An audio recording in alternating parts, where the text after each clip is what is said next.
Welcome back, ladies and gentlemen, to some more Dota action here at the Invitational or the PLAYRIXNATIONal. Yeah, the PLAYRIXNATIONal 2024. My name is DK Truman or Tim, however you want to call me, and we are ready for some outstanding Dota here in the B stream. I just blurred there for a second, but now I am completely and utterly back. I am looking forward to seeing what matches we will be witnessing, how good these teams are. I think all these teams are like neck on neck. They're so incredibly close. Every game yesterday was a pretty lengthy one, and that just goes to show these teams are here to win. They're not just, throwing everything in the ring and then be like, okay, it's over. No, even if they got a massive advantage, they're taking the time and clearing the map and trying to build on that advantage before they go high ground, because high ground is one of the scariest things in Dota. It does mean that we're going to get very competitive games. I'm expecting, honestly, both series today to be a 3-map series. A lot on the line here, of course, especially company pride. The winner can say for the entire year that they're the champions and the rest suck. We, of course, for instance, have a player that is on quickly gonna have loyal patch, Lumpy Space Princess, that has gotten 3rd place in the PLAYRIX national tournament 2 times 4. So, trying to break that. Loyal patch, of course, got 2nd place in Group B. And I think we're gonna be okay. So Loyal Patch, I think, is gonna be playing up against Natasha 2 Bashes in Group A, and we're gonna be covering the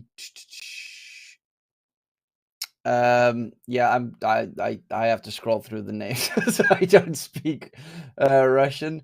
We're gonna be covering Pension Fund of Ukraine versus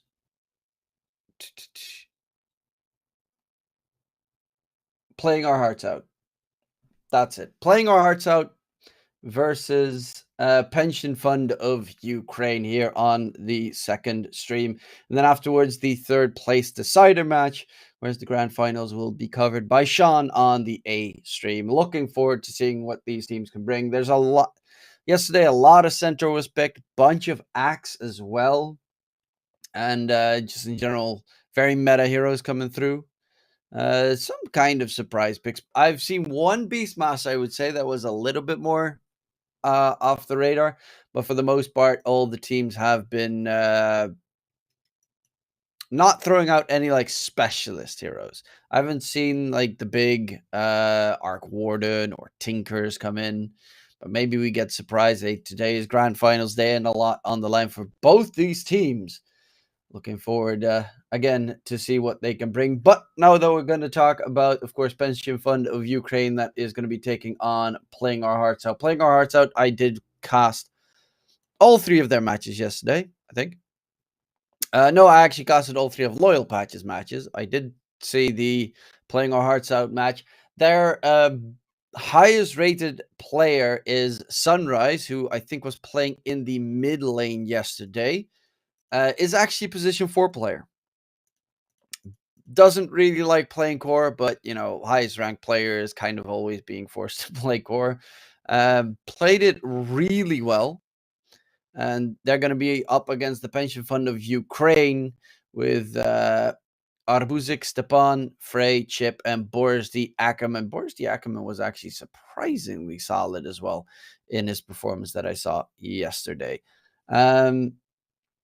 Yeah, looking at these players, who would I highlight as the most? I guess Sunrise would be the name that I'd be paying the most attention to, but obviously, it's these are pretty good mixed stacks of players, and they're ready to take home the dub.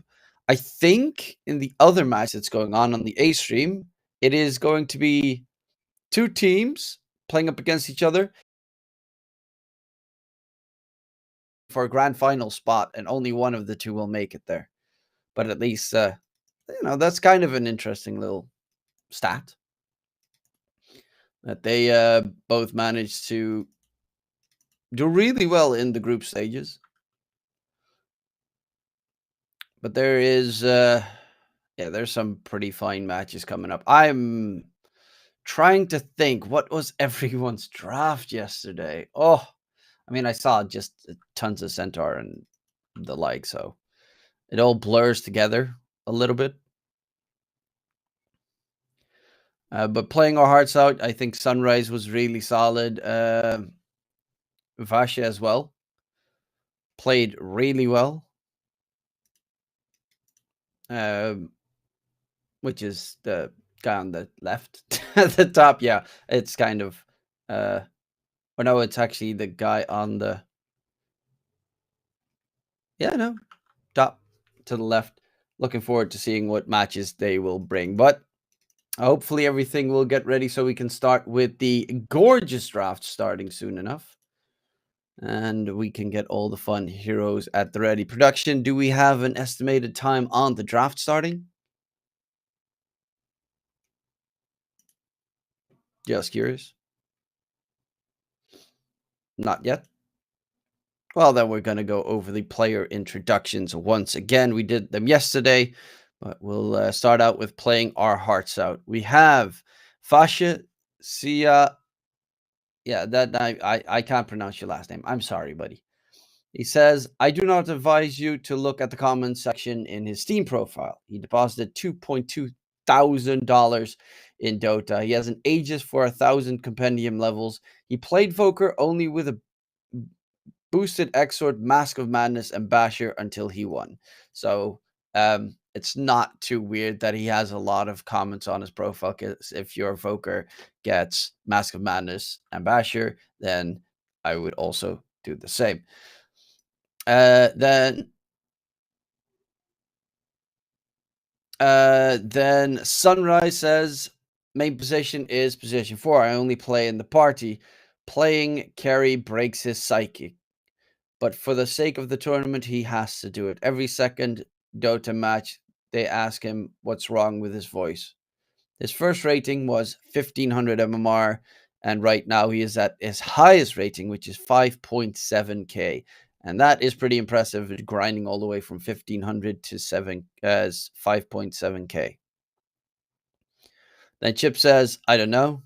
And Tevton, he was at the international, but not as player. He is known in the inner circles of the pro Dota scene. And that was, of course, the Playing Our Hearts Out team that got first place in Group B yesterday. Now, Pension Fund of Ukraine. Arbuzik says it's better to farm than not to farm. Man's just filled with wisdom. Stepan says, Chin Chopper. Played a bit too much Pudge. Frey has nothing to say. Chip, I haven't played Dota for about a year. My favorite character is Earth Spirit. That's kind of wild, I honestly think, because Earth Spirit's a really hard hero to play.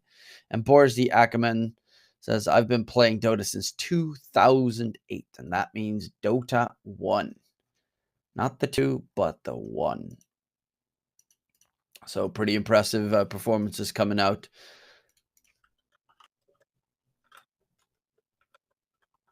But I'm curious to see, when will the draft be joining us? When will we get the beauty that is Dota? Currently in this patch, I would say Witch Doctor laning stage is probably the strongest and hardest to deal with. Other heroes, obviously the tanky offlanes are always great. Underlord's been popping up a little bit more. I've seen a lot of the qualifiers as of late, which are currently also going on, of course, the Western European qualifiers of OG and Entity. But they tend to also have like very specialist kind of heroes. Our Enigma, for instance, I think is the highest win rate hero in this patch at high level Dota.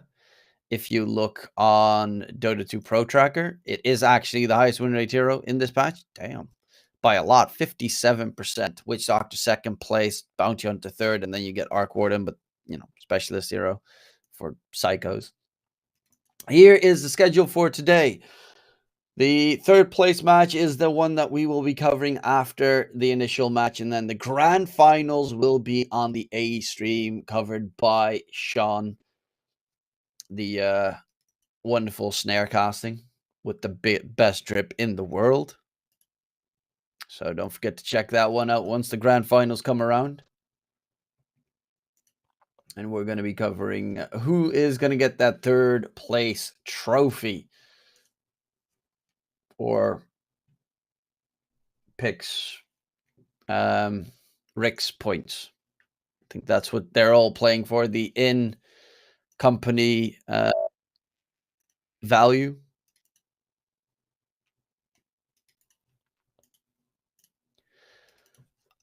Should have a little bit of a list of when how much everything is for the prize positions, but we have a draft starting.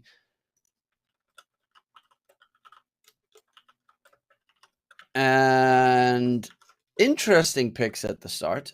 Weaver and Oracle, those two I don't even think have been picked in the matches that I casted yesterday. So quite interesting. Center still available. Axe is still available. Obviously, Witch Doctor's banned, but that's because he is a Broken. Plus side of Oracle is it sets up a lot of combinations with other heroes. So if you have an Oracle in your team, comboing it with a Huskar, for instance, is great, or anything else that loses HP and gets to kind of dangerous levels is always fantastic. Weaver's plus side is that it has flex potential. Like Oracle is position 5 unless you're Thompson, who plays it in mid, but he's a psycho. Weaver can play as a support or mainly as a safe lane where it gets used. Sometimes you could go for it off lane, but I don't think most people play it off lane anymore these days. 5 seconds remaining. But Oracle, the downside of playing against Oracle is you're going to have to get deep. You're going to have to chase him, and now that they pick up the Vengeful Spirit as well, they're going to have 2 heroes with saves on the Ukrainian pension fund team. And that's just not easy. Against save heroes, pension fund of Ukraine, sorry. It's the other way around. But yeah, if you go on the Oracle, Venge will swap him to save him. If you go on the Venge, Oracle will swap false promise him, keep him alive. There we have the Centaur. This might actually be the offlane duo, Centaur plus Weaver. It is pretty bulky, pretty strong.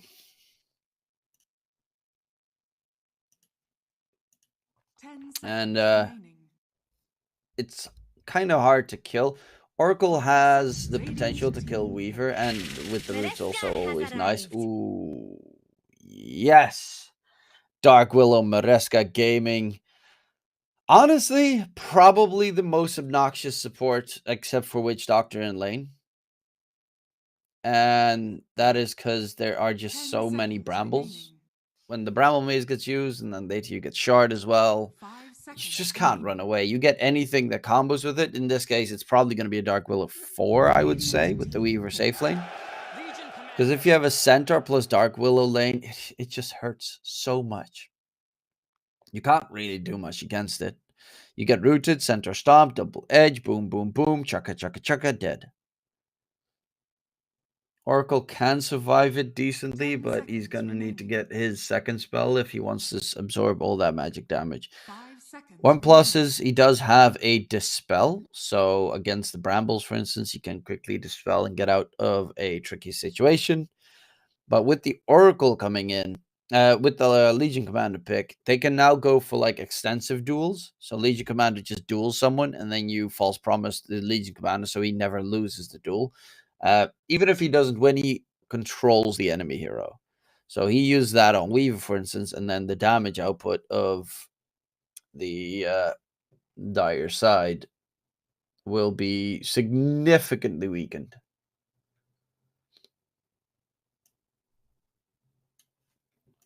And I think that's what they are looking to gain at the moment.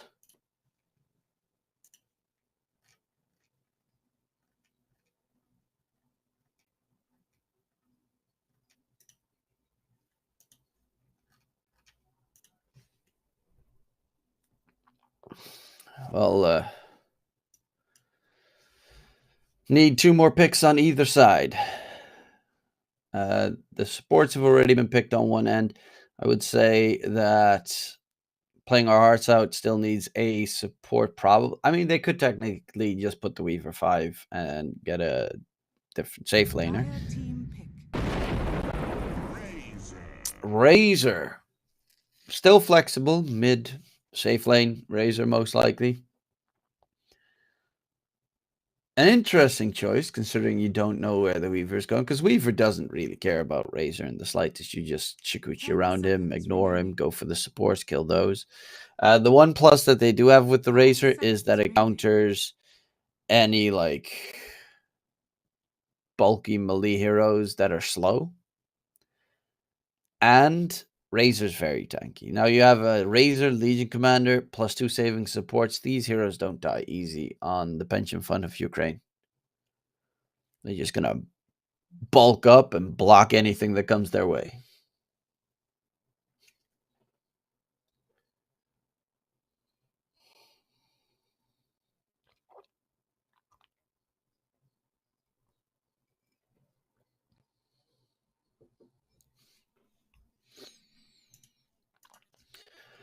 All ticking forward.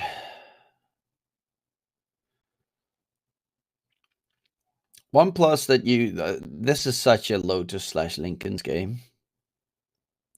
On the dire side, you got Lotus on Centaur to use on your allies. It's not great against Legion Commander because he technically gets a double duel, which could be very dangerous. But the Lincoln's is really good to have this game. Undying. That's another save hero, but only once he gets his Aghanim Shard. Then you can use Tombstone to save anyone that's being dueled. I think that's a fantastic pick. It lanes super well against Legion Commander. You have the Weaver plus Undying combo. So if you throw out the bugs plus the Tombstone, they're going to be hit by zombies. They're going to be hit by bugs. They're going to be hit by... they're going to have to destroy the Tombstone. There's just so much chaos in the team fight. 10 seconds remaining. And Undying in general is just a very steady lane support. Will be able to steal all that strength away from Legion Commander.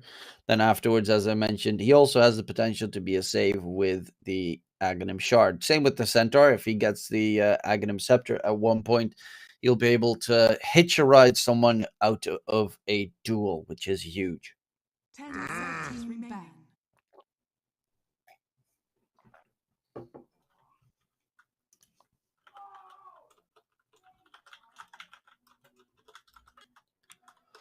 Wraith King ban, PL ban, TA ban. What other heroes are still left that don't care about the Legion plus Razor combo? Most of the time, you'd look for something ranged. Actually, they probably are just going to be playing with that Weaver, which would be logical. Weaver safe lane. It's a good Weaver game. Then you get a mid laner. Last pick is for Pension Fund of Ukraine. Dire team pick.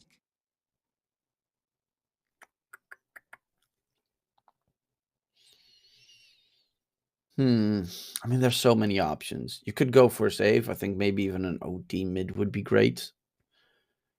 But the problem with picking OD is a hero that if he gets counterpicked, he gets destroyed. You probably should play it a little bit more safe. Get a Lina, for instance. Lina is always a good one to have.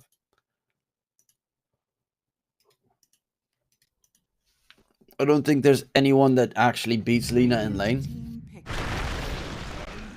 Tiny is kind of similar, as in, like, really tanky, survives in lane easily against almost everyone.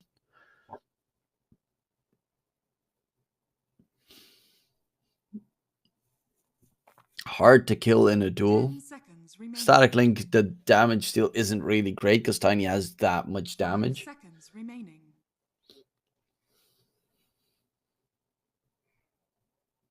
And the biggest importance here with the Centaur, with the Tiny, and the Weaver, you got 3 cores that can go deep. If you have 3 cores that can go backline chasing, with both Centaur and Tiny having a blink and the Weaver being able to just Shikuchi around, you can kill off the Oracle and Vengeful Spirit pretty easily.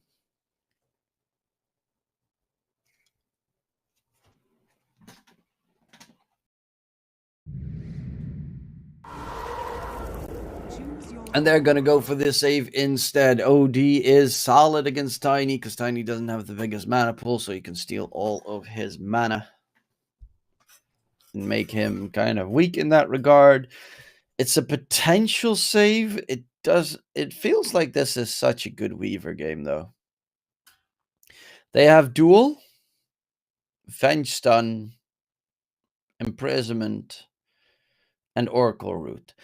All the spells they have on the Radiant side are single target control. Means if Sunrise gets Lincoln's, they're not going to be able to hold him down.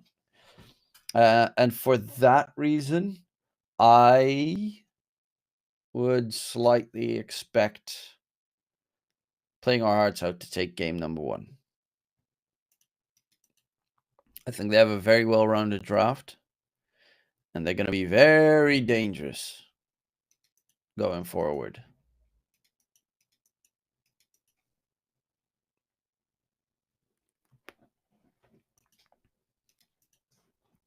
Though the big danger here on the opposing end is you're playing against Venge Save Swap, Oracle False Promise, and OD's Imprisonment save. So there are 3 potential saves on the Radiant side.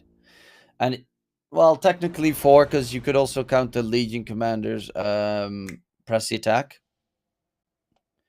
as another save, because you can like break stuns and such, and they can run away. So I would say they've got 4 saving heroes on their side, which is a lot. It might make team fights very hard, considering they don't have like any big team fight cooldowns per se. But yeah, curious to see what's going to happen if they manage, for instance, to save anyone that gets jumped by Tiny. The entire Tiny's Avatar combo is just going to be wasted. But if a fight lasts long, you could have the Weaver just overwhelming the Radiant side.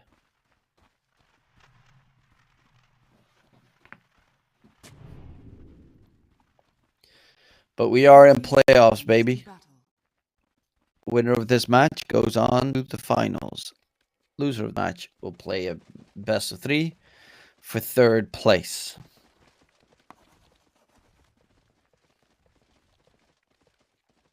So a lot on the line.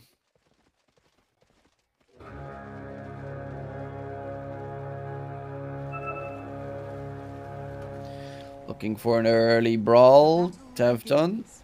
Gonna walk in. Does grab the bounty. Brambles.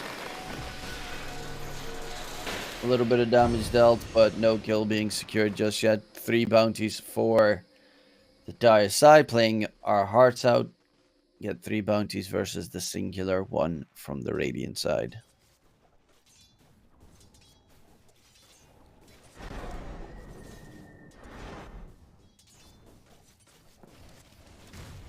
And the OD, of course, will just keep on stealing it from the Tiny every single time. That's why Tree Grab is going to be the big tool in the laning stage.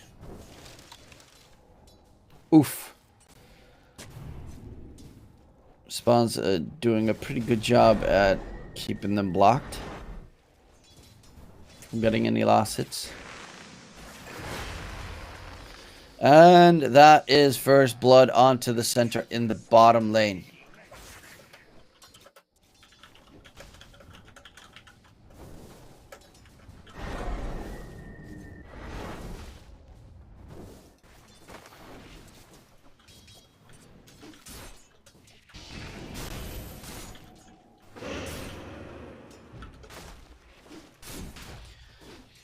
There's the Ackerman getting bullied back. Same with Chip. Undying is one of the strongest lane dominating supports. Another hero, of course, that tends to do a ton of work is, I think, maybe Bane's the only other support that I find scary. Tombstone plus bugs charging in. Chip is dead. Or is the Ackerman now being chased down as well? Oh, he's underneath 40 HP, so that means the zombies get the enrage buff. Undying is actually, yeah, the fun part there was Undying was actually blocking his own zombie,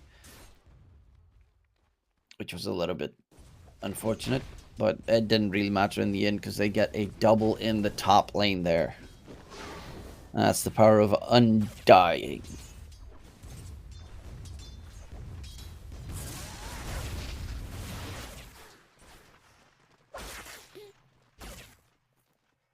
Oh, Centaur went for Retaliate at level 2.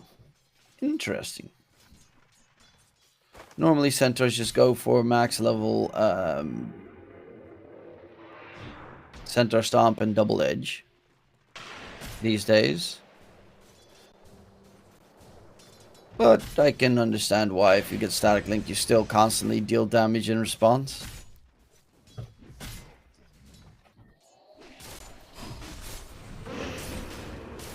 Oh, getting continuous double decays on Undying is one of the best feelings in Dota.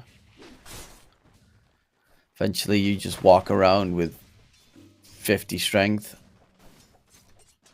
and you keep smacking away at your opponents. It's a beaut.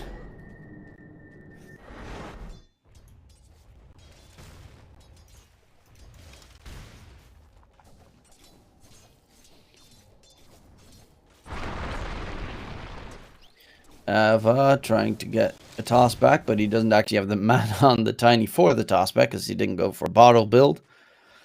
Is destroying mid though, and that is horrifying because they picked the OD to counter the Tiny, but the Tiny is not really caring. With the big fat log that he's got in his hands, he can easily get creep kills. OD used to be like the ultimate counter for strength melee heroes in mid. But that was kind of with old OD when you had max level Arcane Orb usage for farming and such. So you just maxed Arcane Orb and kept smacking away at your opponent the entire time. Those days kind of have changed.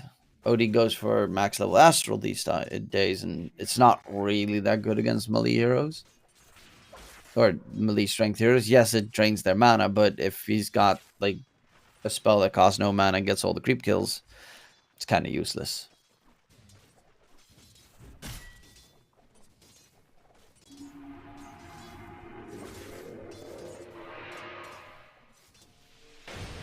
Staying hidden behind the tree, Frey dispels himself.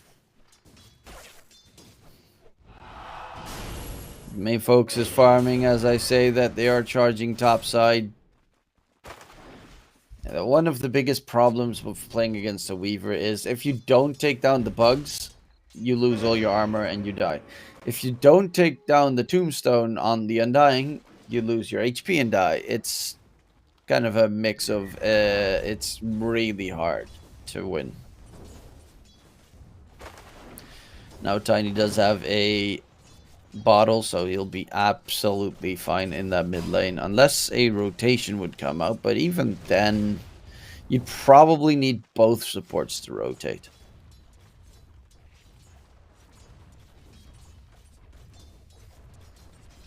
Because with just Oracle, you'd probably still be lacking in damage.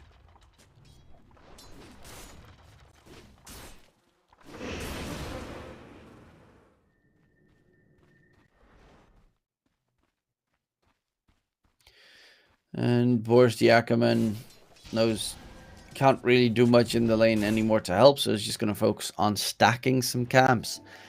One issue is that they actually have a really bad lineup for clearing like big jungle camps. Razor is okay maybe for a decent camp, but not like a 6-stacked ancient camp. OD is also okay if he has max level Arcane Orb, I guess. Legion Commander does nothing against those creeps. He actually does die pretty quickly once the stacks become too big.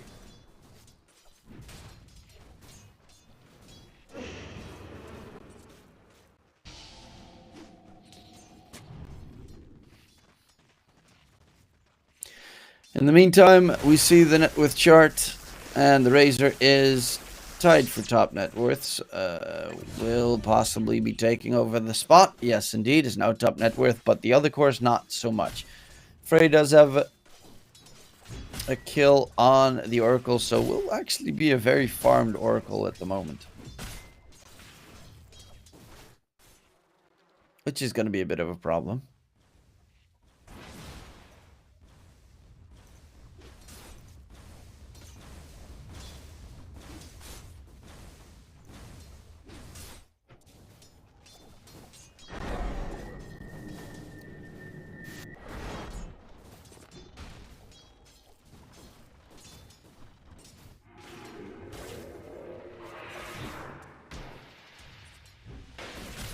Up further forward, trying to get the catch.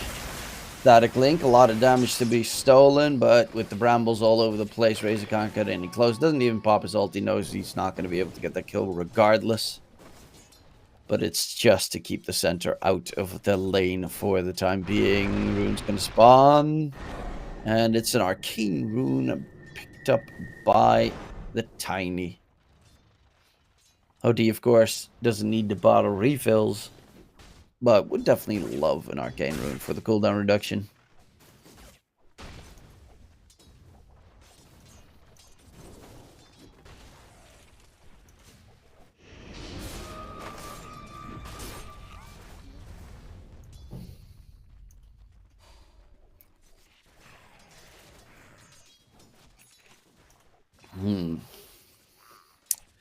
What kind of moves can they make? That's the big question here. They are going to try and go for Tayton. A lot of damage stolen, but the brambles. My god, the brambles. Frey wants to get some extra burst in, but Devton gets back far enough. It should be just fine. Game is incredibly even right now. No big rotations made so far. Everyone is focusing on their lanes. Getting all the farm required. Static Link comes out with the Static Storm. He's meaning business right now. Centaur Stampede. And Centaur gets out. He does also have double braces plus the Ring of Health. So he should be back to full HP in no time. Top side and dying. Takes a lot of damage, but in response, Sunrise, it's a Scary Weaver. There's bugs on Chip, and Chip is dead. Bores the Ackerman. His strength is being yoinked in the meantime. Sunrise, he's definitely going to go for the dive. And will be finding the kill. Time-lapse out of there. Double kill for the Weaver.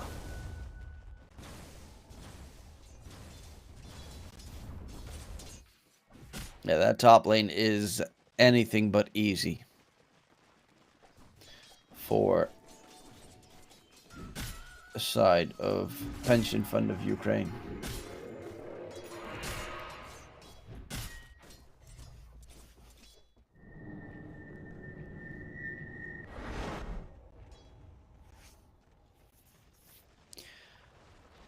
Stepan going for the Witchblade. I like that choice. Obviously, the dot's always nice, but OD is a hero that tends to have a lot of int from the items that he builds, and being able to get that solo kill potential is huge. Tiny blink. Same story, Tiny just... I mean, Tiny doesn't really need the extra damage. He just needs to get on top of enemies. Avatos and almost everyone is dead. You do see sometimes Tinys go for like maybe an Echo Saber build first so that they can get the farming speed up, or Phylactery before the blink. But I think as a mid-Tiny, Blink Dagger is just too much value. Center Stampede, bottom lane. Can he get away? Yes, he can. This time it won't be a kill. The Vanguard's also done on center. He's got 17 passive HP regen. That's double Tango's, which is insane. Center's base HP regen is just in general, like, ridiculous.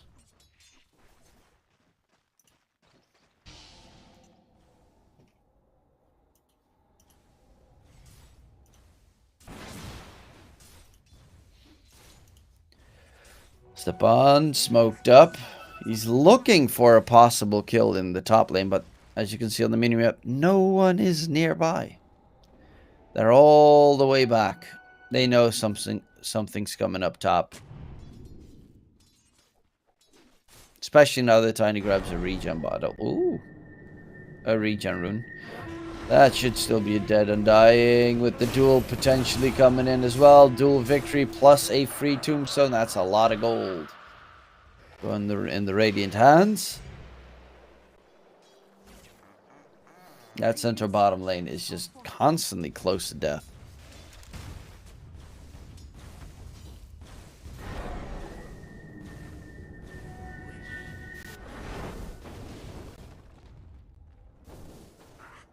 OD is starting to get a little bit scary, even though he doesn't have the net worth to back it up with OD with a couple of levels.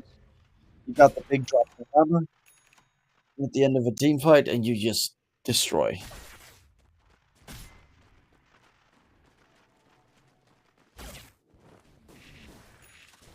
Okay. I'm wondering if the Razor is going to go for Mjolnir as well. Oh, no, Santa. He's countering the Mjolnir, but also... sorry, not Mjolnir, Gleipnir. Drop the hammer in mid. OD trying to get on top. Will be walking away, and Tiny can just heal up with the regen rune. While in the meantime, Tefton bottom lane gets taken down. Nice swap onto Centaur. We'll have to stampede out of there. And the stampede was forced out with a good rotation made. But Stepan dies in the mid lane. Tiny didn't even have his blink yet. Now it's finally done to be delivered. So there's not been a blink dagger revealed just yet. Dire's top tower is under attack. And he's heading towards bottom. I mean, Razor would be a great kill if they can secure it. Here's top net worth on the Radiant side. And they are really chasing after the Razor. Does get hit by the brambles. There's another bramble in front of him. They lose chip actually to Sunrise topside. Oh, that's deadly. They lose a player in both side lanes. A core down a piece. And now Boris the Ackerman needs to be careful because there's a Tiny with a blink chasing after him. Ava toss. Does he have the damage? No, not even close.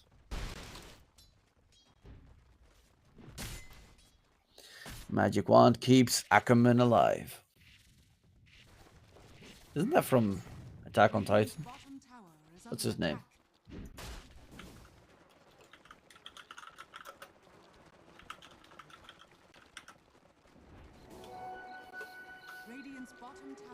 Yeah, Levi Ackerman. I was thinking like his name rings a bell.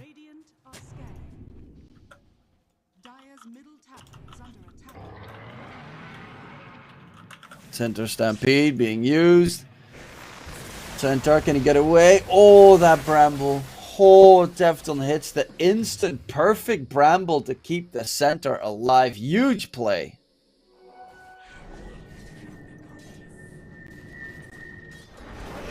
It's not that easy to instantly hit the bramble. Because they have like a little bit of a load up time once you cast it. So still superbly done. This seems to be a right-click core mid-Tiny as he's going for the Echo Saber, so we're not going to get to see... Well, maybe the Kanda will come later. But if he gets Echo plus Shard, then he's like big, bulky Tiny. He'll be able to two-smack everyone at one point in the game.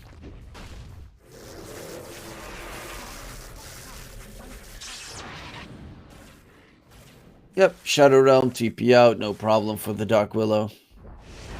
They don't have any ground target interrupts. Maybe if Oracle was nearby. Because Oracle can, of course, use his root on his teammates, so would root the enemy.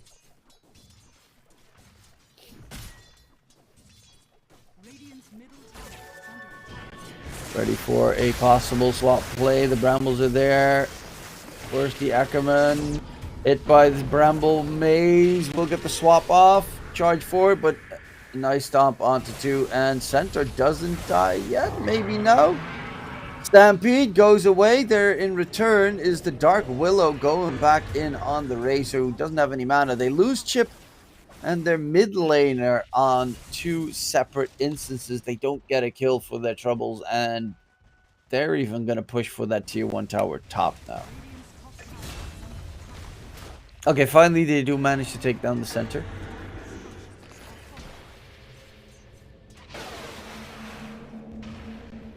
Frey false promises himself. Yeah, that's a very dead Oracle.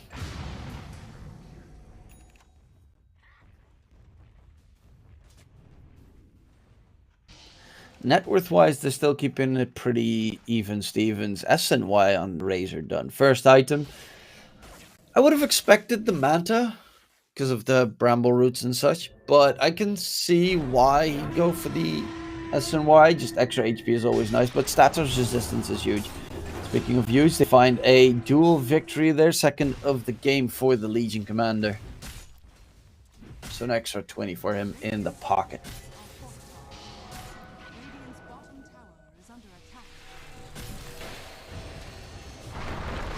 Bray gets caught. No save this time.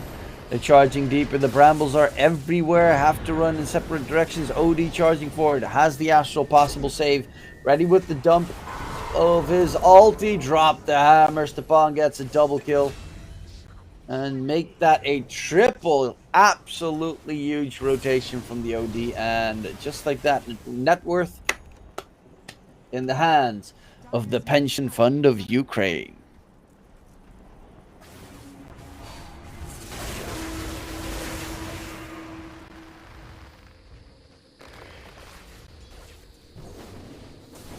Defton forced all the way back.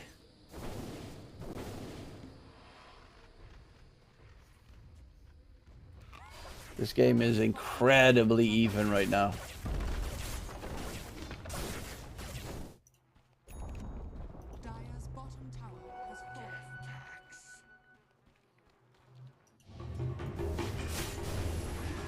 Duel comes out onto the center. He's trying to run away. Will be taken down. The swap finds the kill. Terrorize onto 4. And this is disastrous. In response, they'll get themselves 2 kills, maybe more. False promise save attempted. Tiny is ready for another blink chase for the deeper Razor. And we'll get a quick kill onto Frey. TP out. Avalanche comes a little bit too late. Nice TP on time, but they find a quick duel on the centaur, but with the rest of the dire rotations coming in, it's too much to handle. And playing our hearts out is playing their hearts out. How do you pronounce that? Igраем, dушой. I think. I should really learn Russian. Or Ukrainian. I actually don't know what necessarily is the difference in the languages.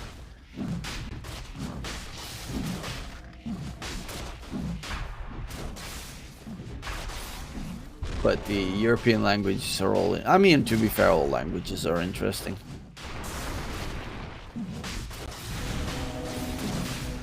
I would also like to learn Japanese. Chinese, it would probably be too hard for me because it actually does sound like very... Everything sounds very much similar to me, where they have like a weird vowel sounding sh sound. It's a strange language. It's pretty cool.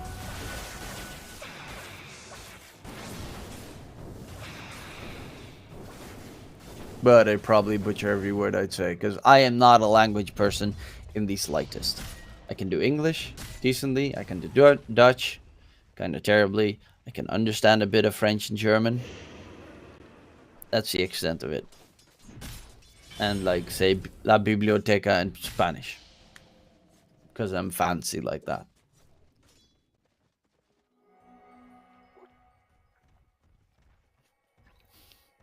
Okay, they're gonna group up, get themselves the Agnum Shard quickly.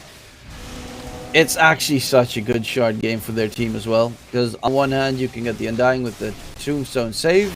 And the other one is the Dark Willow with the Cursed Crown shard, which is also fantastic. So what it does that is beautiful about it is if you use Cursed Crown on someone and the Cursed Crown pops, so the stun comes up, then it will spawn 4 brambles around the person, which means that you get stunned. Afterwards you can't move because you're going to get rooted. However, if you dispel it, for instance, Oracle dispels the buff, then the brambles will still spawn. So whatever happens, there will be 4 brambles around the person. So if you, for instance, would use Manta Style, let's say, or Legion Commander's press the attack to get rid of the debuff, you would immediately have another debuff around you. And it's one of the more obnoxious tools that Dark Willow has.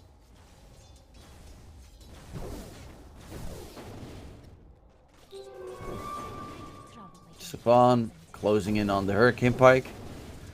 It's almost done with it. I think 200 more gold.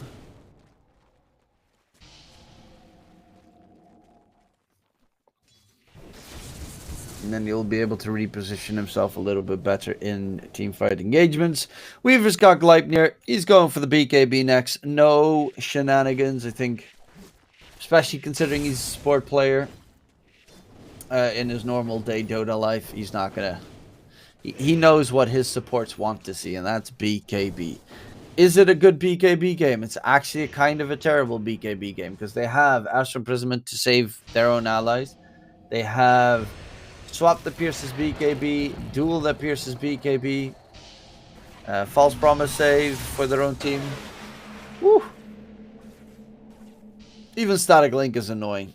Not that much for the Weaver, but can really hamper him, because if you pop BKB, Static Link gets used, you kind of need to use Time Lapse, puts you out of the team fight most of the time, and then you're just going to be running around circles trying to get back in.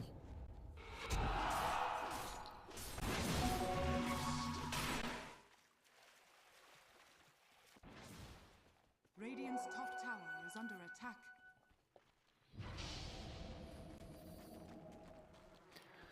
Razor would be a great kill if they can secure it, but he is gone. Even with the haste rune. Yeah, they have a very defensively placed observer. Oh, that's a 3-man stun. The brambles are everywhere as well. Can they get through? Actually, Weaver's about to lose his life. Still has the time. That pops it. Drop the hammer comes into play. Ava, possible toss, but the BKB on time delivered to the Razor.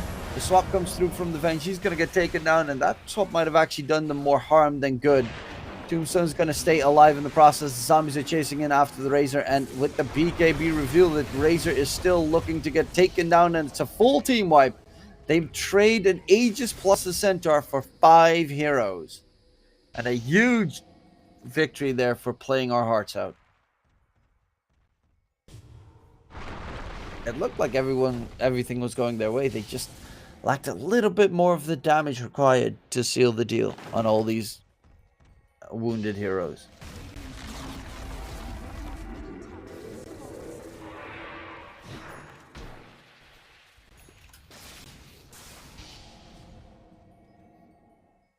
And now Weaver with the PKB at the ready. He's looking forward to the next fight.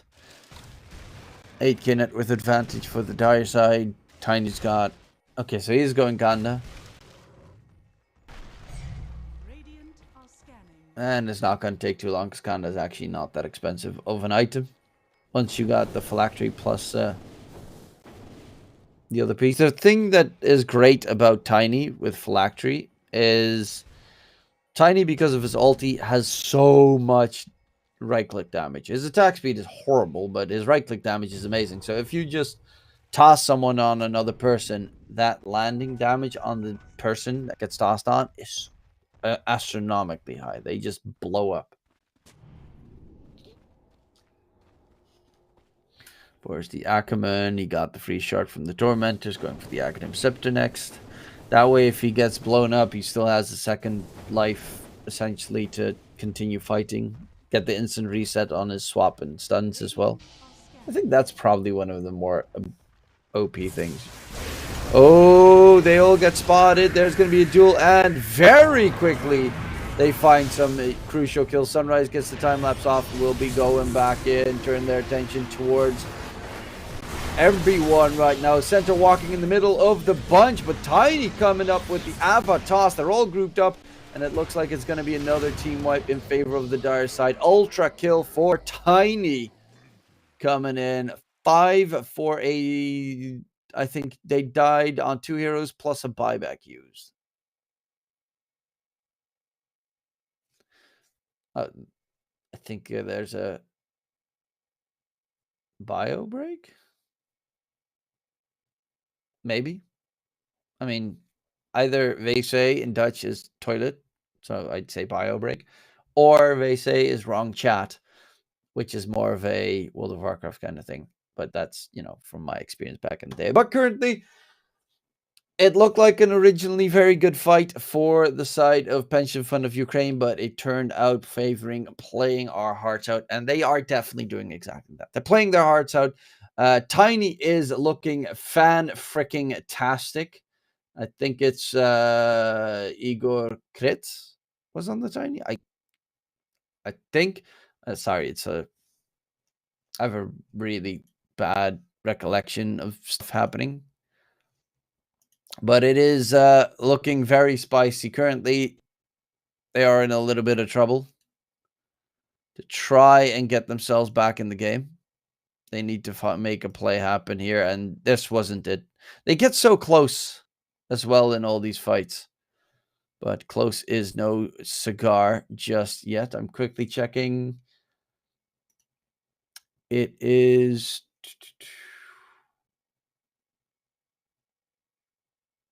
Yes, Igor Kritz. He is playing on the Tiny. He's playing really well. Honestly, that Tiny is just the biggest bane of their existence. He is finding huge catches. That fight almost went horribly wrong, and then he comes in with the Avatos, a couple of smacks from the big log, and then all of a sudden they just get destroyed on the Pension Fund of Ukraine. Oh, I hear the sounds. They're echoing through. The game is back to live. So hopefully all the issues have been resolved. All the bladders have been emptied. And you'll have to say goodbye to my gorgeous face. I know you'll miss it, but it's got to go. Here we have still a little bit of the replay. The ending of that previous fight. Oh, that's me again. Hi. How are you doing? Ah, what a beautiful day.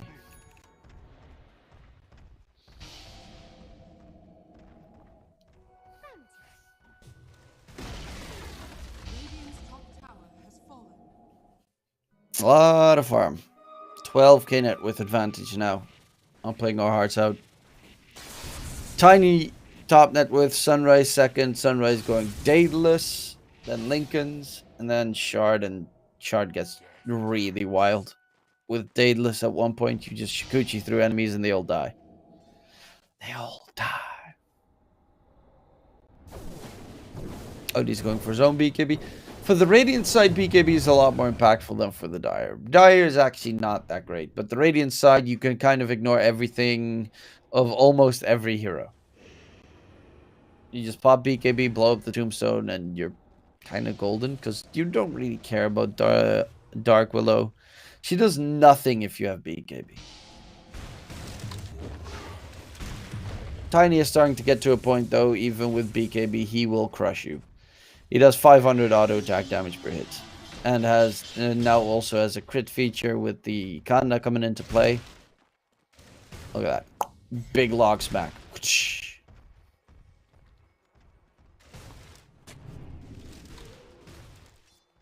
Next Roche is going to be up in a minute. And that should honestly probably be the high ground Roche. If they get it on the Dire side, you're going to have a Tiny that can just start smacking buildings on the high ground. That will definitely be a big crucial component in their high ground siege to try and secure the win. Slovakia is now playing against Ukraine in the European Cup, by the way. Just wanted to let you know.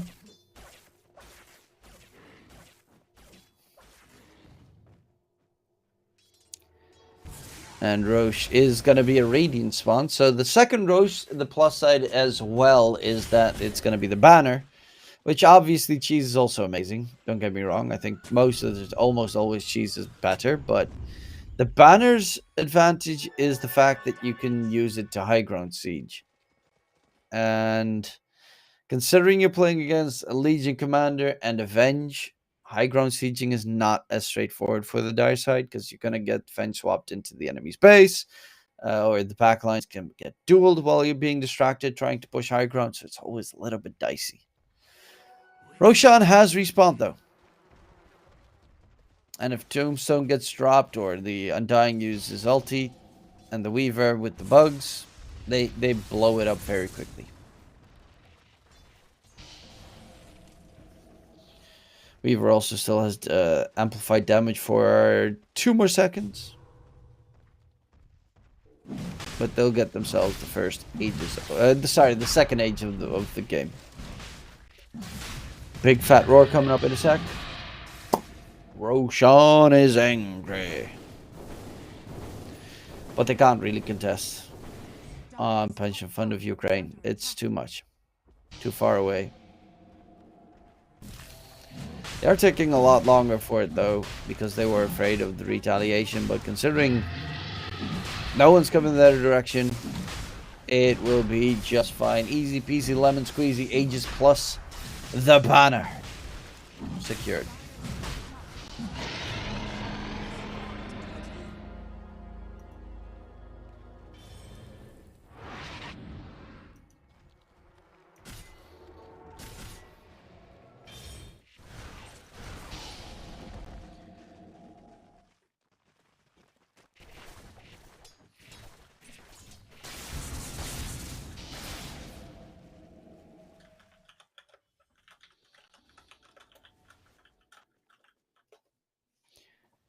$13K net worth advantage. And that's the big question. When do they feel comfortable enough to start knocking on the high ground?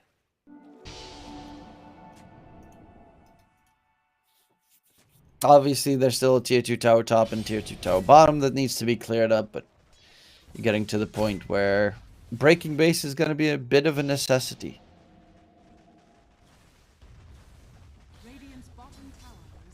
Play off of the advantage you've already built. You've got a tiny, one of the strongest building destroyers. Oh my god, Frey is just dead. Sunrise spots him out. Dominating streak for the Weaver. Now Daedalus coming into effect. He also has bought the shard for the Weaver himself. So now even Chikuching on enemies will be disastrous for them. No Oracle for 30 seconds. No reason to back off from the push.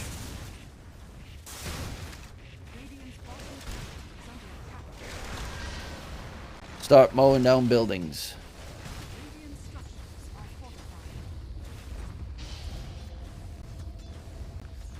Tier 3 towers also already almost gone. They fortified their own creeps on the dire side to make sure they stay alive long enough so that the backdoor protection is not required. Won't be returning. And yeah, they're just getting a free range racks. Probably a full set of racks the way things are looking.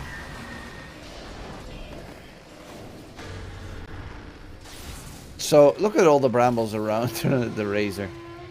Can't go back in because of that. They want to see if they can get a jump on the side. But they will blow up one of the buildings. Banner's been removed. One wreck's gone. Ready to just group up and go for the second set. You still have 2.5 minutes on the Aegis, so there's no real reason to take your foot off the gas. Just go, go, go, baby. Go, go, go. Don't stop believing. Hold on to that feeling.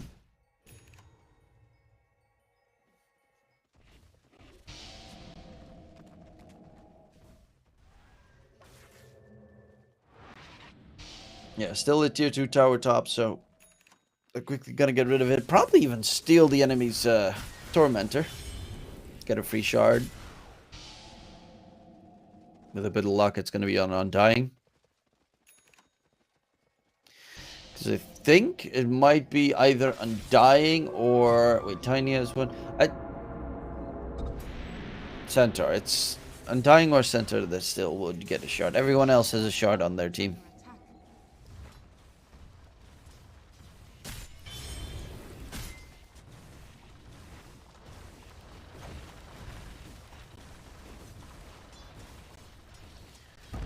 They are clawing away at the map. Last tier 2 tower from the Radiant side is gone. It's been removed. And they're going to quickly get themselves a Tormentor. Free shard for the Centaur. Still no shard, I think, for the Undying. Oh no, that's disastrous. Pops the BKB. The toss-up missed the mark. But BKB is going to be on cooldown for Razor, so they can't really fight anymore for the time being. They also have a toss back play through the brambles, pops the BKB. There's a dual attempt by Legion, or at least he's charging forward. He's taking so much damage from the move forward. However, everyone's BKBs are on cooldown except for Sunrise on the Weaver. He still has his, but the Aegis is going to expire in 15 seconds. They kill him right before the Aegis expires. Oof. Of course, the Ackerman will also get taken down. Center Stampede, charge forward, 2-man route, no BKB save this time. Stepan is dead, looking for more.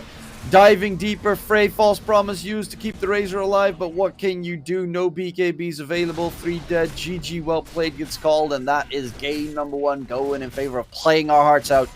With an absolutely solid performance from the Tiny. They managed to take home the bacon in game number 1. Igor Krit is his name. Playing Tiny is his game. Fantastic stuff coming out from game number 1 in this series. Of course, there is more Dota going on right now. There is a second stream live with the first match of the playoffs being played as well. Loyal Patch is up against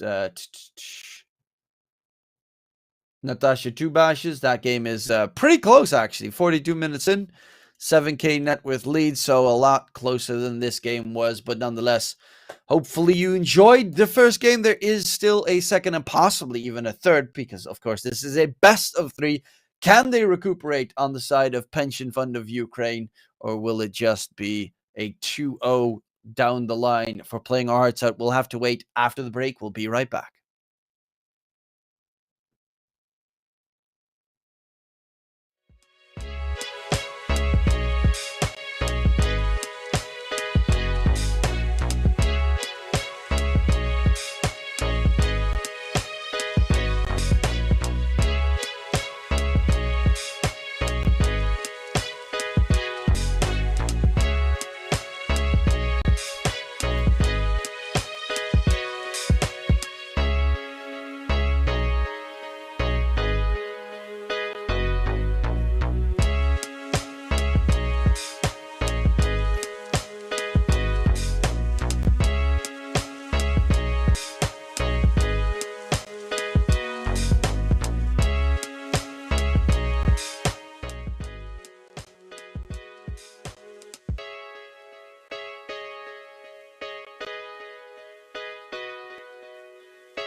about it.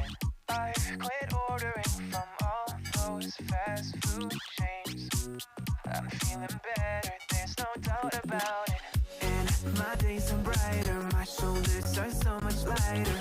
Just for a moment there, I thought that there was nothing more to life. I thought about it, wrote a couple songs about it. Just for a moment there, I lost myself. Mind if I be real for a minute? It's almost like everything I feel had a limit. It now gone past, finding reasons to smile and to laugh at whenever it's a bad day. Music is my band-aid.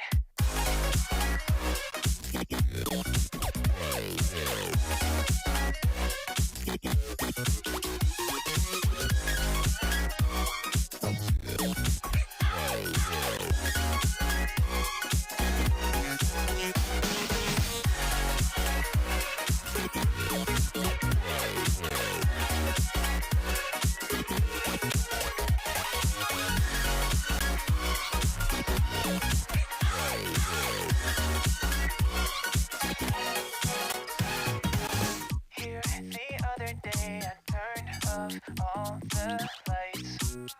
Spent an hour with my memories and then I realized it's not all black and white. Like I was colorblind but mentally, yeah. Now my days are brighter, just no longer feeling tighter. Don't wear my PJs every day cause I would rather be on site. I thought about it, wrote a couple songs about it. Just for a moment there, I lost myself.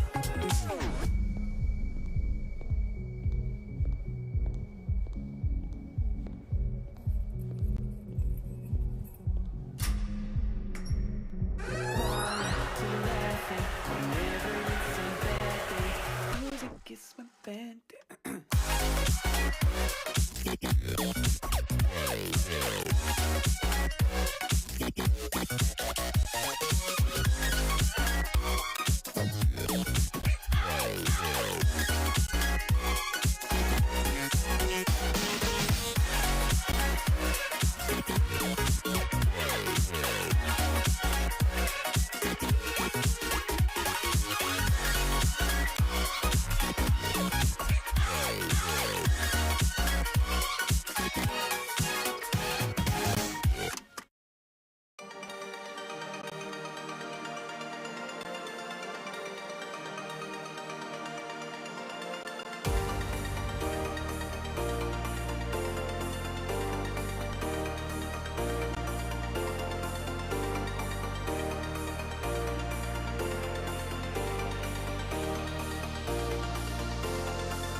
Welcome back, ladies and gentlemen. That was game number one, and it was taken by Playing Our Hearts Out with an absolutely fantastic tiny performance coming out from Igor Krit. But that's only the first in this best of three series. We have one, maybe even two more matches to watch in the second stream, and then afterwards it's going to be the third place decider. So there's still plenty of Dota left for the day. Here we have the two teams once again up against each other. It was a pretty good performance. I think the one downside that they were lacking on the side of Pension Fund of Ukraine was their consistent, well, not necessarily consistent, it was just their damage. You had a duel. If you didn't win the duel, Legion Commander was kind of weak. Razor needed to build up to get max static link damage, and then even like the damage output wasn't great. It just was kind of severely lacking is the way the hero works. And then you didn't have any like heavy carry finisher for your team. The other side, you have Weaver, obviously, who can just scoot you around the team fight and be obnoxious as hell. But the big difference was the Tiny was used. The Centaur was used. Both of them just in the front lines. They couldn't break through those HP pools, and they kind of crushed them. So I think for game two, they probably should remove Tiny from the pool, because I think that one was left in until the very end. Other changes. I mean, I like the way they played. Their laning was pretty aggressive on Pension Fund for Ukraine. Just a couple of small tweaks here and there. Maybe Razor is a great hero, but can be lacking in terms of damage when the enemy has a tanky lineup. It's like a really good hero to pick if the enemy has a troll or a life stealer, because those heroes absolutely despise Razor because of the damage that gets stolen, and they're slow. But Weaver's not slow. Weaver can just Shiguchi around. You can't static link the Weaver. It does nothing. Static linking the Tiny kind of also does nothing, because Tiny's got what we saw with 500 auto damage. So you can't steal all of that. And static linking the Centaur does also kind of nothing, because he doesn't really rely on his right-click damage in the slightest anyway. So maybe the Razor swapped out for anything else could have been a bit of a game changer. Something with more control could be more advantageous. We do have a draft starting. It's going to be again the Oracle pickup on the Pension Fund of Ukraine, but this time we get to see one of the strongest, actually second strongest hero in the patch. That is the Witch Doctor, one of the most insane laning heroes with the Voodoo Restoration changes that they made. It's actually kind of insane how strong the hero is right now. 10 seconds remaining. 5 seconds And remaining. other options. I mean, nothing removed just yet. That is not surprising. Dark Willow is also one of the more insane heroes in the patch. With all the brambles, they couldn't move out of the area fast enough. Even the Oracle with the Dispel can only dispel one ally. Team ban. Slardar removed. Like, if you remove... Wait, they also banned Lifesteal themselves. Because if you remove Slardar, most of the time it means you're going to go for a Wraith King or a Lifestealer. Because of the fact that Slardar is a really strong laner against those heroes.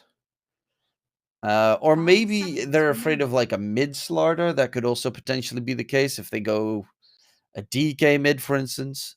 And then Slardar just smacks. Maybe not DK mid, because DK is actually one of the more stronger melee heroes that can survive against the Slardar laning wise. But I guess, yeah, Lifesteal is probably the biggest hater of the Slardar. Because normally when people pick Slardar, if they would at this stage of the game, then the enemy would pick the Troll, because Troll counters Slardar hard with all the evasion, the mischance coming out from the Whirling Axes. Axe, that's a hero that I definitely did expect with the Oracle on your side, and the Axe. You got a great initiator with a good save in case Axe is still going to get blown up. Hero that honestly has been looking insane as well with the Bloodstone build. Vengeful Spirit, another save. This time, though, it does get yoinked away from the Pension Fund of Ukraine, and it's going to be played on Playing Our Hearts Out. 10 seconds remaining. So you got the Venge swap, you got the Witch Doctor with the Shard later as well, so multiple saving tools that they will have against the Axe. Dire team pick. Centaur. Okay, big bulky Centaur. Not really much to discuss there. He's just huge. And will be able to block anything going wrong in the laning stage. 10 seconds remaining. Dire team pick. It's kind of what the ideal blind pick. Shadow Shaman. Okay, so the thing is, what I like and hate about Shadow Shaman this game is obviously Shadow Shaman is great in the current patch, without a doubt, but they do have a swap save. They also, very importantly, Witch Doctor is a hero that if he's anywhere close to the Shadow Shaman and the Shadow Shaman dies, so he turns into a chicken, he will still die, because the Witch Doctor's range of his Voodoo Restoration is so huge that Shadow Shaman still instantly dies afterwards. Nothing really specific about the Centaur War Runner, though. It doesn't really have any like super advantage. Like he tries to charge away, you shackle him. I guess that's the worst it gets. Shadow Shaman, of course, doesn't have any damage amplification anymore on Hex, which was a huge nerf to the hero. We did see yesterday Shadow Shaman there was one person, can't remember who it was, but they played with the Shadow Shaman giant serpent ward, and I was so surprised in how much damage that giant serpent ward did. It just kind of wrecked them. Radiant team pick. Leshrac.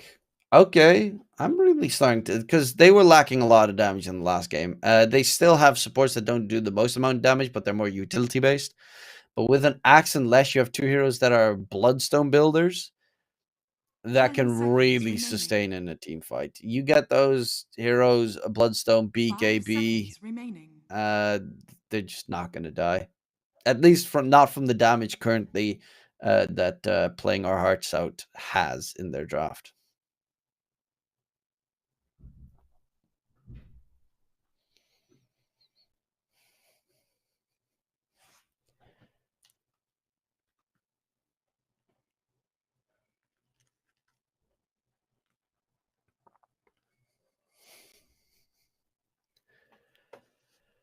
Well, last pick before the last two bans are needed. Will you go for, you know what your enemy mid laner is going to be? You have a last pick on the opposing side. I would say you now pick your safe lane, because the thing is, they know what the enemy safe lane and mid lane is going to be. So you can pick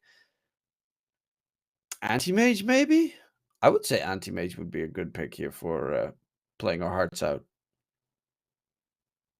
Because you're playing against Lesh, so it's obviously good against that. You're playing against Shaman and Oracle. All three hate Anti-Mage. Axe is pretty okay against Anti-Mage, but not like super mega fantastic. But the other three are terrible against Anti-Mage.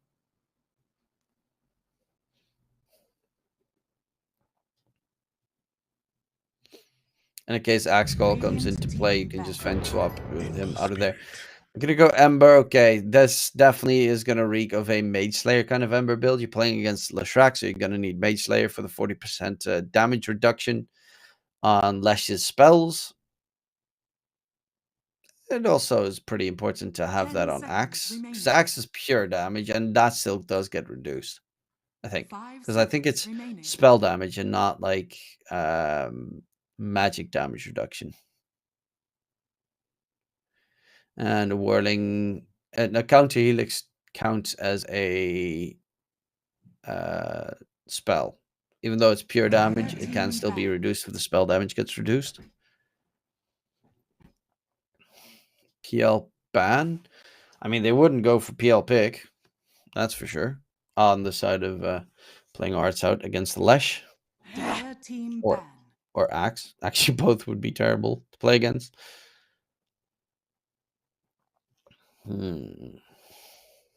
I'm still liking Anti-Mage here for Playing Our Hearts Out. Radiant team ban. Weaver banned, yeah. AM still available, baby.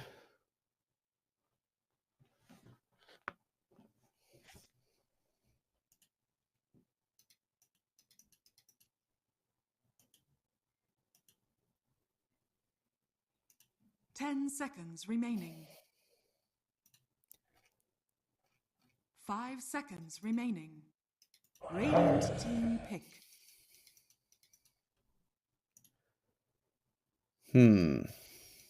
They ban out the CK. That's actually an important ban to make.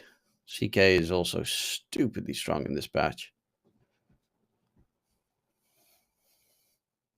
10 seconds remaining. You could go SF, maybe even. 5 seconds remaining. In lane, SF would dominate the Axe and the Shadow Shaman. Or no, Slark is kind of suicidal against Axe and Lesh. Dire team pick. Monkey?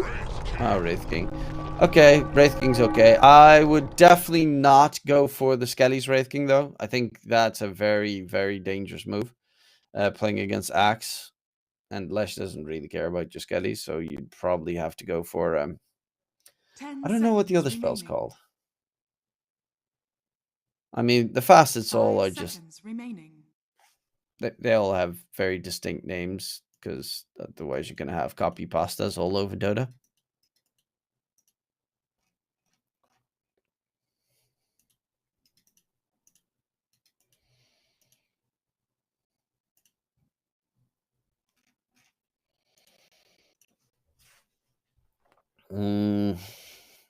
Against Wraith King, I mean, you're not going to go Faces Void.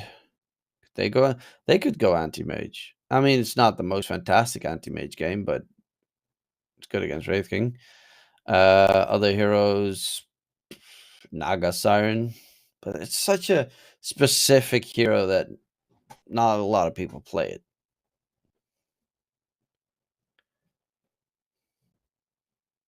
Terrorblade would not be great. I mean, even Naga is not great against Centaur. It's going to be Luna. Luna! A hero that has significantly fallen off after the last big patch. But they have so much push, though. If they get any decent fight and pinch in front of Ukraine, they can just siege so hard with the Lesh, Shadow Shaman, and Luna. The buildings melt. On the opposing side, not really. Yeah, it's going Spectral Blade for Wraith King. I think that's definitely the correct choice in this game. Who do I prefer in terms of draft? I am gonna say... I'm thinking Playing Our Hearts Out again. They look really good in game number 1. And the draft is... I mean, a bit different. But the supports... That's the thing that I find the most dangerous. Their supports are so weak if Ember gets on top of them, or Centaur gets on top of them, or Wraith King with a Blink gets on top of them. They have really quick kills to blow up the enemy supports. Whereas the Radiant supports, the ones from Playing Our Hearts Out, same, but they do have... Okay, so Oracle could false promise himself, but that's a big ulti to use to keep himself alive. And then afterwards, the hero is kind of useless in the fight anyway. And... they do have Witch Doctor. Witch Doctor with the shard can just keep himself alive, keep the enemy distracted. I like that. I like the fact that you've got supports that can make you, like, keep the enemy distracted, keep them occupied without just blowing your biggest cooldown in the game on there. Whereas, same with the Vengeful Spirit. The Venge swap is not the longest cooldown. Eventually, if you manage to get to late game, you get yourselves the Aghanim Scepter. You even have 2 lives. Yes, 2. That's better than 1. Ember's looking... It's a pretty okay Ember game. You get the Mage Slayer at a decent timing, add a Maelstrom to the mix, turns into a Gleipnir. You can cut the creep waves pretty effectively as well. Just keep the enemies away, because I think that's going to be an important factor. They are going to need to keep the creeps out of their base, because if they get close towards the Playing Our Hearts Out high ground, their high ground's just gone. It's just melted, destroyed, annihilated, deleted.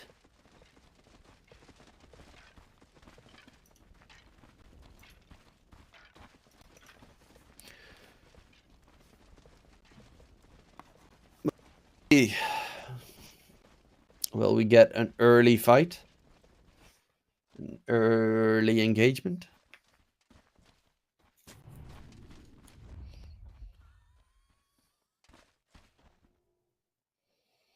"30 seconds to battle."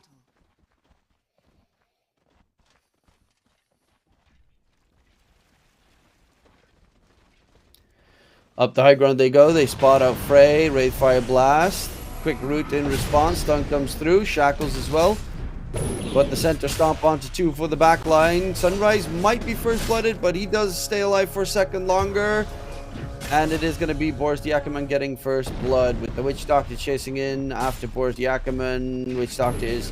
This is the problem. He is healing while dealing damage at the same time. The beauty of the hero. Body blocks on towards Chip.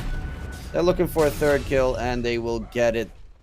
Double kill for the Centaur. Double bounty runes as well for Playing Our Hearts Out. They didn't get first blood, but they will definitely take those fights.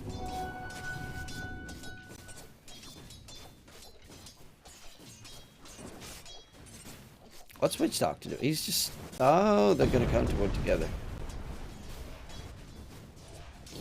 I was already a bit confused. I was thinking, why are you stealing your teammates' XP, bro?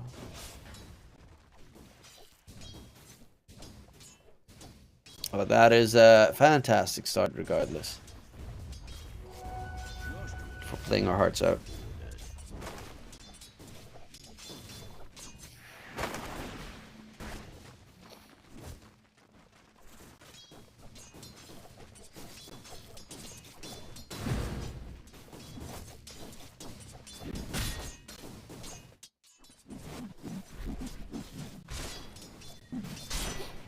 And once Witch Doctor gets level 2, level 3, bottom lane's also going to be a lot scarier because you got pure damage in combination with Maledict. Witch Doctor doesn't really have the mana to sustain it at the moment. Well, he does have a Mango.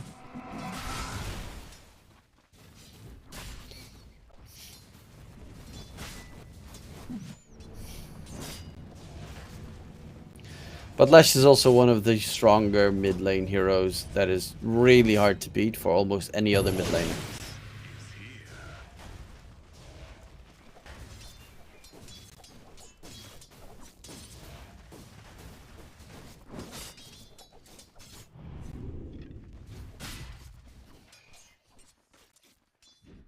Especially a hero like Ember. It depends on the build, of course, which Ember is going to go for, and Lash, because there is the Embers, they are kind of skipping over the Fire Shield and going for more of the Sleight of Fist plus Searing Chains build, which is more fight heavy. In this case, it does seem that he's going for the Flame Guard build.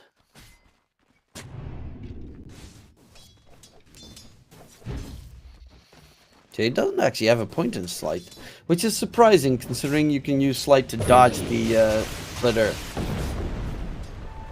Oof, Stepan takes a lot of damage there.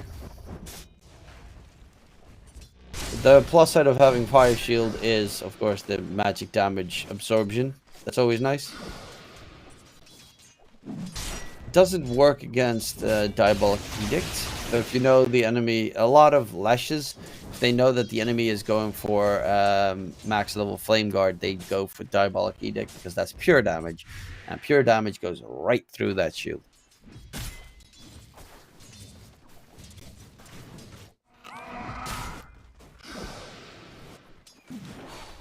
Maledict, so much fun to play against the Witch Doctor who just walks behind you, chases you down. Voodoo Restoration, ooh. Nice shackle, but Axe can't get anywhere close.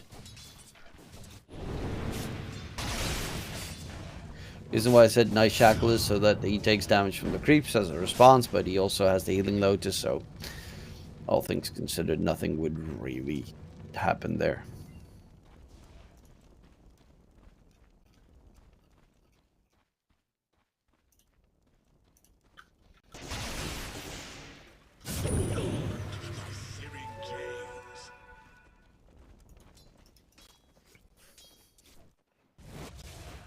Oh, Chip is gonna die. Witch Doctor. Level 2 Voodoo Restoration right now. If he gets his mana boots, that lane is hella over. It's already starting to look over.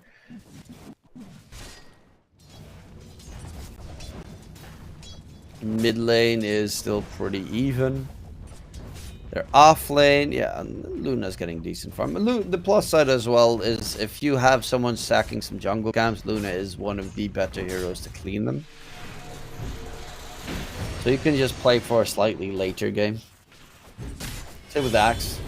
They have really solid heroes on the Dire side for cleaning camps. The Radiant as well, but that's Witch Doctor, which is not superb.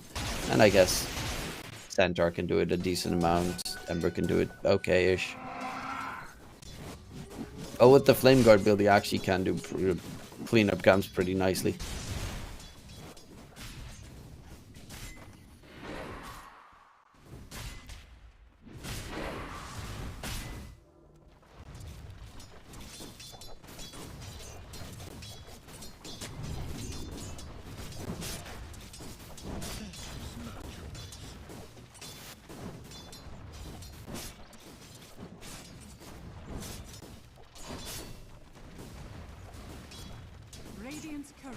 been killed.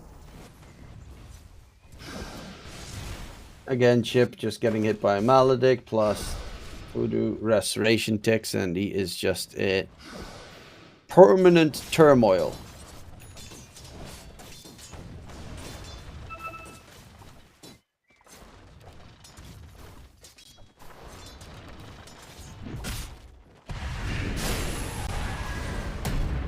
Stun onto stun, double edge, chop him down. Great kill coming up. Killing spree for the center after those initial 2 kills. Another kill onto Chip. Chasing in after Boris D. Ackerman.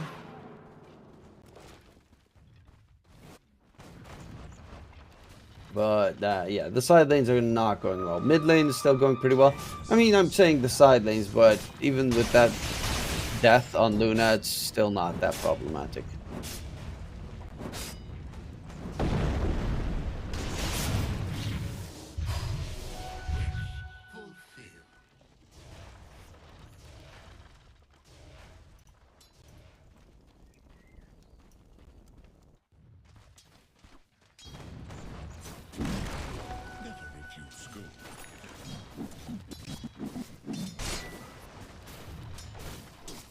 That Wraith King has gotten 15 denies though. That X is dropping in terms of experience. Now the XP runes are up. Wisdom rune for each side. Centaur's about to be done with his Vanguard. It's gonna up his bulkiness.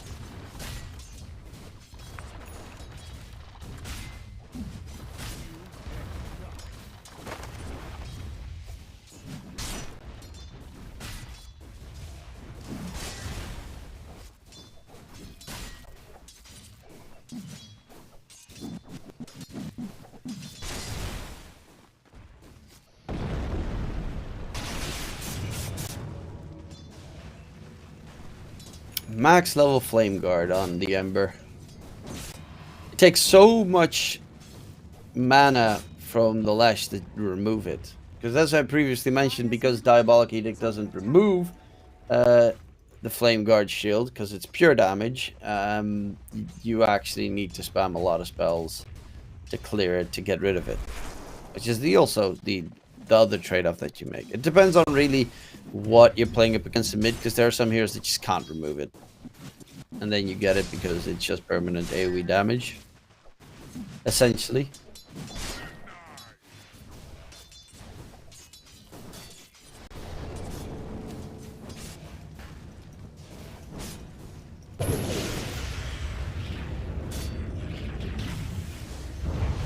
Oh, running down the Ember, has the Fire Remnant out of there before Stepan gets the kill. Back to base he goes on the Ember. And because, of course, with the Fire Remnants, you can easily jump back. He'll be A-OK. Sunrise level 6 now. Could level. I don't know if he actually did level his ulti. Don't think he did. No, he didn't. At least, the way you can see that, I think. I don't know on Wraithing specifically. But at the top, you can see a... Oh, stun coming in onto the Centaur in response. Can he get away? The ticking is coming down. There's almost no mana left on the Lash. Did not get hit by the Blast. This is pretty dangerous, actually. Because Maledict didn't connect on the Lash, it doesn't really fear him off that much. But you see, like, those green diamonds at the Fortress at the top? Green diamond means that they have their ulti. If the diamond is empty, they don't have their ulti. Which obviously in the case of Lesh makes no sense because Lesh always has his ulti. That's kind of how his ulti works.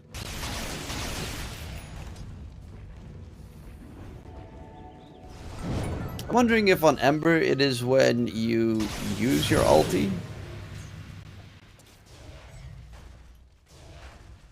Compared to, like, if you have a Fire Remnant down, does it count as yes or no? Or, I don't know.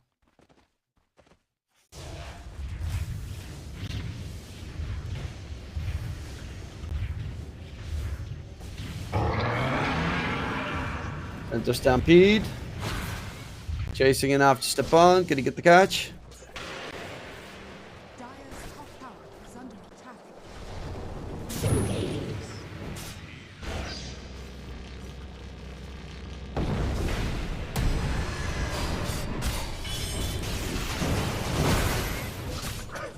Witch Doctor trying to get away. Won't be able to disengage. It's Ember versus Lesh fight, and the Lesh wins it out with the right-click wars. They will look for Frey on the other end.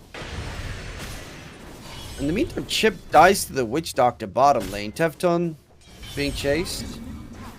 They want to clear out these camps, and Centaur is still looking to just get all the creeps. Centaur stun actually comes in, and there's the Eclipse in response. Centaur onto another Centaur stomp. This is looking problematic for the Luna, who needs to disengage. Hex comes out. There's a Shackle available as well. Now they're going to turn their attention on to the Shadow Shaman, who is another one. Almost dead. Double Edge. Oh, he does get the kill before he falters. And Ember's coming back in as well, going for the Luna. Has one more Fire Remnant, but doesn't have the mana for Fire Remnant. There's a swap save that Tefton is not using, actually. And because of that, they win out the fight in the end. That was insane.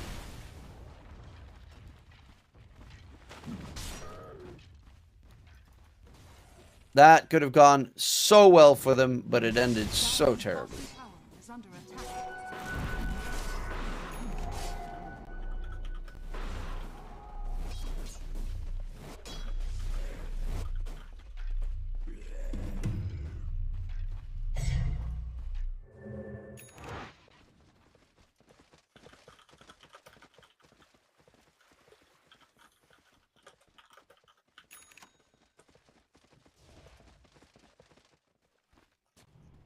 Dire's bottom tower is under attack.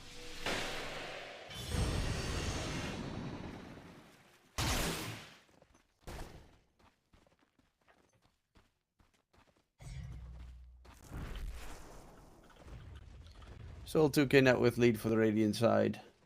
Dire's middle tower is under attack.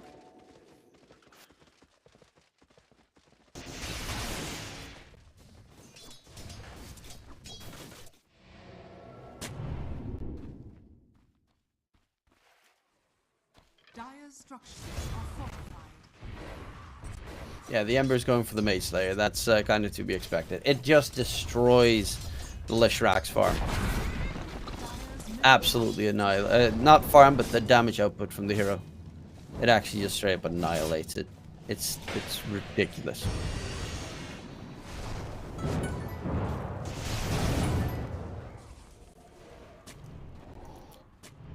I hear, and I see them sneaking up towards top, looking for the tier 1 tower. And this is Voodoo Restoration at its maximum power. Look at that. Look at how big that circle is. That's what's the most ridiculous about Voodoo Restoration. The circle is huge. It's gonna get so destroyed. Speaking of destroyed, going in for the bomb. False Promise comes out. A Fire Blast should hold. Will there be enough healing? I don't think so. Center Stampede, they're even gonna go for Frey as their prey. Double kill secured, and immediately they're spreading out to get all the farm on the pension fund of Ukraine's side of the map. Dire's middle tower is under attack.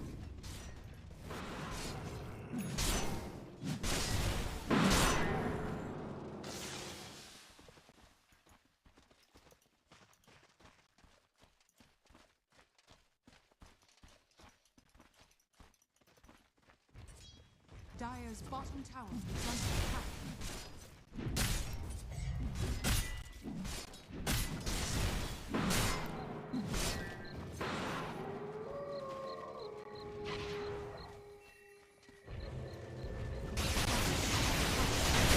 Oh, bottom lane.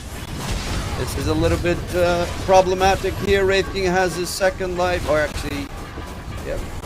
We'll get that reincarnation going, come back alive, go for more. And Boris the Ackerman will turn into a little chicken to try and disengage, which Doctor gets in range. And we'll be finding the kill. It's 4 for 1, it's disaster striking. Middle tower is under attack. And that should also be the tier 1 tower towards bottom, soon removed. Has fallen. Dire's bottom tower is under attack.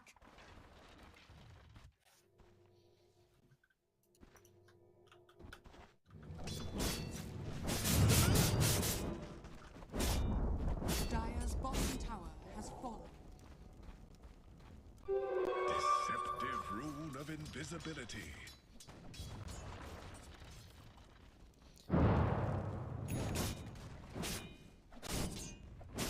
Dire's top tower is under attack. Oh, with the Mage Slayer done now, that Lesh damage is... Like, the fact that it nerfs outgoing spell damage by 40% onto a Lesh... It's not as OP as it used to be, but it's still really broken.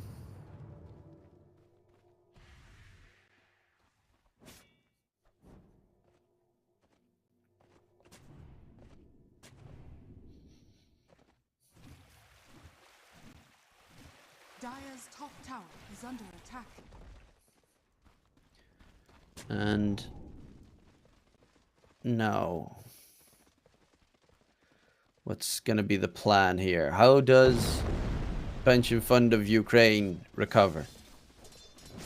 They have Luna trying to farm up a storm, but Dire's top tower is under attack.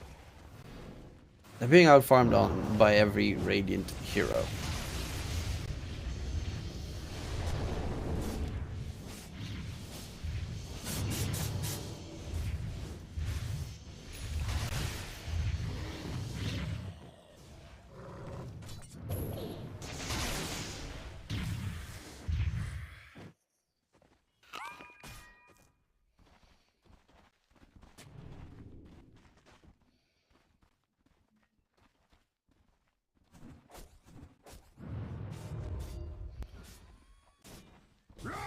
Looking up the high ground.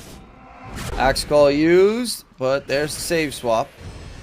Defton keeps his Ember at the very least alive. Defton will 100% die in response of that, but with the Ember getting himself out of there scot-free, all things considered, not bad. Luna is getting pretty fat though. Haste.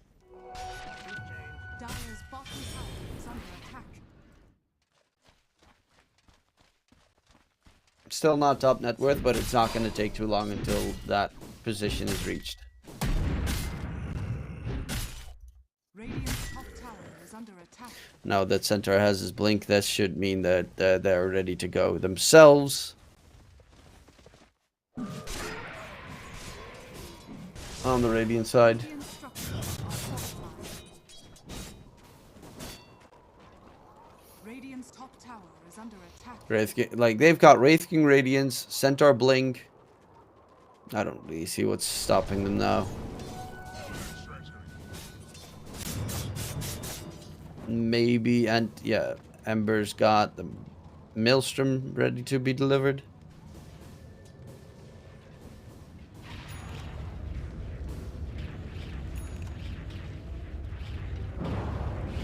I think. Gloves of Haste at 450, right? He has the money.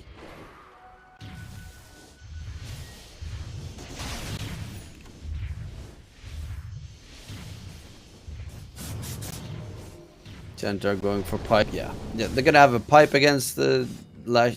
They're countering the Lash so hard, but they are slowing down in their farming. Luna is catching up pretty quickly. It's now 1,000 gold above the Ember, and Centaur was just 3 minutes ago 500 below them.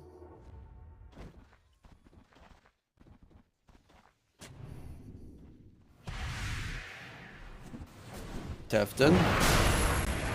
Let's get some counter warding going. Mask of Madness, chase on to the Venge. He needs a swap target. He's not going to find a swap target. Centaur Stampede. And he is a goner.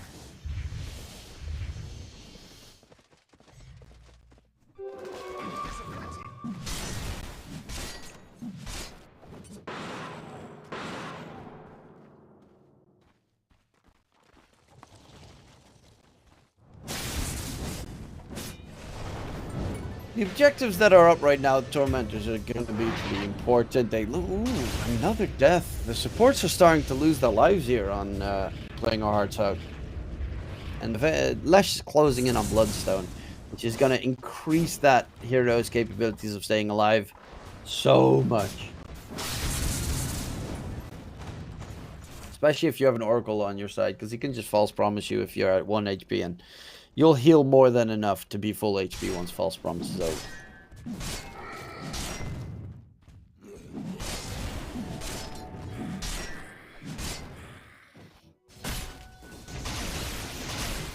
They might actually go for Roche here on Radiant's middle tower. Pension Fund of Ukraine. After, okay, if they kept the Serpent Wards, they probably would have gone for Roche. Now with the Serpent Wards usage, probably not. Because if you get the Aegis on Lesh, you're just happy. You're so freaking happy. Radiant side, they could use it on Ember maybe, but like having an Aegis on Wraith King doesn't really do that much. He already has reincarnation. Dire really needed on Lesh though, so that once he comes back to life, the most important, he of course comes back with full HP, but most importantly, full mana is great. Ooh, the sleight of fist in time. He dodges the call, and the Ember gets himself back out of there. It does also give away that they are smoked and heading in that direction to catch the Radiant side, but we seem to be having some technical issues with some lag coming into play.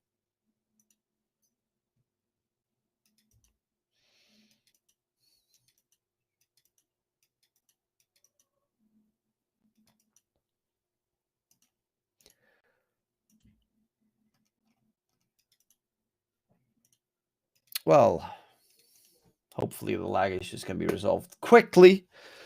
This game so far is going, yeah, pretty well still for playing our hearts out, but Pension Fund of Ukraine is closing in that gap. They stopped kind of fighting in its entirety.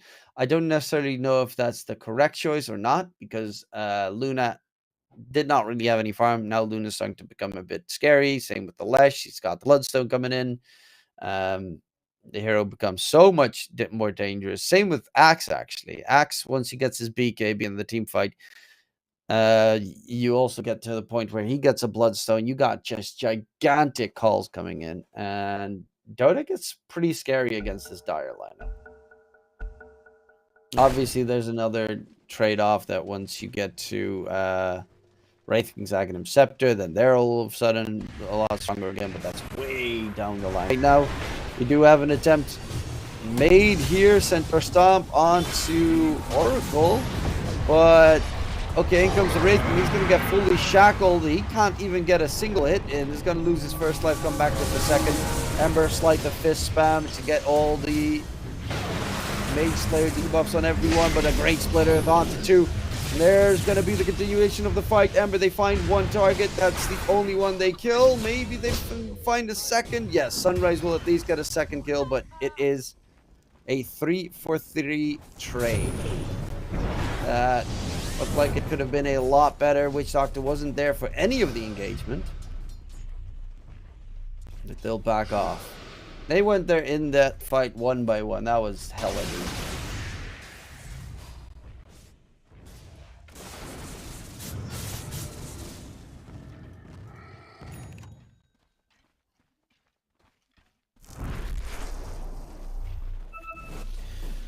But Witch Doctor, he's got what? Yules. He's farming really well on the WD.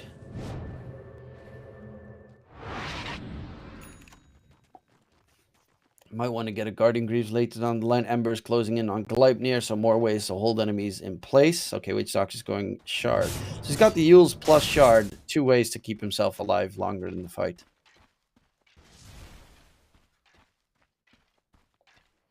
Which is fabulous.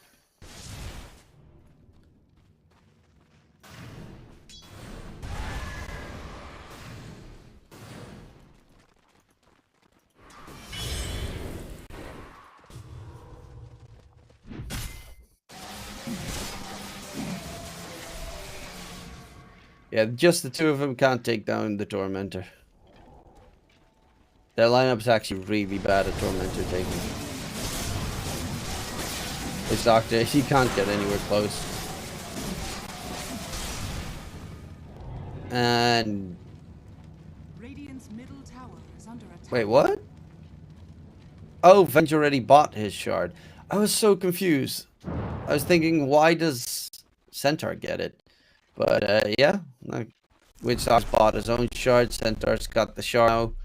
Centaur's gonna actually be very bulky in these team fights. Early shard can be ridiculous because he just walks around with like 5k HP at this point in the game with a couple of double edges. And Witch Doctor, obviously, now with his own shard, is going to be a lot tougher. Stronger. Roshan's going to head towards the dire side of the map in a sec, towards mid. There's a bit of a brawl. Centaur does get himself out there. Sunrise actually was walking in to maybe look for an engagement, but now that it's nighttime, you also have to deal with the Luna aura being global for his team. So they all get a little bit of a damage buff. It's not like super massive. It's like 32 or something. 24. Oh, Witch Doctor is a target that they spot. Stun comes out immediately, but the shackles is the big problem here. And can they get away? Witch Doctor will not be able to disengage, but they did use a lot for this. The downside is Ember's got no HP. Kevtone's got no HP. He's going to get called. He's immediately dead. Centaur's just chilling over there. Has to disengage. Luna's going deeper for the kill. Centaur on the run. Can he get away? Nope. Because this Stampede was also on cooldown. Wraith King is farming the jungle next to them, and they find themselves some really big kills. And yeah, that's the BKB usage. First one for Pension Fund of Ukraine, and right now it is disaster for Playing Our Hearts Out. They're getting crushed.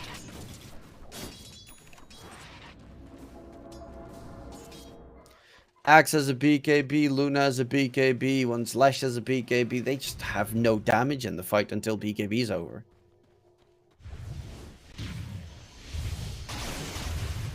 Luna's even going butterfly, so the Wraith King is even less of a burden for him.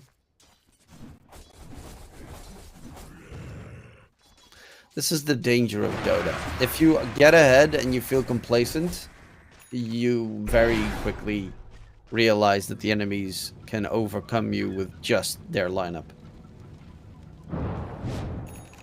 I think you might be hearing the chickens of the neighbors. One sec. I don't want to bore you with the pock, pock, pock. Oh, smoke broke. Sunrise hasn't realized it yet. Now does spot out Axe. And Chip pops his BKB, wants to get the disengage going. Decent call. The taunt needed for the extra armor, but Chip is still down for the counter into Stampede. They spot out Boris the Ackerman, and they'll find a second kill in for the push here. Maybe they'll go for Roche. They have a Wraith King. They have Venge. Yeah, it seems they're going to go towards the pit.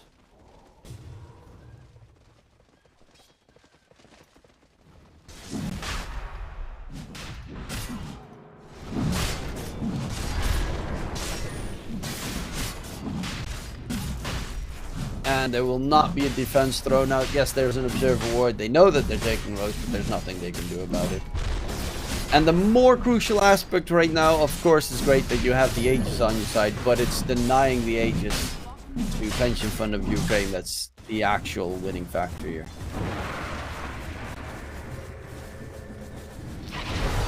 To bottom, there's the Witch Doctor Maledict. He needs to quickly go into his Voodoo Restoration. A lot of damage. Venge was... Okay, so if Venge was there slightly, like a slither of a second there faster, you could have gotten the swap to cancel the TP. So Venge... The Witch Doctor TPing first was great, but Venge kind of had to TP immediately afterwards. Because if a player TPs to a tower and the second player TPs to the same tower... you get, I think it's 2 seconds extra channel time on the TP, so it's, you have to be fast. Oh no, Venge, yeah.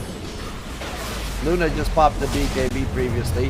Now there's going to be a big false promise save, and Luna does do a lot of damage, but there should not be in hell enough damage to survive, or is it? What? Okay, well, Sunrise shot forward, in comes the Ember again. Luna is still not dead. Finally does drop, but I am baffled at that fact that through all of that damage, Luna managed to still heal. Wraith King comes back for a second life. Jump in from Ember. He's trying to get rid of Boris the Ackerman. Wraith King. Radiance Burn is going to be enough. A lot of spam through. Chip is dropping low. He's going to get taken down, but it's going to be Stepan, the last one alive. And will stay alive through everything. It's a full team wipe in favor of Pension Fund of Ukraine.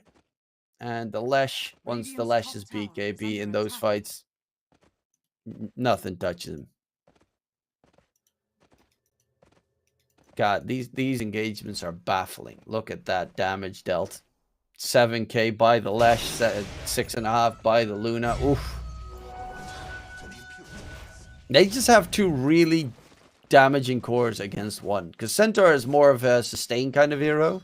Ember also, I mean, he does have Mage Slayer, which is sustain. But his damage output's very kind of weak. And that false promise save.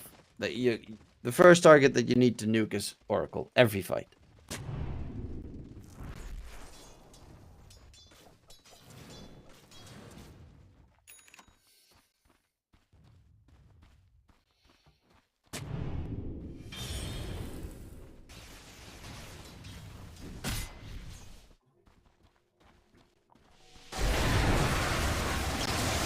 They're gonna go for their own Tormentor. Shadow Shaman Shard. It's not as good as it used to be. It did get destroyed in terms of nerfs because I think the Serpent Wards leave now the moment you let go of the shackles.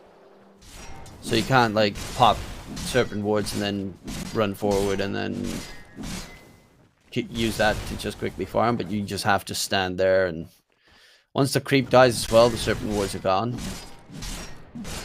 It's actually kind of terrible.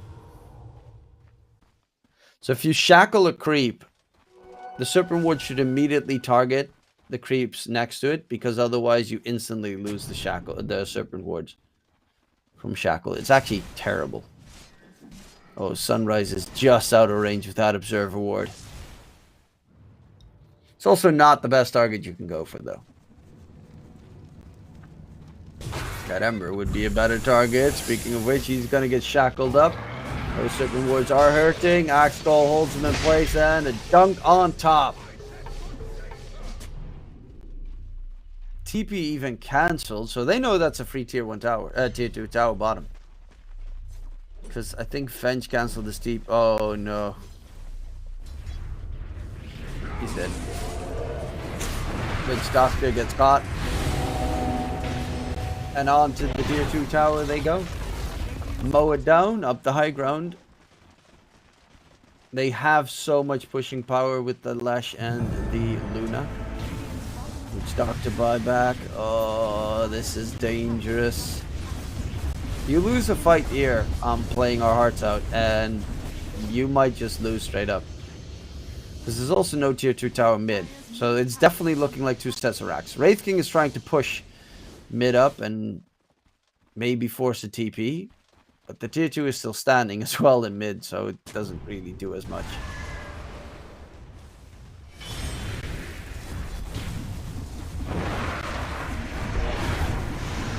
Look at that Luna pushing power. They guess incorrectly. Witch Doctor's going to get caught. That's going to be a dieback if he gets taken down. He's hexed up. Witch Doctor can still go in his little voodoo switcheroo. In the meantime, backline jump. There's going to be the big ulti attempt. They kill off the axe, looking for more loot. Still not dying. They lose the Centaur. In the meantime, Shackles holds down the Wraith King, but he's got a second life.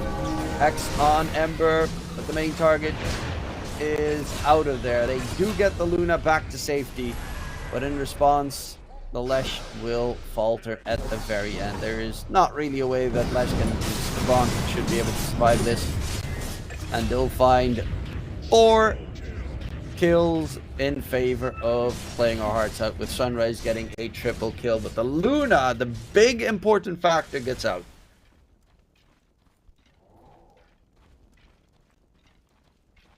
This game is getting really dicey. Can go either way. 2 Bloodstone usages in that fight. Wraith King did do a lot of work, and is going for the MKB once he has the MK. I honestly think that Aghanim Scepter at that point is going to be like the it factor. Ember's got his BKB coming in. Yeah, Ember's kind of getting blown up just by the Luna ulti. Every single fight he goes in, and then Luna pops Eclipse. And poof. Where's Ember? Oh, he jumped all the way back because he was about to get dropped. Pop it, lock it, polka dot it.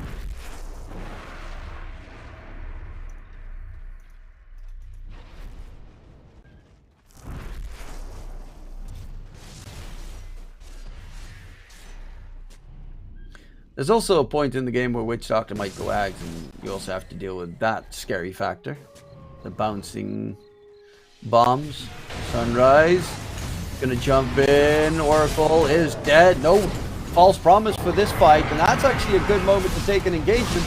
Ember does have the BKB this time around. It's gonna be a dead Ember. Throws out the Fire Remnant, but doesn't have a buyback available. And Shadow Shaman does buybacks upon looking to look for more targets here. They're trying to disengage here with that buyback usage. But it will be a 2-for-1 trade with the buyback force out at the very least, but it is the Ember dead.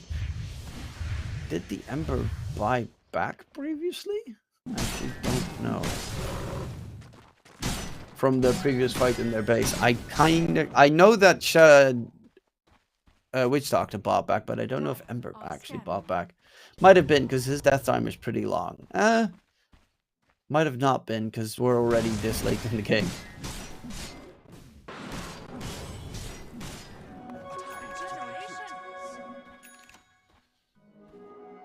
Sunrise, level 25. What talents does that give? Looking for another shard.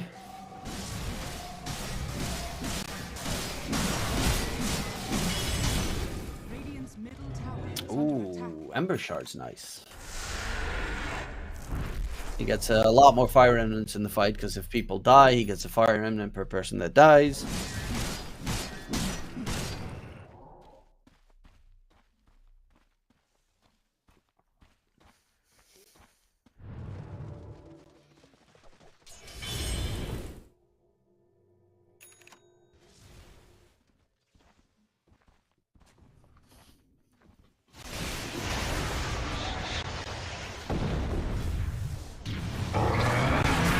Oh, Stefan, BKB plus Bloodstone instantly popped. They also have the False Promise at the ready. Axe Call can't be made. Great cask bounce coming out from the Witch Doctor. Maldic connects as well, and Axe is trying to disengage. This Witch Doctor is no fear, charging for blood, and it will be a dead Axe. Chasing in, Shadow Shaman on the back line is going to die.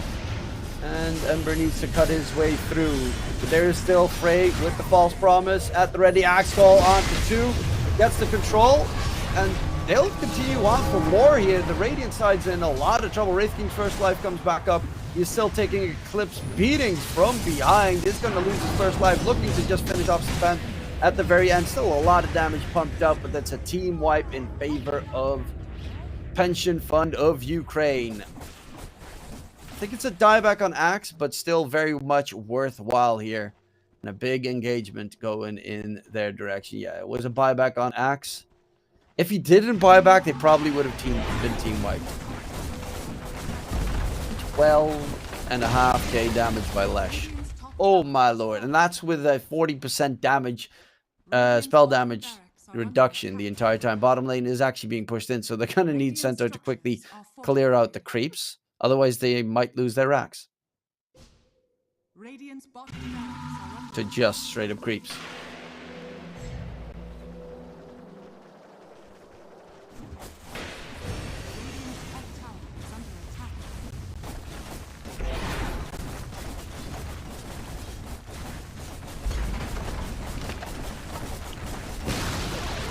Radiant's top tower has fallen.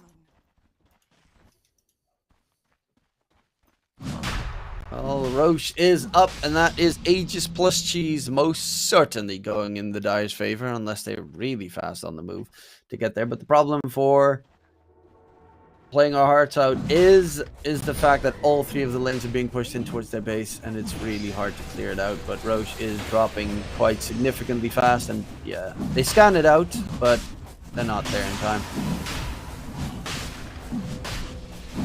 Wraith King might take TP bottom and take the gateway, but it's just suicide.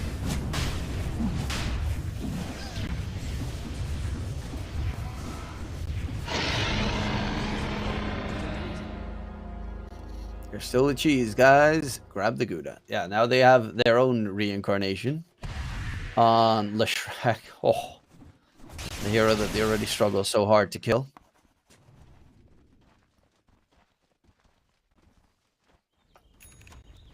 Dire's middle tower is under attack.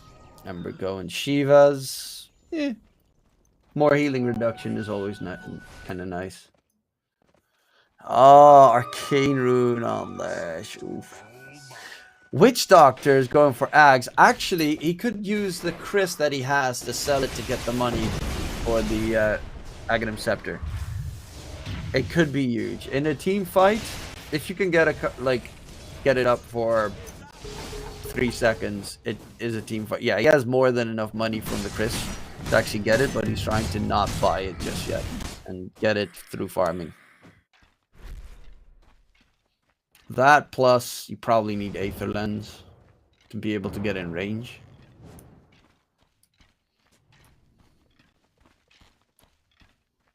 It's always kind of hard to guess when you should use your Chris Gold thing. Axe also has his Aghanim Scepter. So he has now I think it's also damage reduction from counter helix. And I think it like procs now from attacks instead of like stacks from attacks.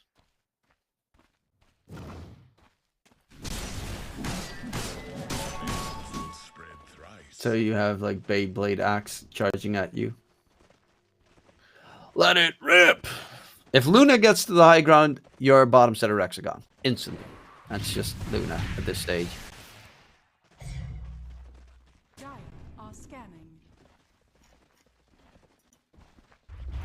Radiant's bottom barracks are under attack. Radiant's bottom barracks.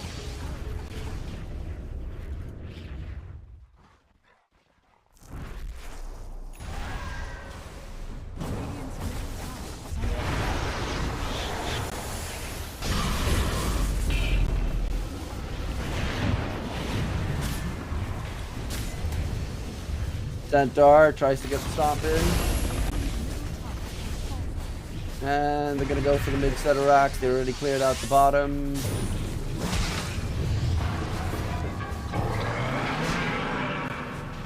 Charge forward. Ray Fire Blast trying to quickly get rid of the nasty Frey, who is still alive. Nullifier will keep him alive for a second longer, but there's going to be kills all over the place. And the reincarnation of the Wraith King Sunrise is surrounded by enemies and will be done in. The Spank Swap attempt to keep him alive. He still will be able to go for a bit more of a bonking, but he is dead. Wraith King has another buyback available. Everyone is dropping like flies. Witch Doctor can't do much. Even with the Aghanim Scepter, it is too much for the Radiant side. Looking in for more. Stepan still has the Aegis. That's the worst part. They still have the Aegis on the Leshrac. X comes out. Stepan still hasn't been killed off in the meantime. If he gets out, that's actually going to be ridiculous. Luna TP's away. And Stepan should now die for the second time around. But it did cost them bottom set of racks and what, like 4 buybacks? 5. All 5 Radiant heroes bought back for that. Oof. And now you're looking at the end push.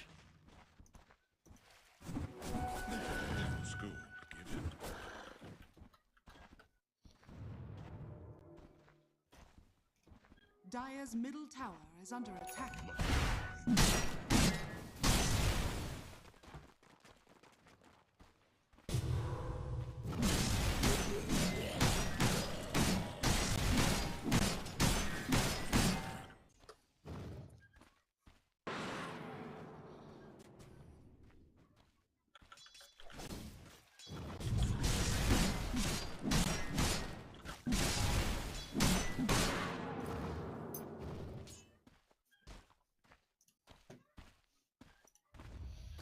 Game is still alive for the Radiant side. And they are recovering some of the net worth they lost, but there's a fight. Okay. Frey's dead. 70 seconds. Okay, he does have buyback in 3 gold. This is really ballsy. coming out from playing our hearts out. With no one on their team having a buyback, they're so aggressively hunting for kills. Which I kind of dig.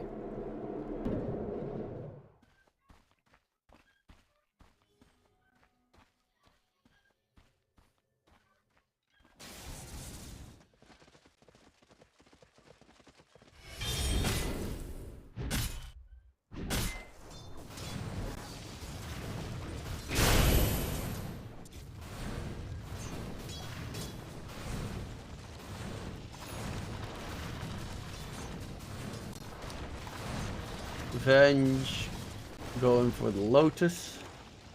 Is it? I mean, Lotus is always nice to have against the Shackle and stuff, but I was thinking he'd just get the Axe now. He's almost there anyway. You get that second life on him. You already have the second life from the Wraith. It's kind of weird. I don't know how that interaction actually works. Because then I guess you would be Ghost until your Ghost also dies, and then you turn into your Illusion. Which I don't know if I think that's better or worse.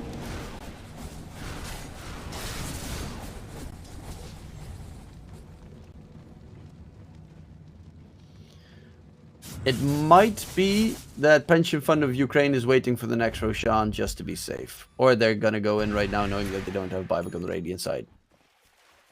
Which I guess it's the buyback on the Radiant side thingy. Oh. Oh, why is everyone in like the most ridiculous of positions? Okay. Defton is dead. No buyback available.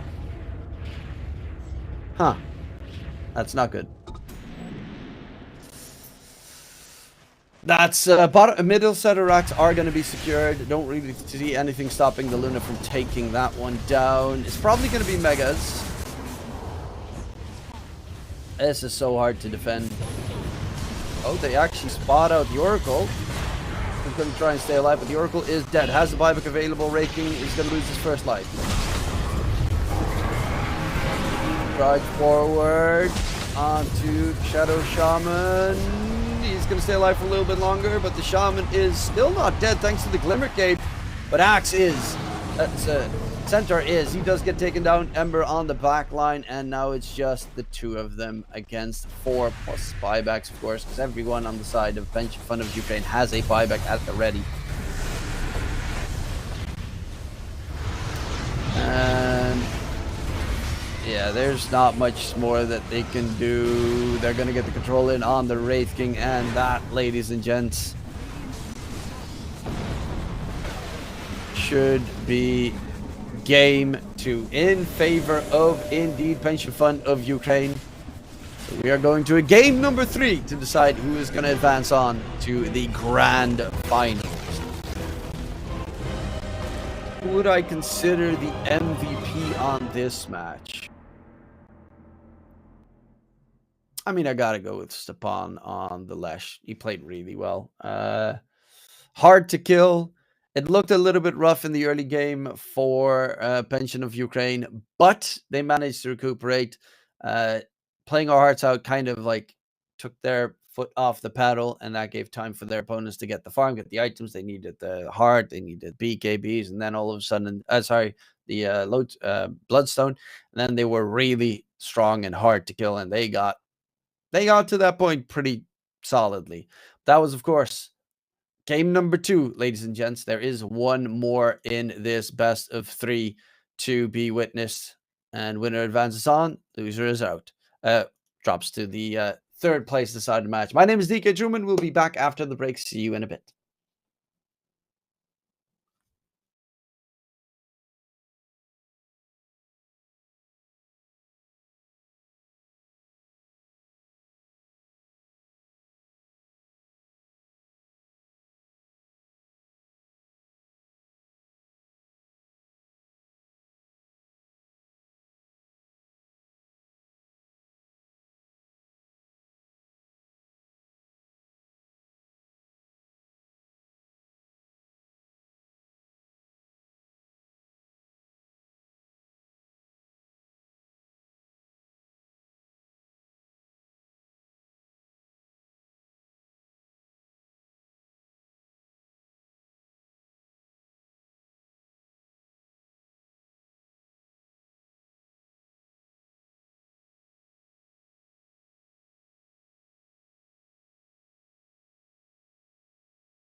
proud about it. I've quit ordering from all those fast food chains. I'm feeling better, there's no doubt about it. And my days are brighter, my shoulders are so much lighter. Just for a moment there, I thought that there was nothing more to life. I thought about it, wrote a couple songs about it. Just for a moment there, I lost myself. Mind if I be real for a minute? It's almost like everything I feel had a limit. It now gone past. Finding reasons to smile and to laugh, and whenever it's a bad day, music is my band-aid.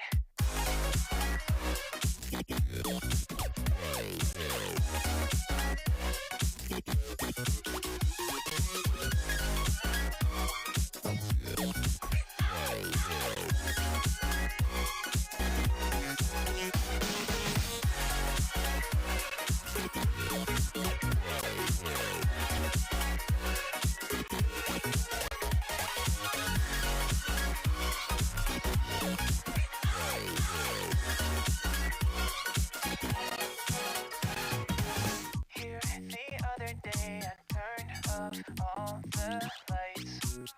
Spent an hour with my memories, and then I realized it's not all black and white. Like I was colorblind, but mentally, yeah. Now my days are brighter, just no longer feeling tight. I don't wear my PJs every day, cause I would rather be outside. I thought about it, wrote a couple songs about it. Just for a moment there, I lost myself.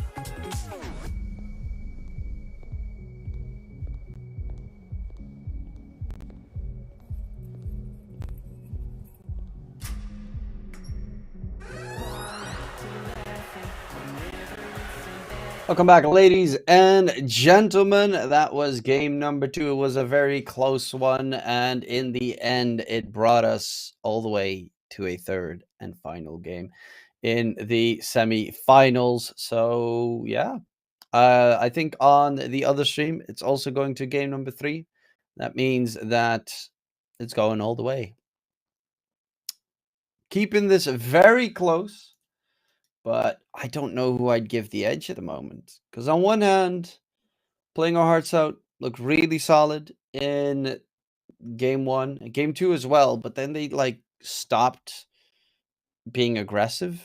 And that's the moment where Pension Fund of Ukraine just swept in and came right up from behind. And that Lesh plus Luna combination was deadly.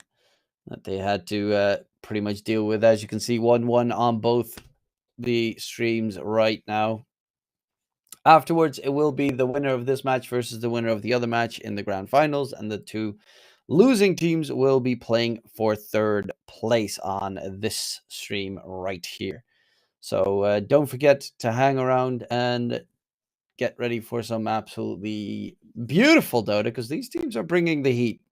They're playing really well at the moment with I would say Sunrise would probably be my MVP for their team for Playing Our Hearts Out, and PFU Stepan has been honestly very impressive on his performance as well.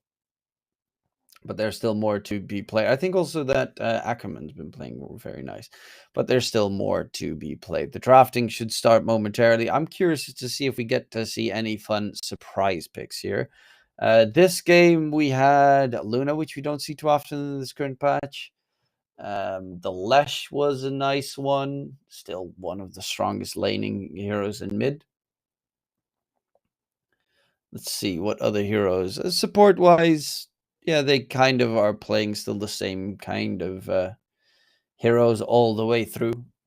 But they're definitely bringing the heat here. And I'm loving to see it for players that, some of them haven't played Dota in a year. Some of them have barely played Dota. Some of them have played a lot of Dota. So it's kind of a nice mixed tourney. I've played in a couple of mixed tournaments as well in the past. It's a very weird kind of cohesion, because it's kind of the players that are like lower ranked MMR, they get pulled up by the stronger players.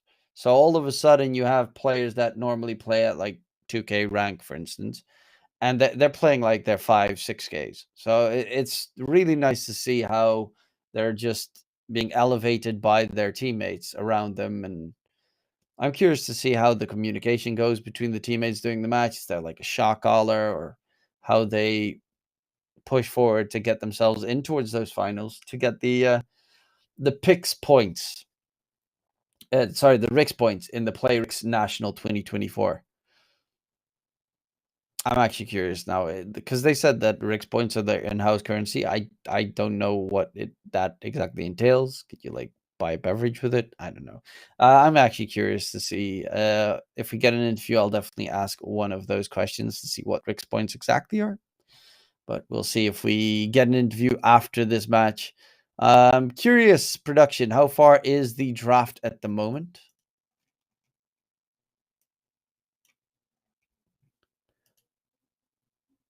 Don't know yet. Okay. Yeah.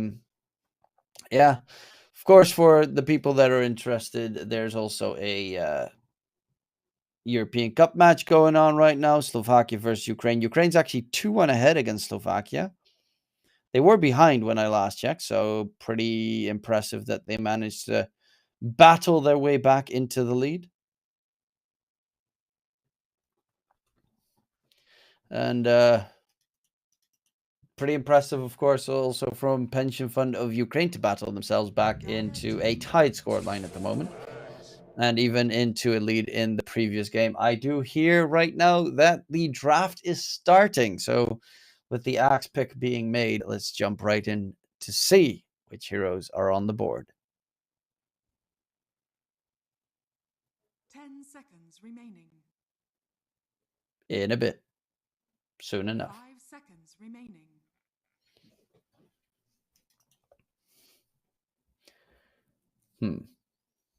Radiant team banned. I hear Jakiro's being picked. So Jakiro versus Axe. We saw so much Jakiro yesterday. I think from the 6 games we casted, we saw like 4 games, maybe 5 games Jakiro. Heavily favored hero 10 here. seconds remaining. Radiant team ban.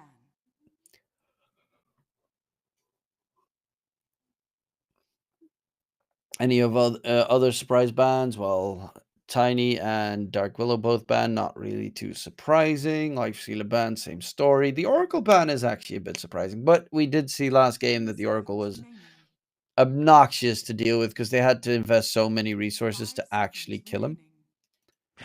Team ban. And if he got his ulti off, they just walked away like nothing ever happened.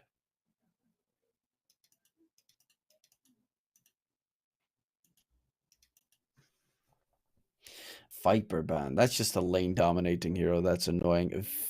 I do see that SF is currently still available. Troll gets banned, but SF has not been picked in my matches yet.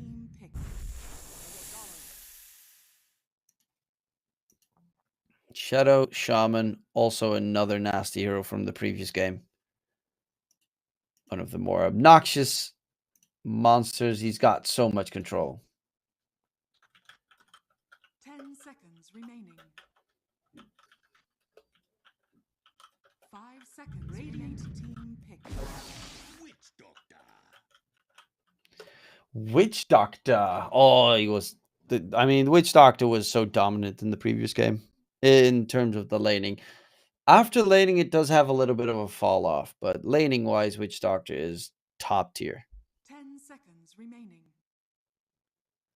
I think there's no hero as strong in laning in this patch as Witch Doctor is, because all he has to do is turn on his Food of Restoration, walk close to the enemy. Not even really close, just in the neighborhood of the enemy, and you can take him down. Weaver, still a possible flex, but if it's a core Weaver, Lincoln's is definitely going to be a necessity against Shadow Shaman. 10 seconds remaining. Whereas Pension Fund of Ukraine have both their supports already secured.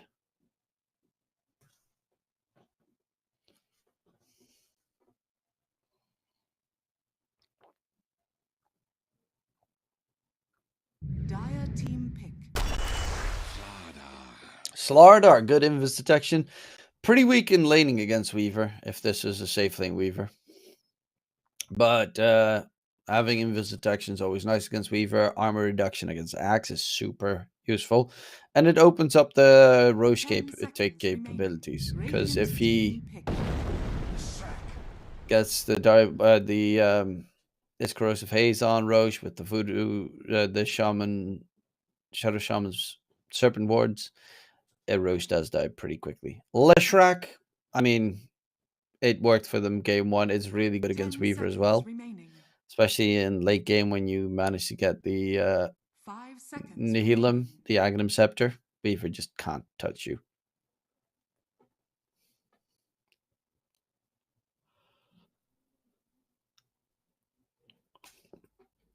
But that also means you could possibly go for a position 4 Weaver and get the Spirit Vessel on him.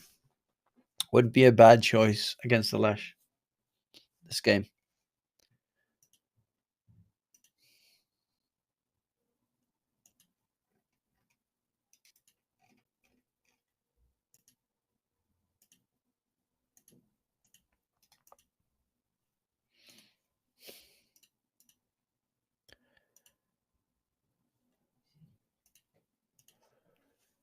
Okay, Troll banned, Viper banned, everybody banned.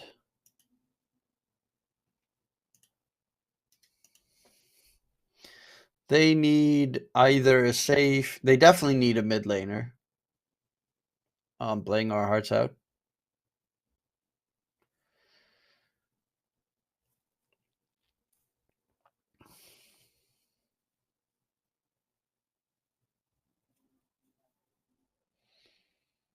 Kind of a mid laner would be good for them against the Lesh. I mean, I'd still say Shadow Fiend. You actually kind of destroy SF Lesh with Shadow Fiend. You could go. What other heroes are nice? Razor. Okay, so probably safe lane Razor then. I mean, it could also be mid Razor, but it's good against Slardar if you go safe lane Razor. And then Witch Doctor 5 with Weaver for laning with Axe. 10 seconds remaining. Technically speaking, you could also put the Weaver together with 5 the Razor seconds and then remaining. Witch Doctor Dire Axe. team Both ban. kind of work. Because both supports are not going to have any stuns. That's the one downside, because Witch Doctor is not going to level his Unstable Concoction. Or no, his cask. 10 seconds remaining. Unstable Concoction is actually the Alchemist spell. 5 seconds remaining. Luna ban. This game, I mean, you could. Nah, you probably won't go anti-mage if you're playing a hearts out, even though it's good against Lesh and Jakiro and Shadow Shaman. It's bad against Slardar. Maybe you do go for it though. Garsa's already banned. Troll's already banned. The big problems for anti-mage are already banned primarily. Could also make this, of course, safe lane Weaver and get as they expect a support as the last pick. 10 seconds remaining. AA would have been nice against the Lesh. 5 seconds remaining. What other heroes are there that are good against? Shadow Demon, not really. Maybe just get trained. Trained Weaver's pretty good. Laning wise. Why? I was thinking originally Wyvern, but it doesn't really feel like a good Wyvern game because Cold Embrace will kill your teammates thanks to the magic damage coming out. So physical damage block doesn't really do that much. And Winter's Curse, there's not the greatest Winter's Curse targets. Obviously, we don't know the enemy's safe laner yet, but it all feels a little bit icky. 5 seconds remaining.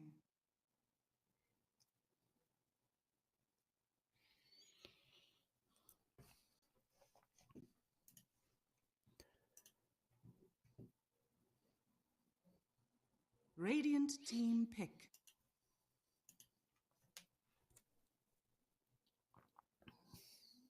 Wraith King ban. Really? I would have loved for them to pick Wraith King if I have Razor. 10 seconds remaining. 5 seconds remaining. And it's going to be 15 more seconds. 10, 9.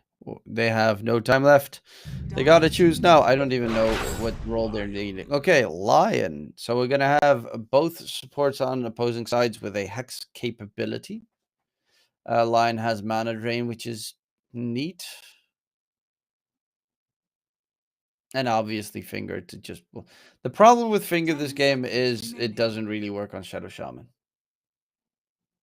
Because you got, like, you use Finger of Death on Shadow Shaman, and then Shadow Shaman's passive procs, and he just walks away. It's kind of terrible in that regard. Chikiro is also super tanky. Slardar super tanky. Lesh is super tanky. Like, it's a pretty weak Finger of Death game.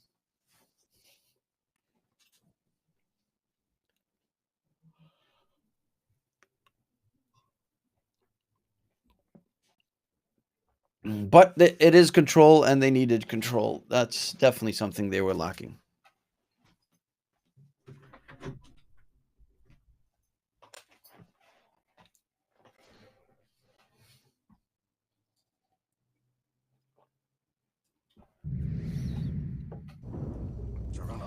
Juggernaut.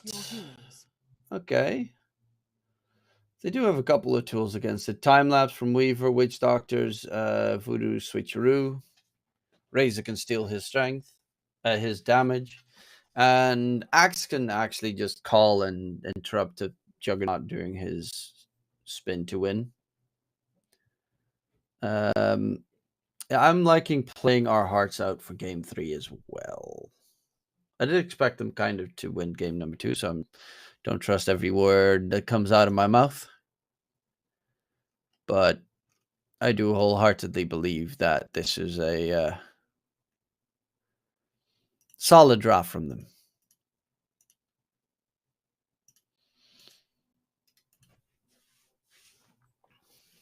You got a... I mean, it's not going to be the easiest for obvious reasons. There's a good push power on the Dire side, plus they got Roche capabilities. Both things that, I mean, Weaver can take Roche pretty nicely, but their pushing power is pretty weak on playing our hearts out.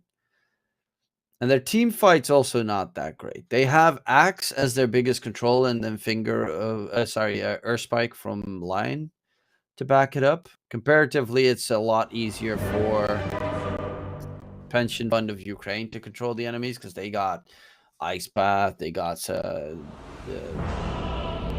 Slardar, Stun, Shadow Shaman, everything, Leshrac with the stun. Like, they've got multiple heroes that can just lock you down, and AoE lockdown as well, which is even worse. But we're going to be heading in towards the game, see if it's going to be the draft that is really heavy on the CC, the crowd control, versus the draft that is, I think, individually just a bit stronger. Like Weaver, for instance, feels like a hero. If he gets BKB links in this game, it's going to be really hard to kill him. If he doesn't, then it's going to be really easy to kill him, though. So that's a trade-off. I feel like the Juggernaut might struggle, but in a game like this, you can get like Swift Blink later on,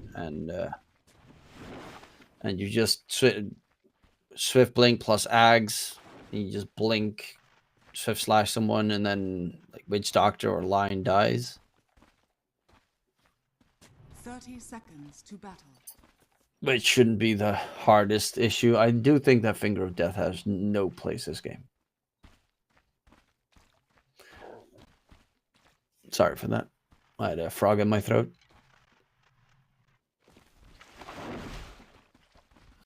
Any early game fights? Last game, playing our hearts out, did start off the laning phase with a 3-for-1 trade. The battle begins. Now it's just going to be 2 bounty runes per team.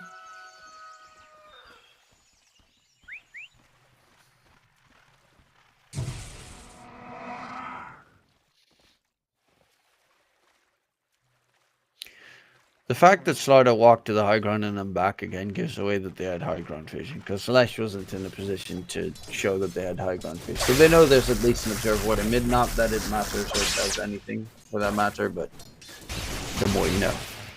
It's the little things. Unless he perfectly faked that, which could definitely be a possibility. Oh. Shadow Shaman just got run at by Witch Doctor. Yeah, this is also a deadly lane. You get bugs on you eventually. Scooching little Weaver with the Maledict and with the Restoration debuff. It becomes painful very quickly.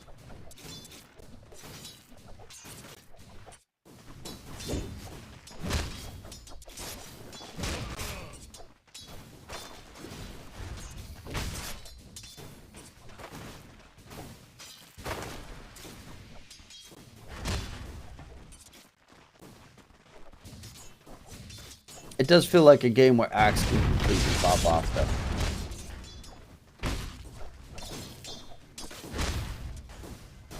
Mainly because he's playing Naked Axe, which is like the best skin.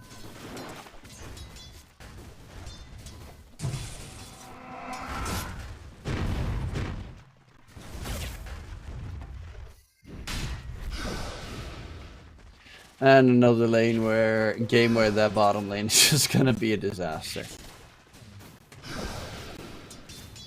Shadow Shaman plus the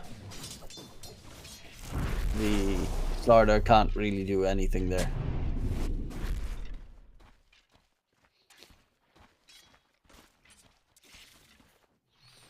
Against the Witch Doctor. Slaughter only on 2 creep kills, yeah.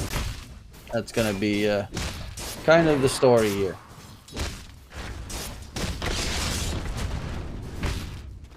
Oh, Axe had a call there. Would have been gorgeous.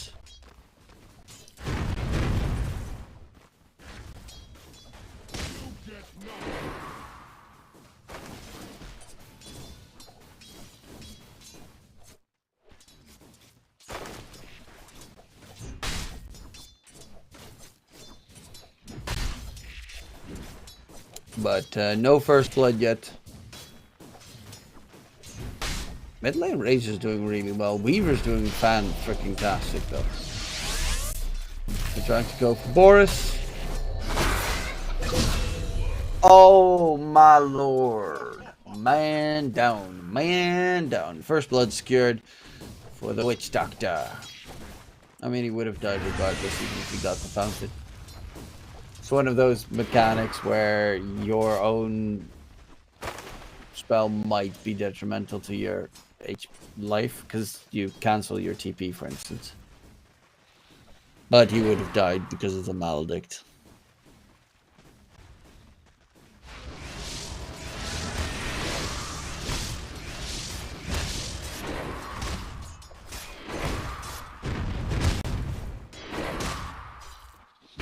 One of the big downsides to Slaughter as well is that it's a really, really bad farming hero. So if you lose the lane, the game might get very problematic later. Which in this case might just be happening. Mana drain on Jug. And yeah, this is... Top lane's even struggling. It's kind of a repeat of last game, where the side lanes are in trouble. Devton, though, will get spun on. Will he get away? Gets the Earth Spike. Nicely done.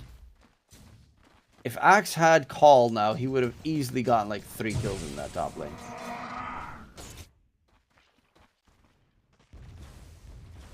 But Lion gets out.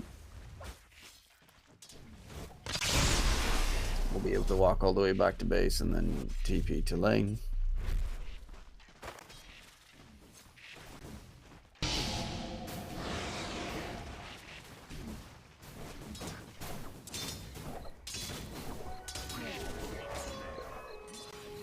Dire's top tower is under attack. And innately getting Shikuchi Not Shikuchi, but his third spell on Weaver is also one of the weirdest things. Some of these heroes have weird basic abilities added.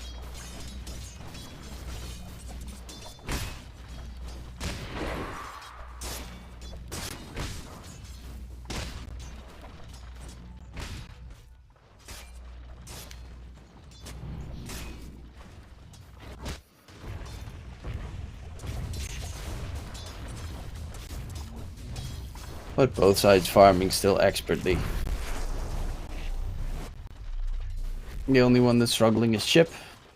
Everyone else is still managing to get the farm that they require.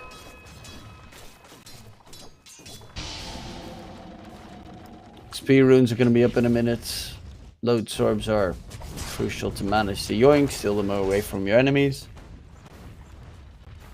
I think both the load sorbs went to the Radiant side, but Witch Doctor might try and steal the enemy's XP rune soon enough.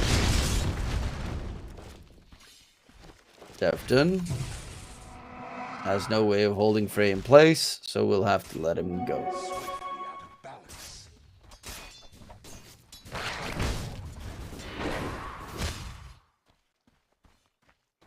Yeah, Boris the Ackerman knows that there might be someone heading his direction, so he's going to block off any entries. We'll be relaxing Stepan with the haste rune, looking for Axe, misses the splitter. The Axe is trying to dodge and weave his way through, gets the call off. Mana is kind of gone on the Lesh though. With the Razor TPing in, yes, they will lose in life. Oh, this is the ulti from the Razor getting a kill onto Frey, and TP back from Juggernaut, with the Lesh even TPing all the way back to base. Stepan gets out, Jugger gets out, but it's a 1-for-1 trade. And it does push them away from farming in the meantime. Sunrise, 43 last hits, 14 denies. Dire's top tower is under attack.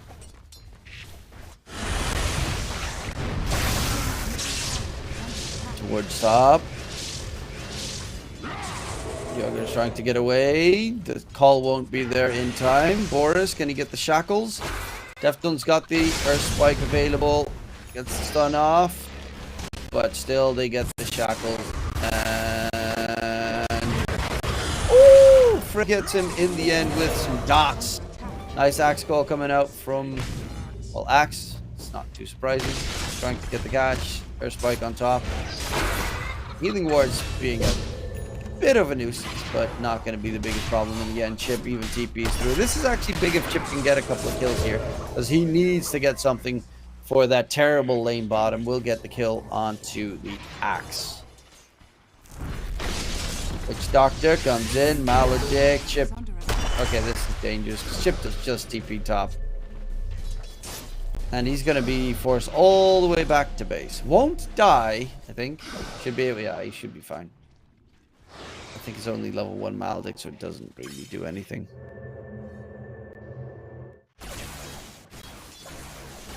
I'm surprised that Weaver TP top, though. It's such a free lane now in the bottom lane. You're going to just need to get the free farm there.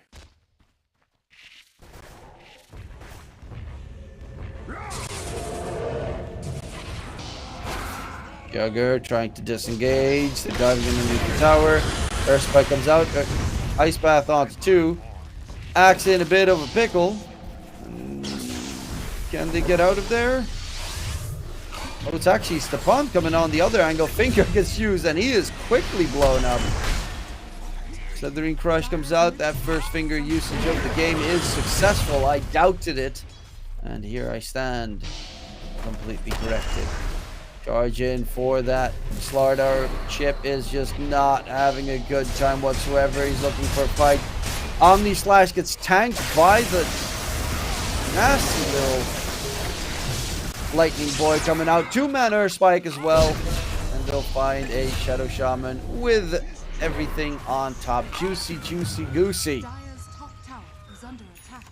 They're finding all the kills required here on the side of playing our hearts out. Stepan trying to catch them off. A 2-man stomp. Oh no! He misses his chance there to get the kill. And now Stefan is going to be surrounded by 5 heroes from playing our hearts out that managed to shut him down. Yeah, these couple of last fights were horrendous. All 5 dire heroes died in the top lane. And the worst part is almost all of them TP towards top. So they're all going to be forced to take the walk of shame out of base.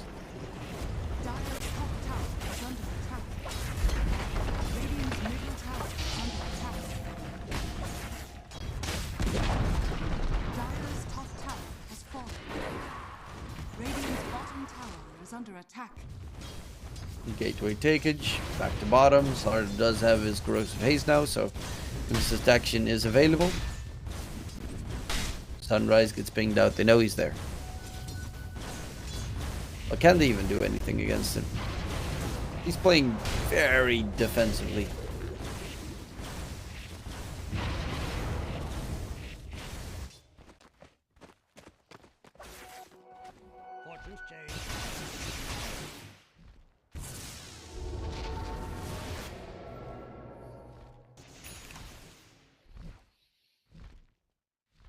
$4K net with lead here.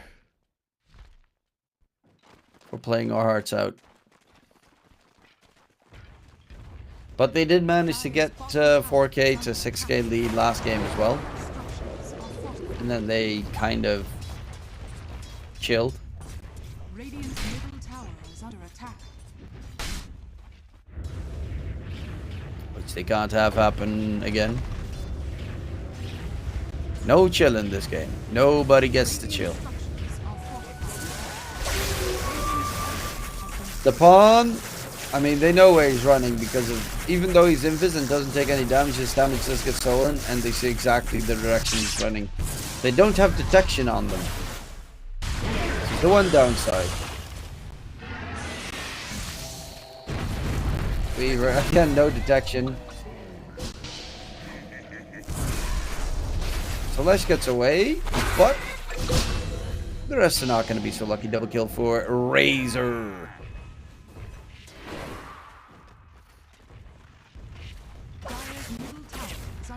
Yeah, he had so much damage stolen in that from the Lesh. I think still like 160 or something.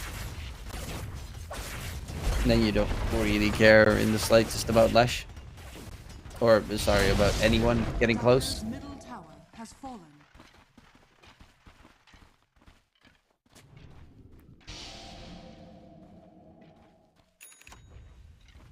Lion's actually really farmed. Tefton's got about the same net worth as Slardar, which is not the weirdest thing because Slardar has this terrible lane, but he's not that far behind his own core and the Juggernaut. Jugger actually had a pretty okay lane. Not super great, but definitely not terrible.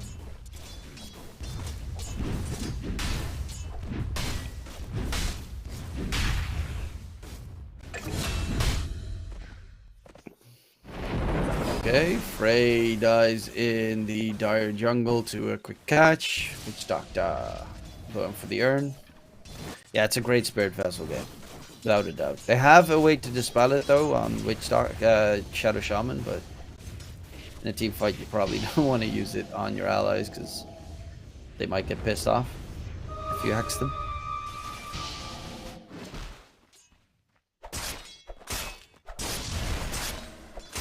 And Jug's closing in on the Maelstrom, which, yeah, Mjolnir, definitely a big item this game. If you manage to get Aghanim Scepter at one point, you got that Swift Slash with a ton of attack speed.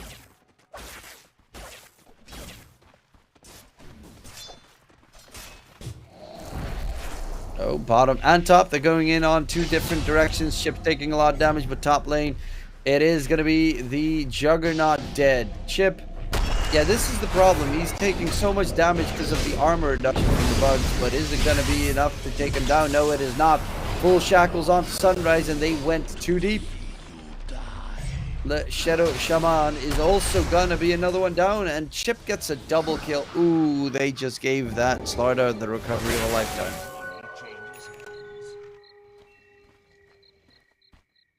That was way too deep.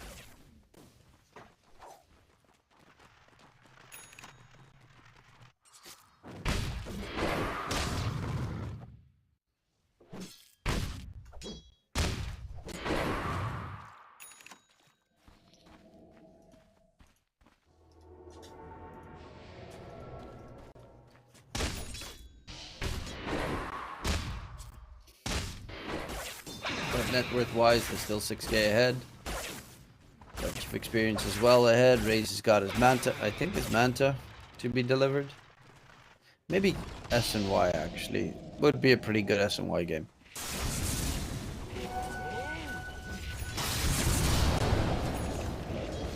Axe has Blink Dagger now done. So they can actually start making some plays on the Radiant side. Okay, it's a Manta. Finished up. Weaver is being spotted by all the corrosive haze shenanigans, but they're just using that as bait. And the full-on control on Chip. Can they kill him off? Chip actually gets out of there with the little slither. And will manage to disengage, but they're going to look for the tier 1 tower in response.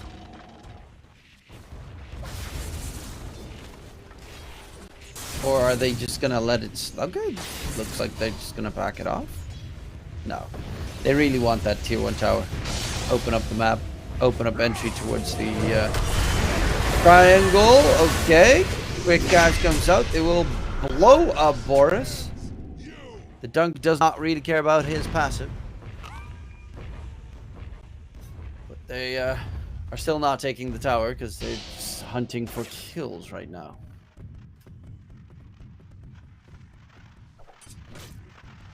Dire's bottom tower is under attack. Radiant's top tower is under attack. Radiant structures are fortified. Dire's bottom tower has fallen. And Razor, I mean, after the Manta, what do we get? Axe going Blade Mill, not surprising, but it's still, I would say, a really good Lincoln's game. A really good Loads game if they can get it on Axe maybe later, or Lion?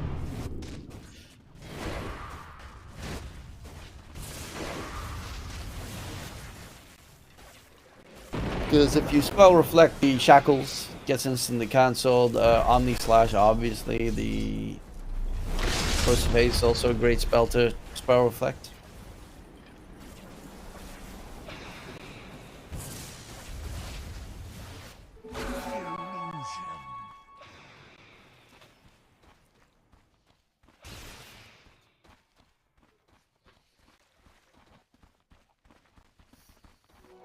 Just what the doctor ordered. They're growing in net worth. Slowly but steadily, they're kind of getting out of control. 8k now.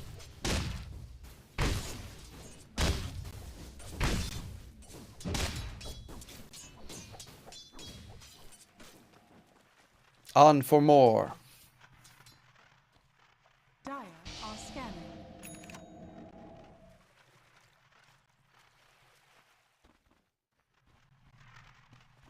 Oh yeah, Raze is just gonna go straight BKB. Yeah, that actually does make a lot of sense. That way you don't really care that much about the Leshrac in the fight for his damage output, same against the Shadow Shaman or the Radiant's Jakiro. middle tower is Because they have a under lot of magic damage on the Dire's Dire side. top tower is under attack. Primarily magic damage at this stage. Ooh. Jugger gets spooked by an illusion. They're gonna smoke up. They're gonna head top side, enter the Dire jungle. See if they can get a catch. Juggernaut would be a huge kill. He is right next to the tower, but Tavton underneath ward vision and Juggernaut will get away. Yeah, that was a bit too greedy on the jump. Oh, that Omni Slash. It bounces all over the place. Not the correct position to be in. Chip is going to get taken down in response. Time lapse. Gets himself out there. Witch Doctor's ulti. Tons of damage to be pumped up, but a nice 2-man stun will keep him at based upon. Actually, kind of overestimated how tanky he is. And will drop dead. Make that a 4 for 3 trade. Frey's gonna be the last one to drop. They get the vision from the nice lightning coming out of Razor and a full team wipe. They lost 3 heroes in the process. They get everyone on the opposing side.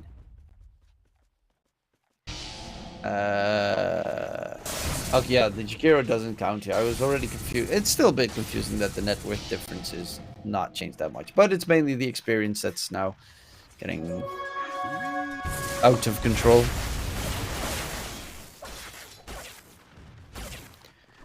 Raze is almost done with the PKB. Then he cares even less about Lesh than he did in that fight because he just Dire's middle tower is took under 2 steps attack. to the back and then ignored Lesh.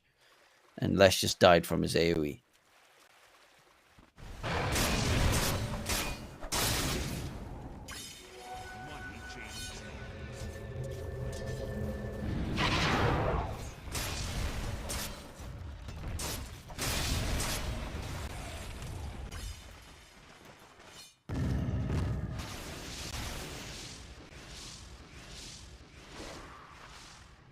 Razor's closing in on that BKB. As mentioned, Axe is done with the Blade Mill. Radiant's middle tower has fallen.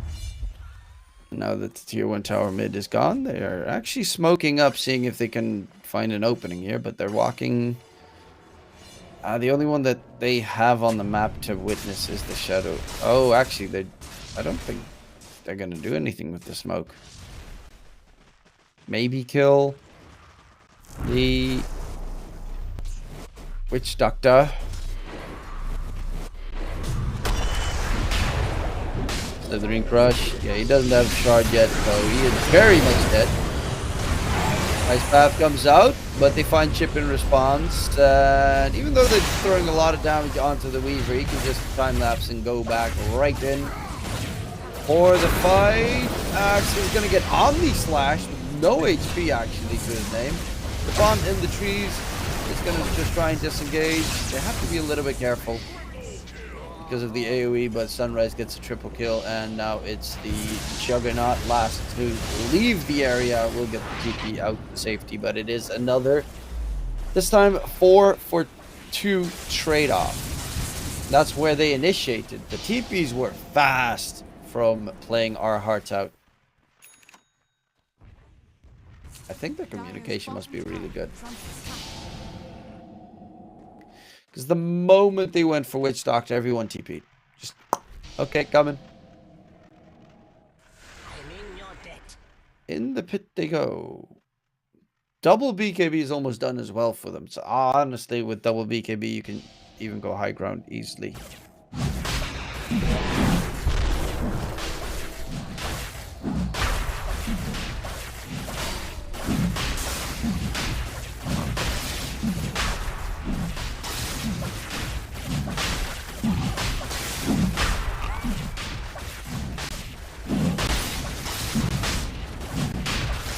And that's going to be the first ages of the game in hand of the Radiant side. Granted, last game they also had the first ages of the game, so it doesn't say everything.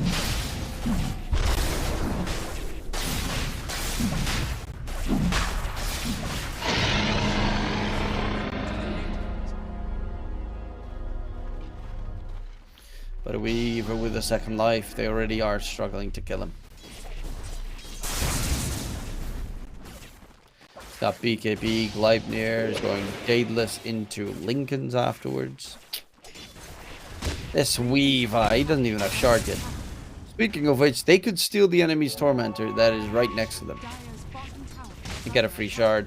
For Lion, it gets the AoE mana drain, I think, still. And the Witch Doctor is just broken if he gets it for free. Like that fight bottom, for instance, if he had the Shard there, he wouldn't even die.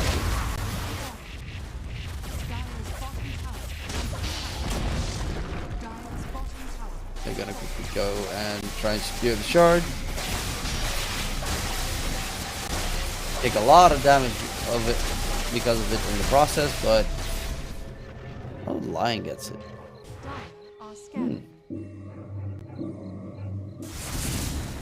I mean, it's still really solid of the Shard. It's not like it's a Mirana where you get the Shard and you're severely disappointed.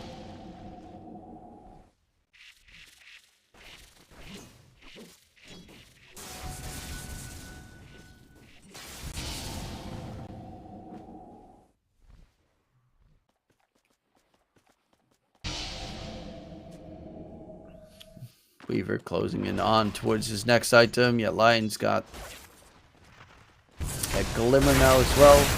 More magic damage reduction. Or absorption in that case.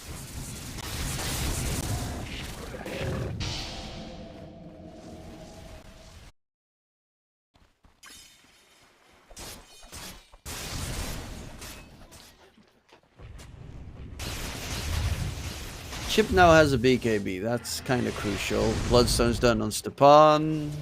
Going for his own Yule Scepter. Oh, the Yule Scepter will be able to survive initially a little bit longer. Yakiro has equipped Ags marked. High ground defense is so nice if you manage to get that Ags. I think it's still one of the coolest Ags in the game. It makes your macro fire just so much more effective. Oh, Axe gets a free shard. I don't actually remember what Axe's shard does. It did get changed. I think you gain armor. No. I think you give everyone that you call the battle hunger debuff. And you can stack battle hunger debuffs on top of it. So they can have multiple stacks of battle hunger.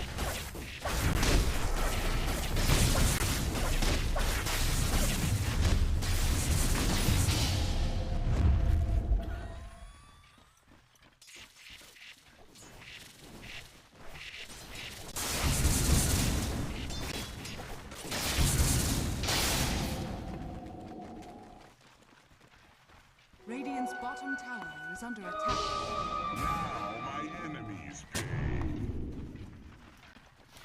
Now my enemies pay.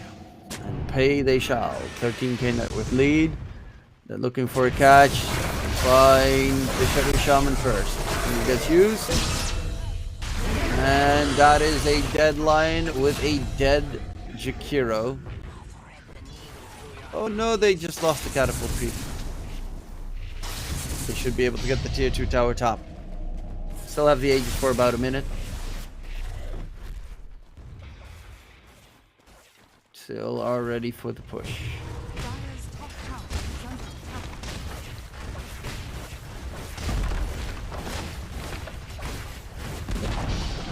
Dire's top tower has fallen. Yeah, the only downside on their drafts is their pushing power is very weak.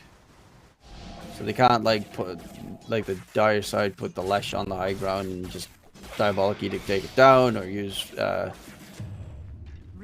fire spell from Chikiro, or Shadow Shaman, drop the Serpent Wards. They don't have anything in terms of pushing.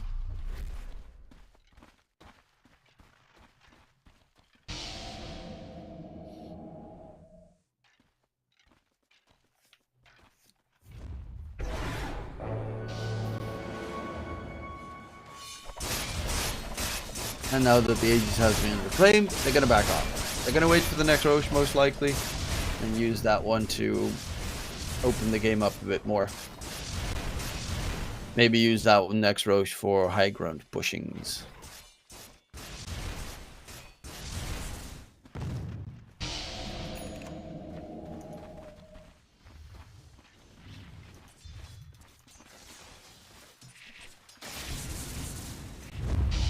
Now they are creeping up in towards the dire jungle. Spot out a Juggernaut who is very quickly dead. Dunk doesn't even connect. That's how fast he died. And won't be back up for another 50 seconds. Creeps are pushing in mid. They're looking for the tier 2 tower. Or not? Dire's middle tower is under I mean, there's only one tier 2 tower still left on the dire side, and that one gone. High ground pushing might be on the cards. They actually have one pushing power that they could get, but that means that Razor needs to get Ags, which Razors normally don't get. I wouldn't mind it though. Dire's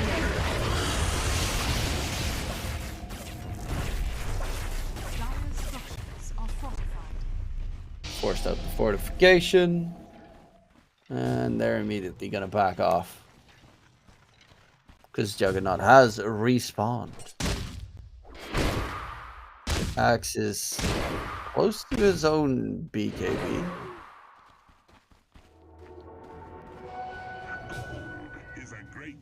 Chapter.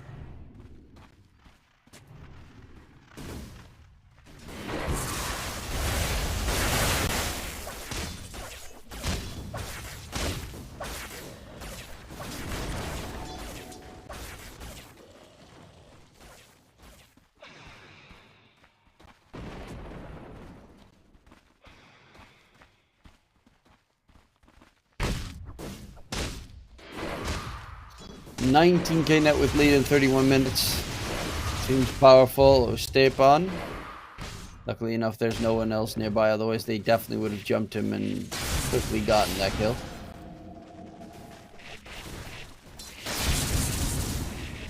Yeah, Weaver wants Lincoln's, Shard, Scotty. But they are slowly getting rid of every part of the map that the Dire team can farm. They need to be a little bit careful though, because they're in the triangle close to the line.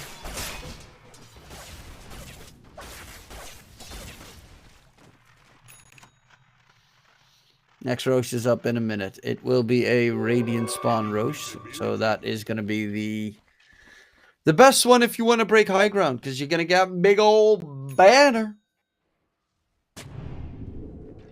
Not Bruce Banner, the Hulk, but the actual Banner.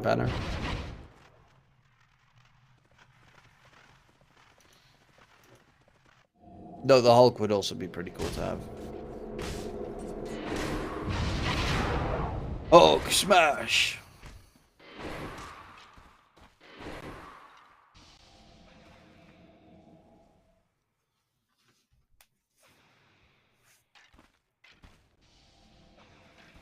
$20 seconds left.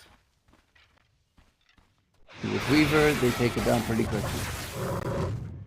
Razor's got the butterfly already to pick up.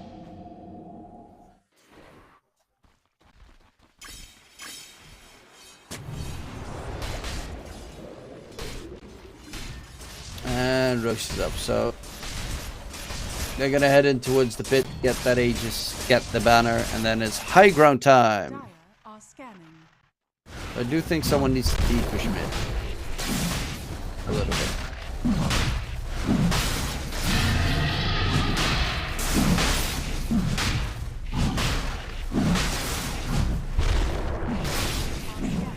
$20K net worth should be enough to break high ground, right? With the Aegis and banner.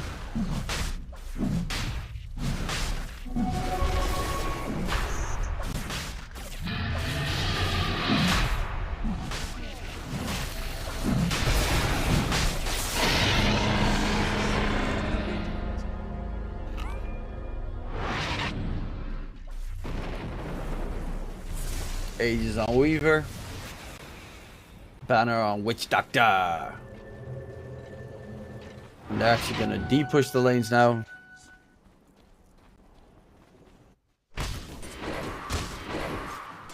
And clear the opportunity to go high ground.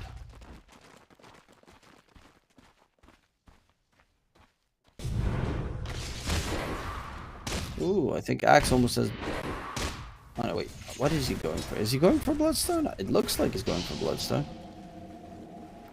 But no, he's looking to get one piece of the Bloodstone, which is even weirder. A Bloodstone is so good to have on Axe because it increases the circle that you call and taunt people. Especially if you get your level 25 taunt, I think it's extra 100 cast range. So then you get like a massive Axe call thingy. They definitely spotted out that they smoked. Just you can see the puff of smoke if you look in a certain direction. It was kind of nearby.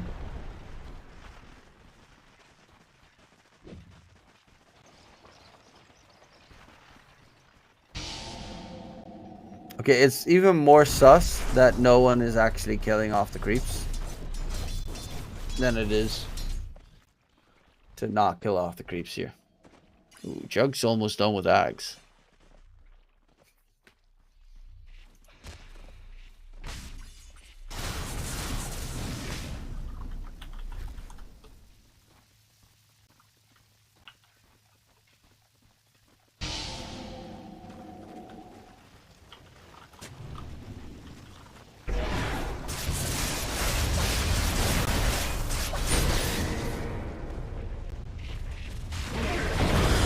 Resistance gets bopped. Okay, that is super aggressive from Tempton.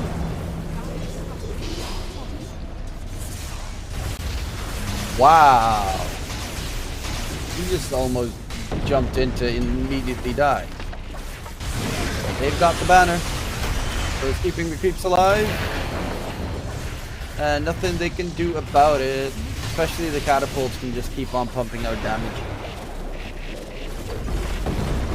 God, banner's such a good thing.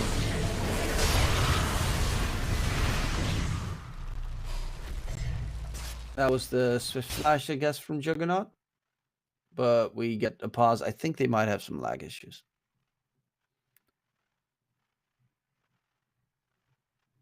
Or at least, possibly.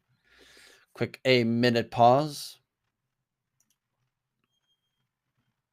In the meantime, there's also another match going on for everyone watching. That is a Loyal Patch versus the Natasha 2 Bashers. And currently, Natasha 2 Bashers are ahead in game number 3. That's, of course, going on the other stream on this channel. We're going to what is possibly going to be having a lower bracket or a third place decider match after this with Pension Fund of Ukraine, because Playing Our Hearts Out is massively ahead and they're on the high ground push. Games being unpaused again.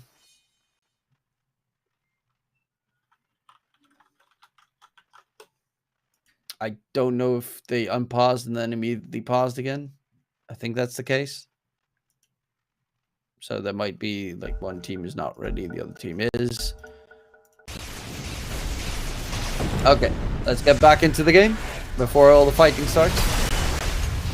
Because I hear a lot of damage coming through. The banner is still alive as we speak. Chip is going a little bit deep outside of base. And that is going to be the middle set of racks. I think the racks taken care of. Still taking so much just passive damage the entire time. They're trying to kill off the creeps, but with the banner up they can't. But they're gonna back off on the Radiant side. They still have that Aegis, so they can go for another one for the top set or bottom set of racks. Ooh. Amplify damage.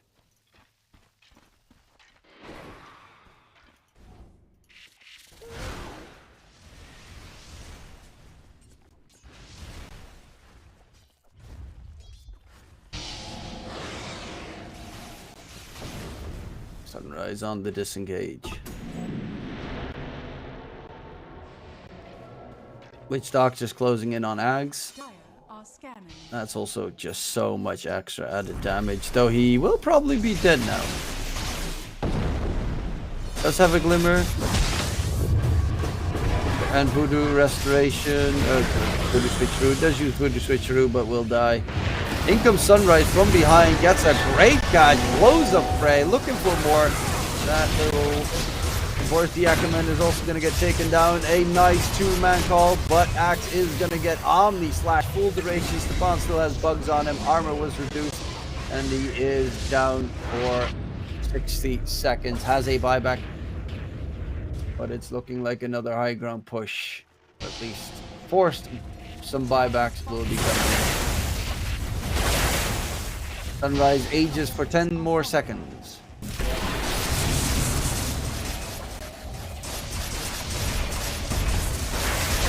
And they have to be really careful because Sunrise. Okay, so Slithering Crush comes up onto the Razor, who immediately turns around and they blow up the Slardar. That was almost a perfect play, but unfortunately just slide off the mark with the Slithering Crush. If he hit it on the Weaver, they killed the Weaver.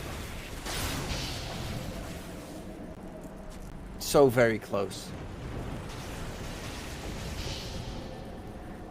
But they know they can't stop with the push right now.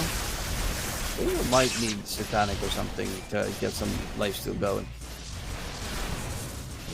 Another shard to be yoinked.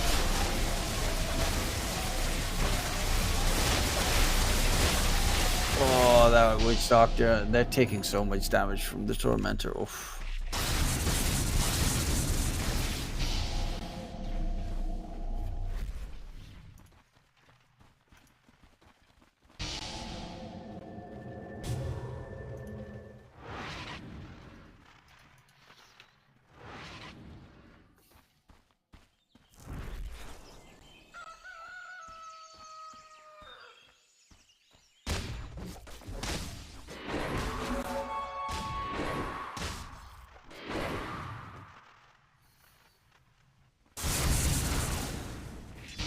And is it the question, are they going to wait for the next Roshan?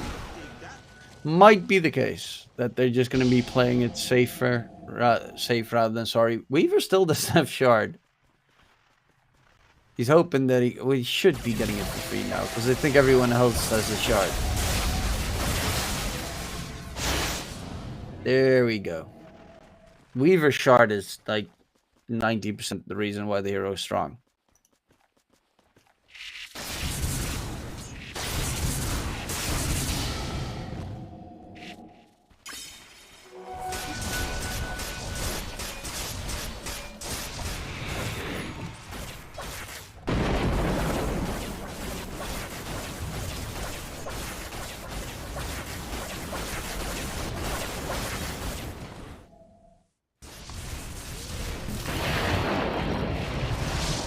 Juggernaut gets spotted, takes a lot of damage, a couple of crits.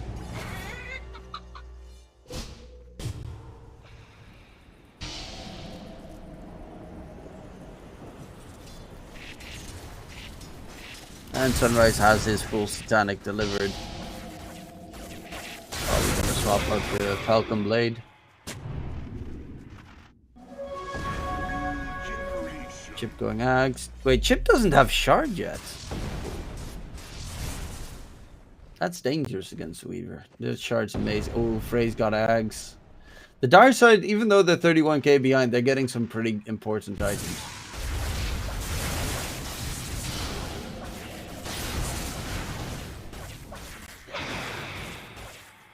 So they have to be careful, because if you get caught inside a macro fire while Slithering Crush hits you and then Split Earth as well, you're still gonna die. No matter which hero on the Radiant you are, they will die. Roche is actually respawned. This is third Roche. This is Ags Roche. Who would Ags Roche be? The Aghanim Scepter should actually then go to Razor so they can high ground siege. It was a fast Roche respawn, by the way. Oh no, wait, it's Radiant Roche. My bad. So it's a Refresher Roche. Double BKB is always nice, I guess. On Axe, it would actually probably be best because you can get double call. Just a lengthy duration of locking people in place. Why does no one check the pit though?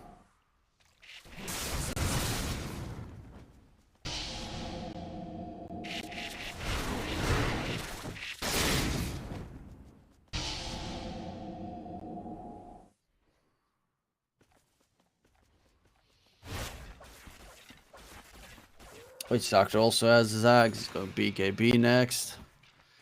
Then wouldn't surprise me if he does Aether or something.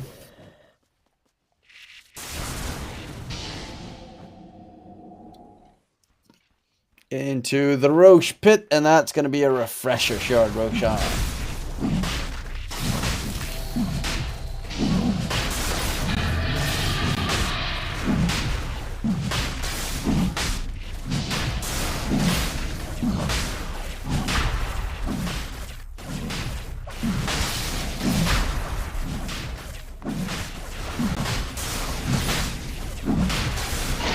And that should be enough to finish the game.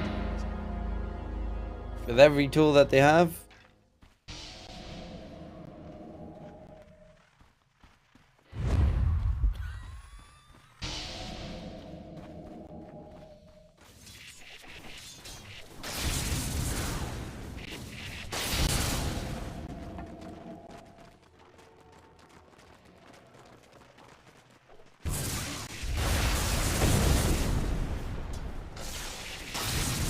Yeah, now the problem is, this is the downside of doing all the waiting.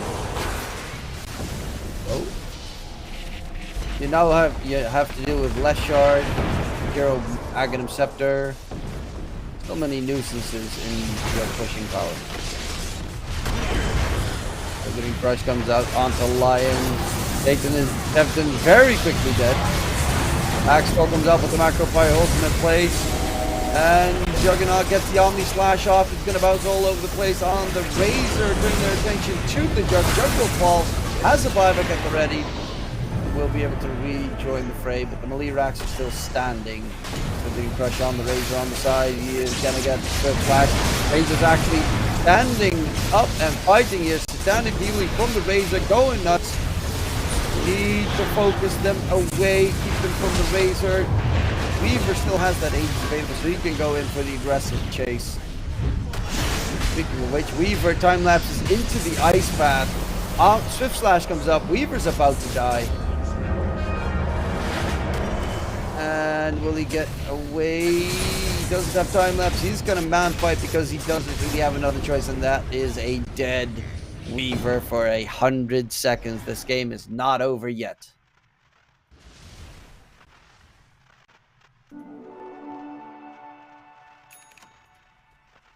But I do hope that they realize that the Dire used 3 buybacks. So if everyone has respawn playing our hearts out, you shouldn't wait for Roche. You should just go and finish. Because without buybacks, you kill off that Juggernaut, it's probably game. Actually, if in that fight they killed off Lesh, which no one focused, Lesh wouldn't have a buyback then. But he will have a buyback in 10 seconds.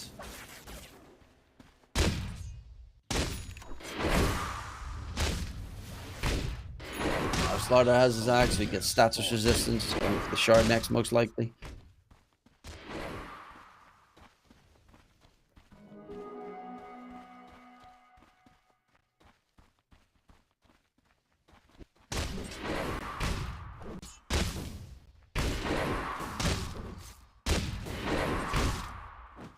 Radiant's bottom tower is under attack.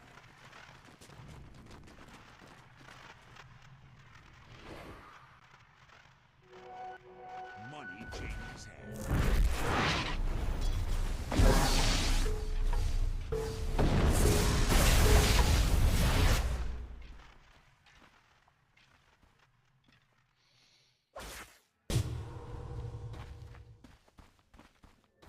32k with advantage, and still not feeling like they're in full control. But I mean, if they actually wait for the next Roshan, it will also mean that the Dire side have their buybacks again. So, and you're gonna have to deal with Leshrac Nihilism soon. Yeah, they're gonna smoke up. Radiant are scanning.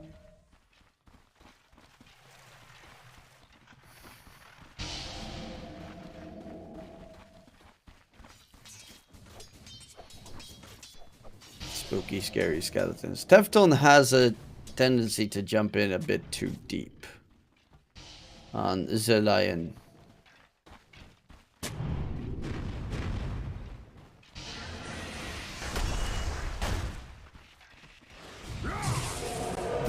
Oh, and they get the quick kill onto Leshrac. Finger comes out. And they will find the Shadow Shaman. That's going to be a dieback on the Shaman. Stepan, he's taking so much damage from the Weaver. Omni Slash, though, bouncing all over the place. Time left by the Weaver. Gets himself back in action. Razor stealing all that damage away from Juggernaut. And with the Juggernaut dying, that should be dangerous. Stepan is all alone after the buyback. And Stepan has nothing left. GG gets called. And it is going to be playing our hearts out that is heading towards the grand finals.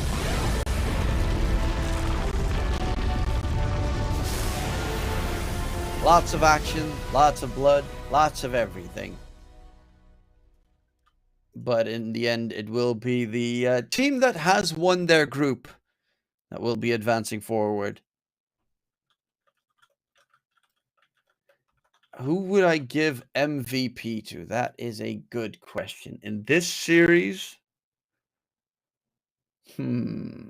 probably Sunrise on the Weaver. Yeah, I'd have to go with Sunrise. He played really well. Actually, Razor was also very solid in his performance. But that is, of course, playing our hearts out, going to the finals.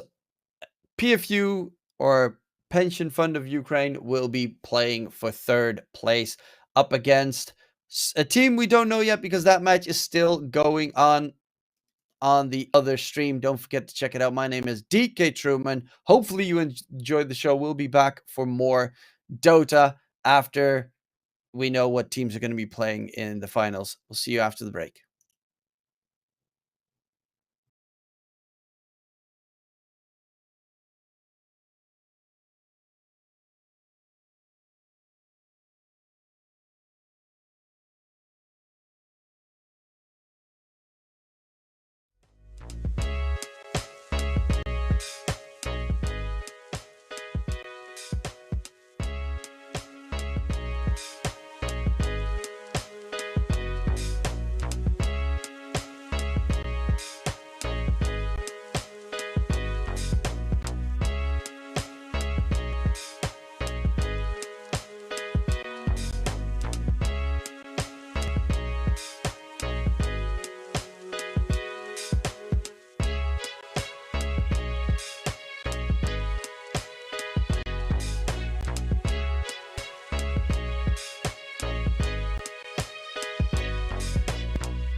Hello, ladies and gentlemen. We actually do have an interview for you as well, and it's with the one of the winners from Playing Our Hearts Out. It's going to be with Tevton.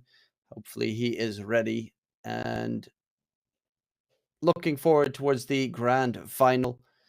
And let's get right into the interview. Hi, can you hear me? Yeah. Hello, Tevton. Congratulations on the win. Looking forward towards the grand final. Yeah. Which team would you prefer to play against? Because they're both still going on right now. Actually, I don't know. I'm familiar with players from both teams, so I know both of them will be interesting to play with. Okay. I did read in your message that you posted that you were at the International, but not as a player, because you are known in the inner circles of the Pro Dota. Do explain. So yeah, I wasn't at the international, but just like a guest. And in Russia, we have like forum prodota.ru, when also many famous pro players communicating with, and so yeah, I also was a person at this forum, and some people knew me. Okay, that's always nice. Are you going to the next guy? No, unfortunately not. Oh, that's a little bit unfortunate, but yeah, you guys, of course, did win it in a 3-game series. But in the second game, you guys had about a 6K lead because you guys won the early fights, but then all of a sudden stopped fighting. Was that a call that was made, or what happened there? I won't say we stopped fighting. I would say that the early game was too easy for us, and that's why we get slightly too confident. So a little bit push too much, gets some kills to enemy. So they did, and that was our mistake. But yeah, we should have won the second game, and lost it by our mistakes. Oh yeah, you know, it happens. It happens. So also curious question about drafting. What is your drafting process based around? Is it just everyone has preferred heroes, or is someone like, okay, these heroes are meta. These are the heroes you must play in this batch. Yeah, we like we have heroes that we confident with whom we like comfortable to play with, and we focus on these heroes mostly. Okay, and during the game, because I saw a couple of times there was a fight bottom where Witch Doctor got jumped, Chip, and then everyone TP'd instantly. So there was like very fast communication in the team. Is it just like him screaming TP bottom, or how does that happen? Um, I'm not sure, but I think yeah, like we all in the game in voice chat we communicate, and so yeah, if someone calls, we try to follow and help our teammates. Okay, and then a last question. You currently are playing with Sunrise as your safe laner. He is, as he said, a position 4 player who doesn't like playing carry because it just breaks his psyche. How is it just in general playing with someone that's completely not used to his role? Well, since Sunrise have like highest MMR in our team, he's most skilled player, so that's why on he's playing carry, and I think he's doing it pretty good. So no problem with that. Oh yeah, it's pretty good if you go into the grand finals against. Yeah, Actually, I'm gonna quickly check the other team. It's still going on. They're going into the 52nd minute right now. It's a very long series, but I won't hold you up. You can get some rest so that you're ready for the finals. Thank you very much for the interview and good luck in the last best of 3. thank you.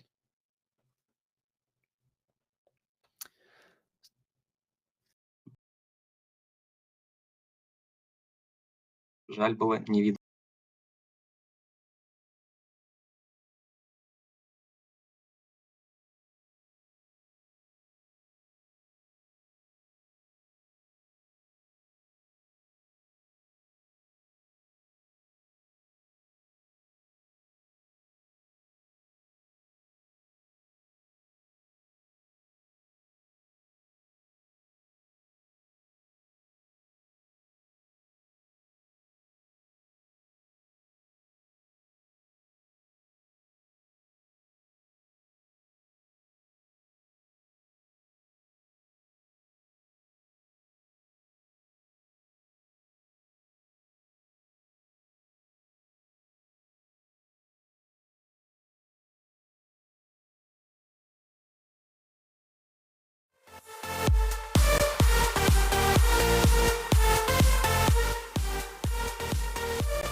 When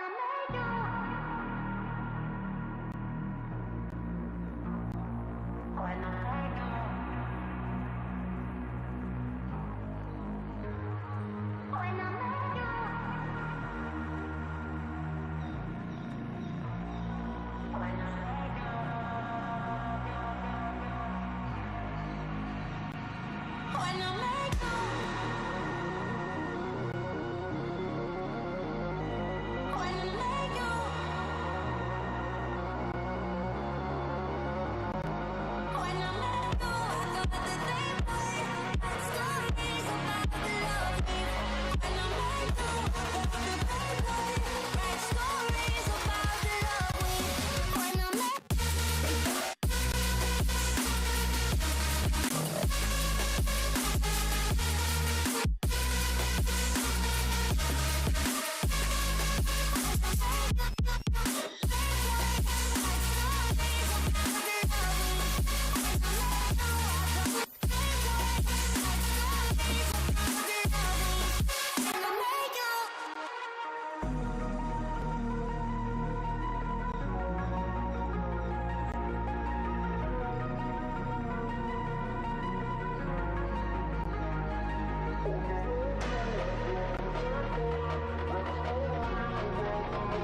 'Cause you won't look after my wounds. I suppose you will never regret it. I should throw myself out from the roof. 'Cause you fucking love it when I fade. 'Cause you won't look after my wounds. I suppose you will never regret it. I should throw myself out from the roof. 'Cause you fucking love it when I fade.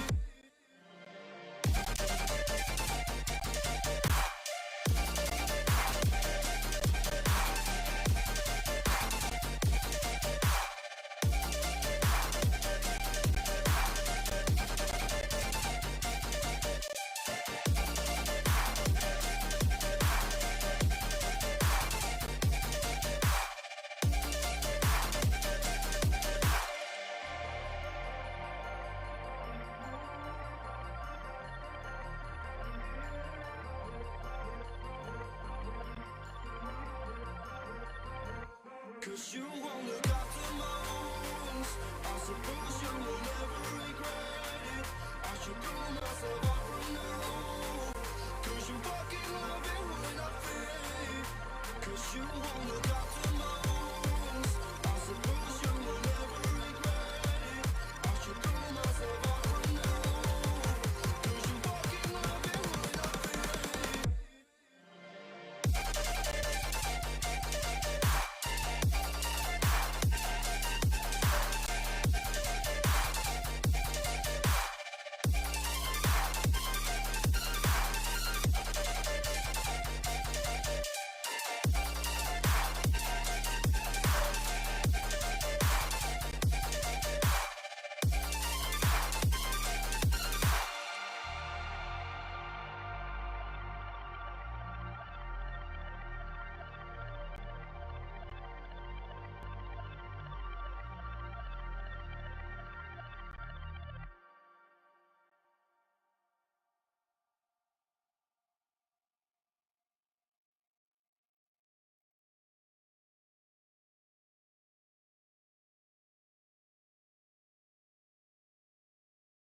If I should stay or be alone, won't you make up your mind? Cause I'm getting tired of overthinking every move you make. And I can help you decide who you're loving now, and how I'm not quite there somehow. My intuition says to give you up, but my heart can't easily let you go. I try to tell myself this isn't love, and I hate that I never really know if I should stay or be alone.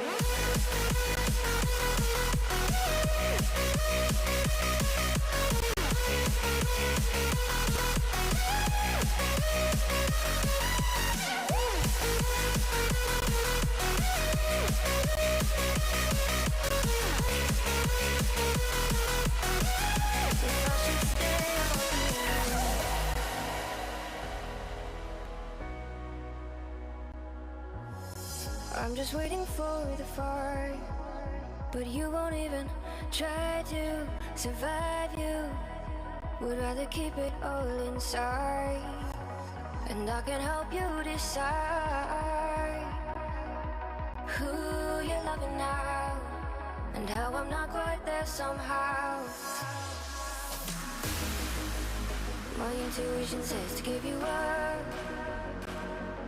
but my heart can't easily let you go. I try to tell myself this isn't love, but I hate that I never really know if I should stay or be alone. If I should stay or be alone. If I should stay or be alone. I don't wanna be alone tonight. I'm just hoping that you'll be just right. And I hate that I never really know if I should stay or be alone.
Welcome, ladies and gentlemen. There are very many tournaments in Dota, but there is only one internal PlayRix tournament, and we are all here for it. We've seen a big tournament so far, and we have come to the point where we don't get to decide the winner, but we do get to decide the winner of the losers, or the loser of the winner. Anyway, it's gonna be the third place match between PFU and Natasha Basha. I hope I didn't butcher the pronunciation too much. But that is what we have ahead of us. And of course, the grand finals as well, I believe. So it should be a good day for Dota. I haven't seen too much of this tournament just yet. So I'm not quite sure what the meta is for all the matches that are happening right now. I'm not sure what the level is, but I think we should be in for a good time regardless. More Dota is always good while we wait for the new patch and Ringmaster. We're just, riding out the waves. And here we have our players, and I will do my best to pronounce their names. So for Natasha Basha, we have Moneymaker, Lighty, Elon Tusk, Elon Tusk, Octane, and Level Death. And then for Pfu, we have Arbuzik, Stepan, Frey, Chip, and Boris D. Ackerman. So should be a good one. I'm curious how good these guys are, guys and gals are at Dota. Oh man, I love that Natasha Basha name so much. Just going for the Faceless Void profile picture plus a basher, double the bashes. It's great. So currently in Dota, we've seen a really big patch recently that changed up pretty much everything. I think I can speak for most of us when I say that it's more than most people were expecting. Just seeing the facets come in and just people pretty much rediscovering the game. Certain heroes at the start of the patch looked really weak, and then people started discovering like all the little things that you can do with specific facets, and we've seen the meta shift slowly but surely, and we are into the draft. So already we see a Witch Doctor first picked by Pfu, or PFU.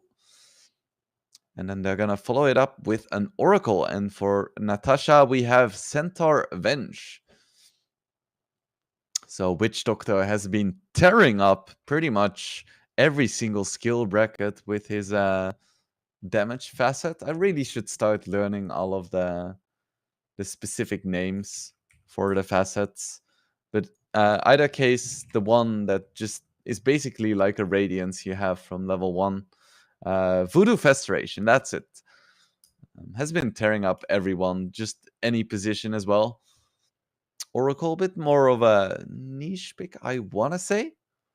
And then an Underlord next, another hero that got some really nice facets. And for Natasha, they just have their double stuns. Centaur, still very strong. His innate ability just gives him more HP. And then if you pick the right facet, you get a lot of free movement speed as well. So just a very solid hero overall. Shadow Shaman was probably the most, or one of the most broken supports immediately after the patch. Basically getting a free Eon disc and just clucking around has been insane. But then Ice Frog was like, this may be a little bit too much. So he got hit with the nerf pad pretty severely. Next up, Razor for Natasha Basha. It's a hero that's not super popular in pubs, but is very, very respected in pro games right now. And it's a hero that really deals well with Underlord, especially in lane. Just making sure that he doesn't have a nice time at all. So, Natasha Basha. Jeez, I'm gonna stumble over my words when pronouncing this name. I'm just gonna call it Natasha. That should be doable. Natasha has some really strong lanes from the get-go. Getting the Shaman Razor or Razor Venge and a Centaur Shaman or Centaur Venge. Both are very, very strong. And then PFU, they go for the Leshrac. It's a hero that doesn't really care that much about his damage being stolen, as most of his damage is gonna come from 10 abilities. seconds remaining. And it's most likely going to be mid lane. 5 seconds I would be remaining. surprised 5 if I seconds saw it remaining. anywhere else, even though I still am someone who quite likes position 4 Lash, and even at times position 1 Venge. Lash, like Pure used to do back in the day for Entity, I believe. Or was it another team?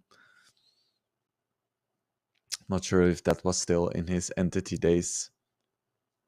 So, final round of bans. It's gonna be an SF ban for PFU. Radiant team We ban. don't want to deal with the SF mid. Got buffed into oblivion as well. And Natasha will ban Anti-Mage and Wind Ranger as their final bans. I pretty firmly believe that Anti-Mage is quite a bad hero. But he can be pretty scary against certain 10 drafts. I seconds don't remaining. really think this is one of them. Because I feel like if a PFU would 5 pick an seconds anti-mage, they would remaining. get completely rolled and lose in like 20 minutes. Because anti-mage isn't going to win the lane against Centaur +1. Underlord is going to get wrecked by Razor, and they have last pick for their mid matchup as well. So that should be another winning lane. Radiant team Regardless, pick. they do not want to deal with pesky little anti-mage, so it's going to go straight into the trash bin. Not this game. Wind Ranger ban as well. Just another overall strong hero, I would say. Really benefited from the change to 10 Universal, seconds remaining. because now she can build pretty much whatever she wants and still have a lot of damage, 5 which seconds opened up remaining. things like Manta style for purchase, and yeah, has just made her a lot stronger overall. Final ban for PFU is going to be OD. That's another hero they don't want to lane against as a Leshrac. So let's see what their final pick is going to be. It's most likely going to be a carry. And it's going to have to lane into Centaur +1. So an option would be, I was going to say Ursa, but he actually got first banned. Lifestealer also got first banned. So what is left here? TA was also banned. They could go for Weaver. I think Weaver is very nice against Razor. It should do okay against the Centaur lane. It is mostly picked as a position 4, but I think in this game, position 1 could be okay. CK is another appealing option. And that would probably be my go-to pick here. But they're gonna go with Luna. Ooh. I'm not sure how to feel about that one. It doesn't have a spectacular matchup against Razor. It's also quite short-ranged, which is a bit scary against a 10 Centaur seconds +1 lane. remaining. They are putting a lot of 5 weight seconds remaining. on the shoulders of the Luna. I'm curious how he's going to be able to perform under this pressure. Or carry Arbuzik. But we'll see. And now Natasha have 2 minutes to pick their final hero. The one hero to complete their draft, but they're not even going to use it. They're just straight up going to pick Sniper. Okay. You know, this is another hero that I personally think is really weak right now, as this meta consists of a lot of tanks and a lot of jumping as well. But looking at this PFU draft, they have almost no jump whatsoever. Of course, there is the Underlord ultimate that's going to help people traverse the map, but it's not really the same as jump. So it looks like Stepan might have to build something like a blink to catch this sniper. Either way, that is gonna conclude the drafting stage. This is the time for your bets. If I had to place one, it would probably be on Natasha, because they have a lot of stuns, and most importantly, all of their lanes look really good. Just looking at these matchups, it looks great. Putting the Razor mid is quite okay as well, I want to say. Actually, wait. This is a bit strange. I think Level Death is their position 5 player. And Lighty is their position 2 player. Nah, that must be wrong. There is no way they would pick play the Venge mid, especially with the damage on Q facet instead of the melee, ranged melee facet that is more commonly used, especially for the core position. So we'll see what they end up cooking. Of course, anything can happen, and I think Venge mid isn't the worst thing in the world. Just probably don't want to play it with that specific facet. Alright, now that we are waiting for the game, it's worth just taking a look at the highest ratings for each of the respective teams. So the sniper player actually managed to reach 5700 MMR, which looking at the scores here is a bit higher than most people. And the highest rated player for PFU is also the carry with 4700. So we'll see. It looks like there is a bit more MMR difference between the members in Natasha. They have some 1k people, some almost 6k people. And for PFU, it looks like most people are between like 3 and 4,000-ish. So we'll see what they can do. Should be interesting either way. It looks like it is gonna be just a support Venge as expected. Could be seeing a little bit of action here. Natasha needs to be careful. Standing there on the low ground, Venge already gets caught by a mini stun. He's gonna be fine. Centaur goes for the zoning stun. Doesn't hit anyone, but it looks like everyone is gonna be safe. 2 bounty runes going either way, and we are off to the races. And it's gonna be sniper mid. Okay. I do like this decision. I think Razor in the side lane against Underlord is just too good to pass up on, and Sniper should do completely fine in the mid lane. It looks like he went for the Shrapnel facet as well, which I think is quite underrated. We'll see what he does with it. Going for a pretty basic build, double Wraith Band, Treads. And then we'll see where he goes from there. Already seeing the drain coming out onto Chip, but Level Death taking a lot of damage here. Should be fine. But this Witch Doctor facet, Voodoo Festeration, just putting in a ton of work already. Even Razor with the drain couldn't out-damage, just the sheer damage and self-sustain of Voodoo Festeration. Absolutely crazy. In the bottom lane, Centaur just doing classic Centaur things. With the new strength to movement speed facet, he tends to just buy 3 bracers, because that gives him a ton of damage, ton of tankiness, ton of HP regen, and also a ton of damage. Not sure if I said damage twice, but damage and move speed. So far, it looks like Razor is having a reasonable time. But Natasha needs to make sure that they get the pulls off on their easy camp. Because Razor doesn't really do that much if you're playing next to the enemy tower. A lot of damage coming out onto the Witch Doctor with Level Death. Not deciding to dive just yet. They have pretty much complete control in this lane, so I don't blame them. They can just chill out, take the creeps. Witch Doctor just rushing his arcane boots. Nothing too special. Slowly building up the gold on his Gris. Not sure what the best way to pronounce it is, but anyway, it's the item that passively gains money, and even more if you die. It's very similar to Warlock's Book of Shadows or whatever that he got with one of his facets, where you just get a lot of XP. It's a nice patch if you're a support and you like having gold or XP.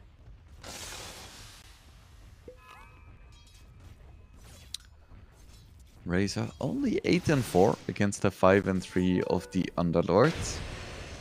Ooh, and Oracle taking a lot of damage here, but he is gonna be just fine. Even had another 8 sticks to work with. And now the Centaur is out of mana. Should probably get some mangoes fed by the Venge. Or a healing Lotus, of course, helps as well. Because I think they can put a lot of pressure onto the Luna as long as they have mana on their heroes. It looks like Luna is having a really good time in the bottom lane so far, which I don't think should be happening. By the way, Lina doing a very good job. We have another case of Static Link coming out onto Chip. But unfortunately, the Shadow Shaman wasn't really in range for the Shackles and doesn't have mana.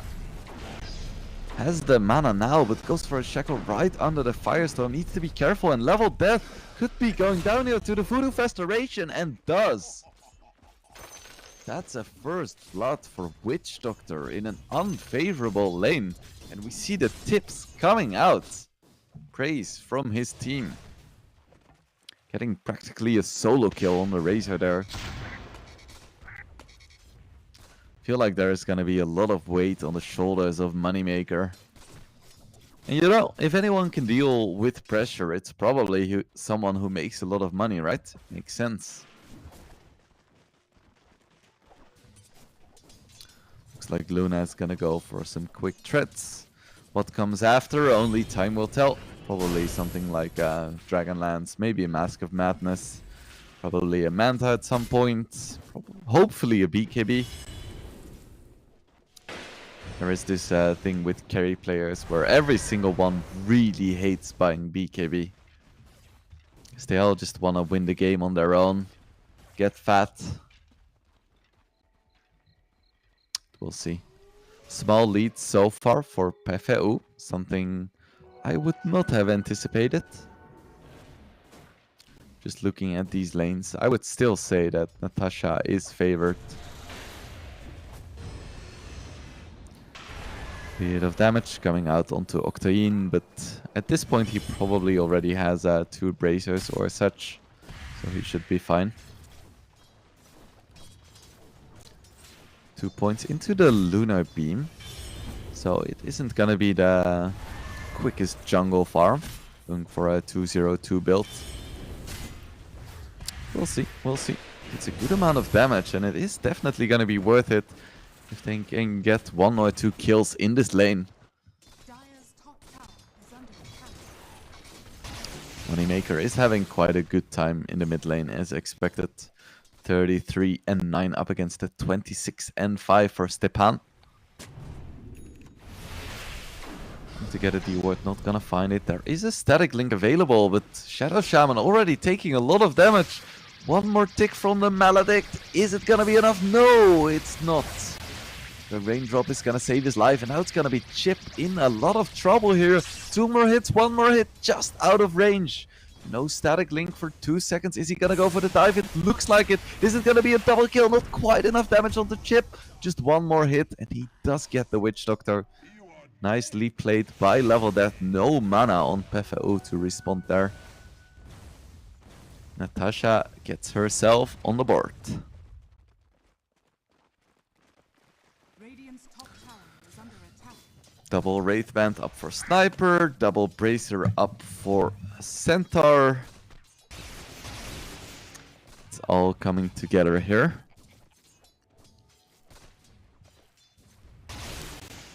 Moneymaker is gonna go for a Dragonlance next. Gets himself a ward as well. Needs to be a bit careful because there is already a sentry on the left side and an observer on the right side, but he just places it on the cliff and that should be fine. If PFO is paying attention, they might see it still. Level Death now being gone on with the Maledict and level 2 Voodoo Restoration. I don't see him getting out of this one. Yeah, there is no way he lives here. That's gonna be another kill onto the Razor, and down goes the Shadow Shaman as well. Nice rotation by Stepan.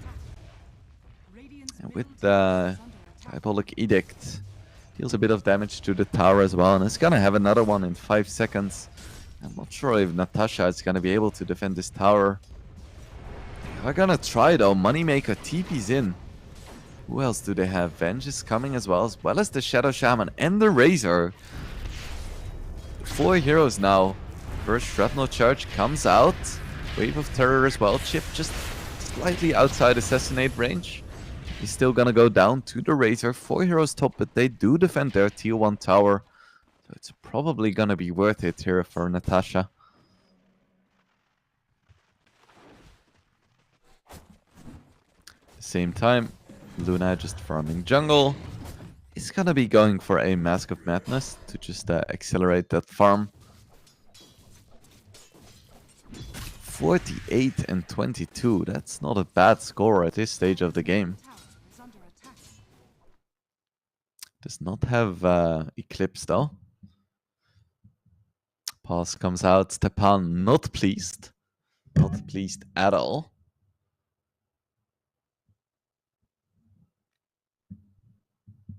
Pisat, kakat, kakat, kuat. I don't know what any of this means, so I hope I didn't just scream out profanities. But yeah, we'll just transition back here and let you know when the game unpauses. It looked pretty even, I would say, so far. Maybe it went slightly better for a PFU than I would have expected, just looking at the lanes. But Natasha did a really nice job rotating to the top lane and saving that tier 1 tower. Because Razor really wants to have that extra additional layer of protection, I think. Which is a weird thing to say because I really expected him to just completely destroy that lane. But you know, that's just life sometimes. Gives me a little bit of time to just pet my cat. He's a Dota fan as well. He watches most of my games. He tries to play Dota as well sometimes when I'm just playing. Sometimes he just jumps on my keyboard. It's like he wants to play. Yesterday I died because he opened my console and I couldn't press BKB when I was jumped. But you know, that's just what you get sometimes.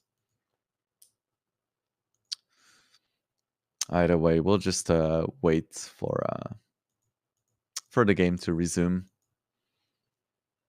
Just taking another small look at the brackets for today. Because this is the third place match.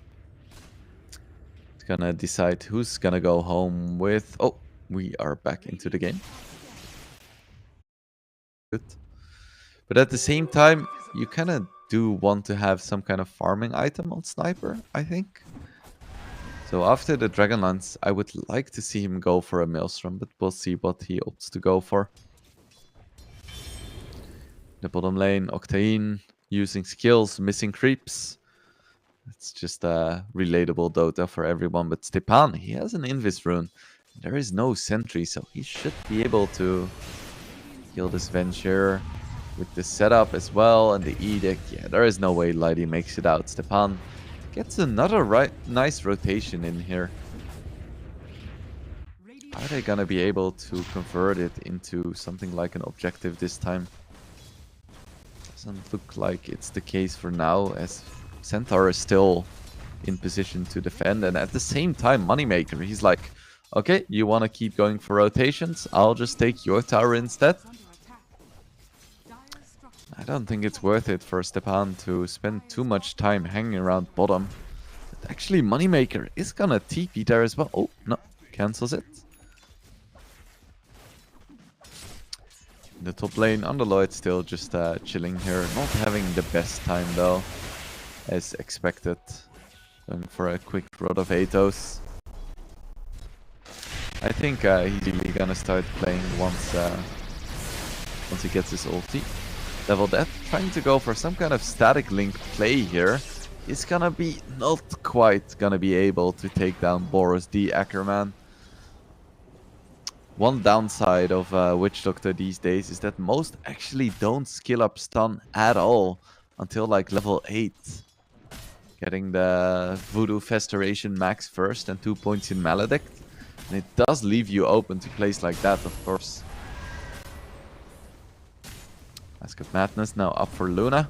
Needs to be a little bit careful here because Centaur is level 6. If they want, they could try to go for some kind of Stampede play, but it looks like they're just a bit reluctant. Ooh, another attempt on level death, and with the Death Ward, down he goes. You just cannot disrespect Voodoo Festeration and Maledict, even as a Razor, a hero that is historically quite tanky. Just no chance for him to make it out here. And Pefe, ooh, with a 2k lead here.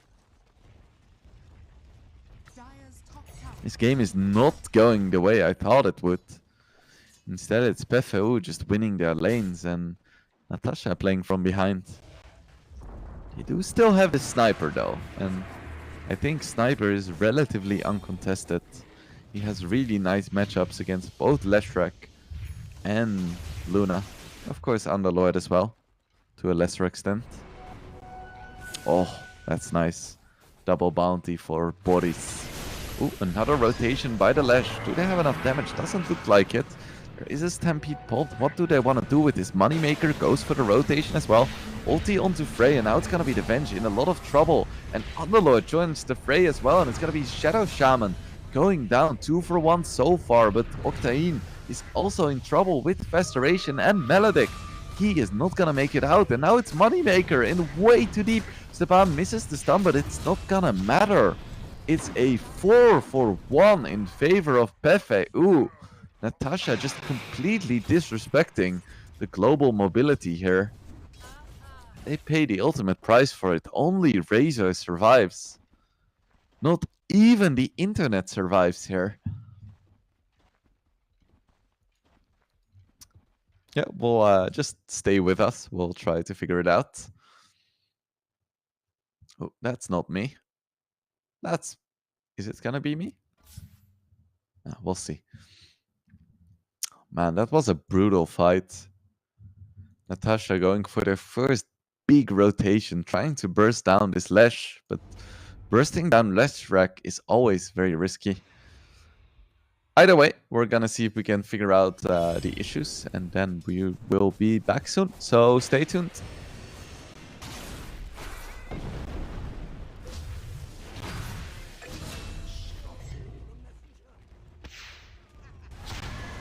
Oh, we are back into the game. And Boris gets another kill. 11 and 4. That's quite brutal. And Pefe does have the kind of lineup that just punishes you so hard if you're behind. Having both the Edict and Lina just to completely wreck towers, with an Oracle standing behind, going for the saves. Double death. Does have Spidey senses tingling, so makes it out in time.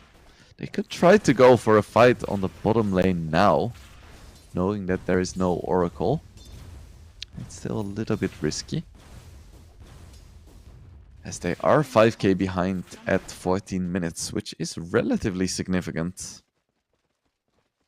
Yeah, and it does look like Moneymaker is gonna go for a Maelstrom next. He's gonna go TP mid, try to defend that tower.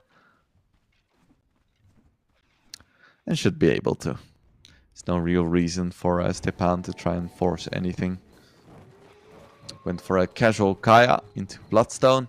Should be able to clean up some really juicy stacks now. Oh, you'd love to see it. He starts at 5.2k net worth. Let's see where he ends up. Oh, this always feels so good as a Lesh. Having a support actually stack for you. It's the dream. As long as he doesn't die to these creeps.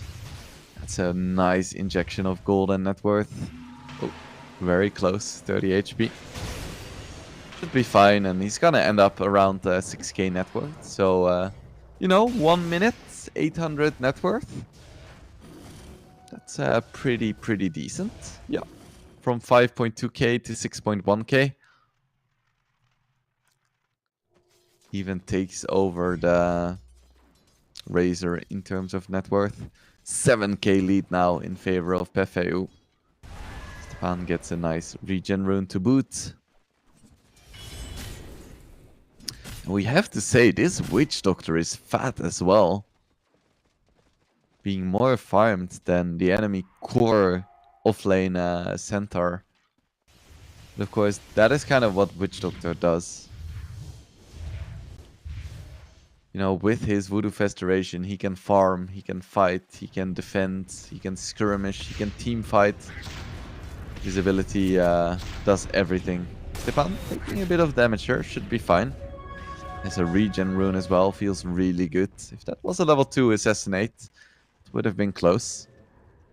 Oh, could be seeing a big fight in the bottom lane. As they did TP in with the Underlord, now gets hexed, but with the Necro units, you don't really want to go for the Shackle. I'm quite surprised that this bottom tier 1 is still standing. Ooh, the Rod of Athos is up, and get it off onto the bench. Is there a stun yet on bodies? Doesn't look like it. And with the Stampede, Natasha just simply walks away. Yeah, why not? See, I don't mind getting 2 early levels in Maledict just for the laning, but at this stage, just having a single point in stun is quite nice. Because now people can literally just TP away from you. But alas, that's how it goes sometimes. Looks like PFO might want to go for this tier 2. It's a little bit risky, however. Not sure if they really want to fully commit. Sniper cancels his TP though. Regardless, PFO backs off. Luna, you know, sees some farm in the mid lane and is like, you know, never mind. I don't want to push. There's creeps here. Creeps, I tell you.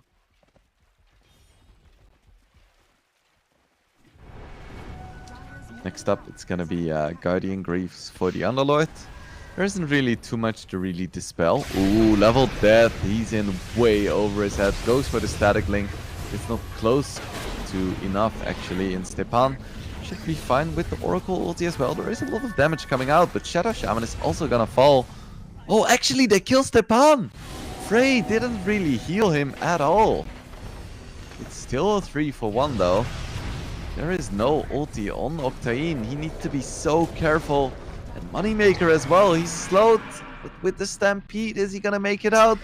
Looks like it, because Bodies, he really hates stunning people.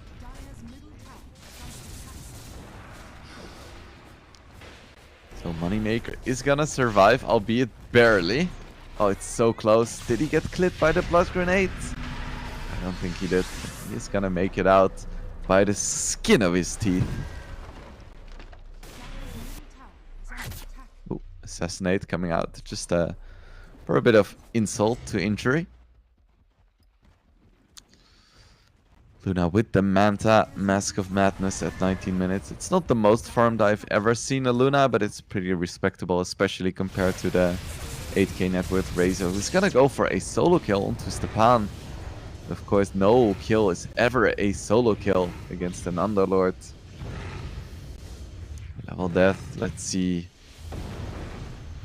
Does get scouted by the creep. Ooh.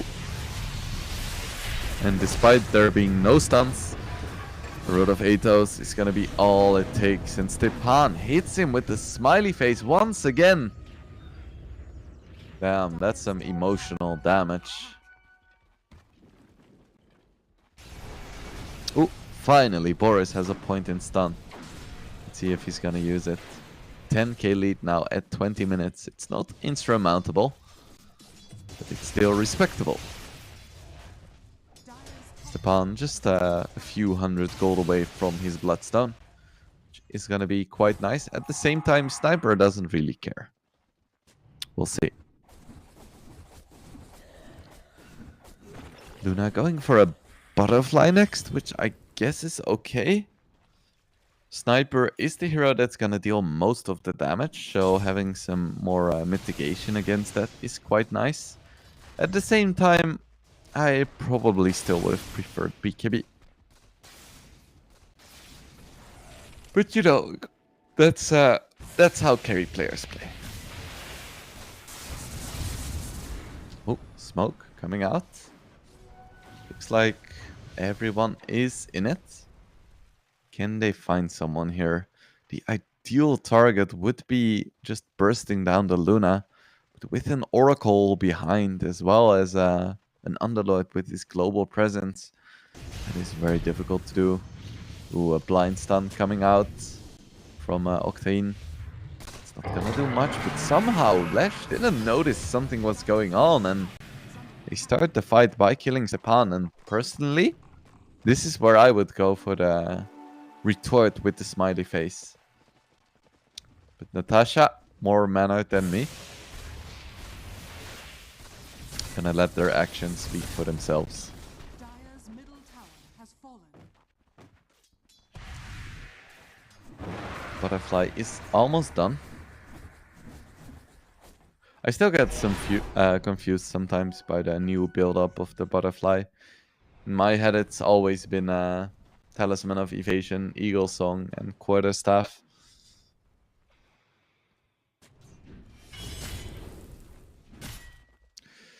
It's a 10k lead, but it's been a 10k lead for quite a while now, so the lead isn't increasing that much, which is a good sign if you're a Natasha fan. PFO gonna go for a Tormentor though. Should be nice to get an additional shard, and it's gonna go to the Underlord. Always nice to have for the people that are unfamiliar with what the shard does. I'll see if I can bring it up for you guys.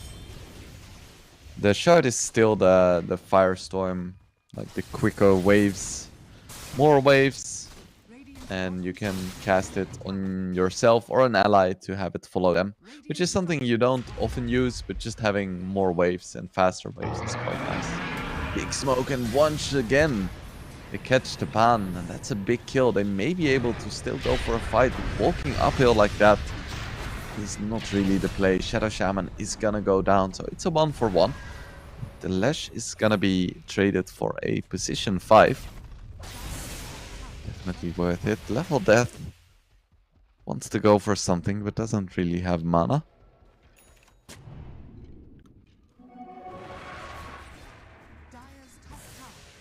Butterfly is practically complete for Luna.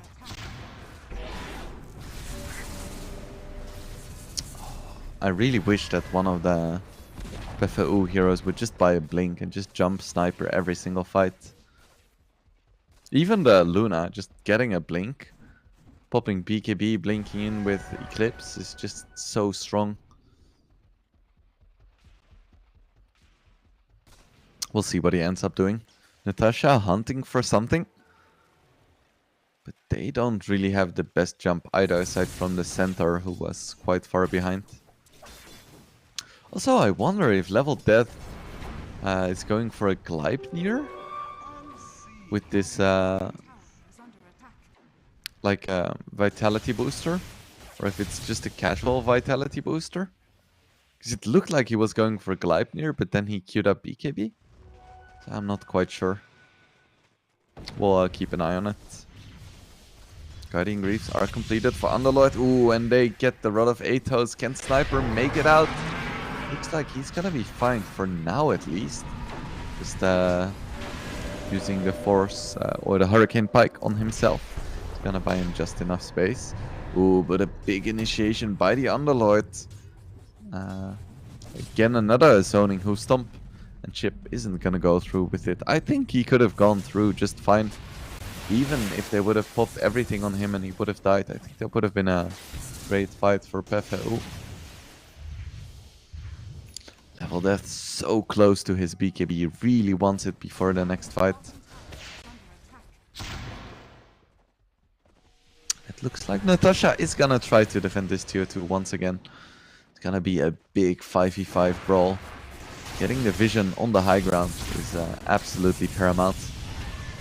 When they get the Athos onto the bench, but nice 3-man Hoof Stomp. Chip almost gets blown up, not quite though, and it's the counter initiation instead, getting 3 kills in favor of PFU, and now Sniper is in a lot of trouble, tries to go for the 4th.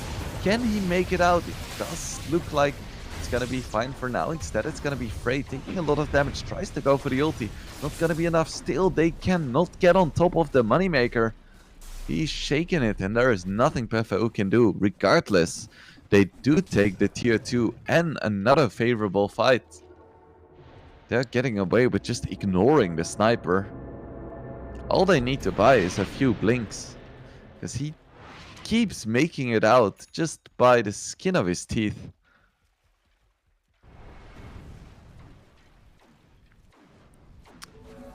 Doesn't look like Boris has consumed his gris just yet.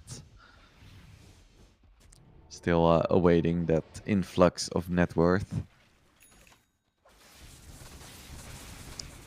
Moneymaker is going for a Mjolnir, which is going to be quite nice to put on top of Octane. Or Octane. It's going to be a roche attempt for PFU. And I don't think Natasha is even close to in position to try and contest this. There should be a free Aegis, but even with the Aegis, it's just really hard to push into a sniper. We'll see what they can do. At this point, Natasha definitely notices something is up, but they're not gonna be in time to contest this at all. It's actually gonna be the Aegis going towards Stepan. They're like, well, you keep dying, you keep feeding, so we're just gonna give you an Aegis. Well, fair enough. And Luna is going for a BKB. Love to see it. If she gets a blink afterwards, I'll be able to forgive the butterfly. We see smoke coming out from PFO going on top of the Razor. But he does have a BKB, so if they ever collapse onto him, he can literally just pop BKB and TP out. I don't think they would have the damage to do anything about it. Instead, they're gonna find the easier kill, which is the Shadow Shaman. And down he goes. Wicked sick for Boris.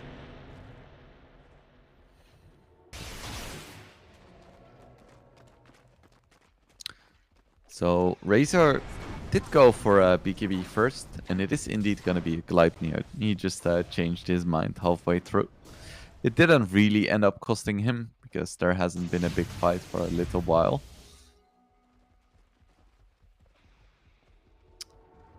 PFO could try to go for the Tormentor here.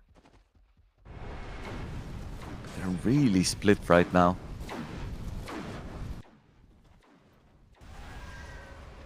I guess they were just waiting for Luna to finish her BKB, which is a fair call to make.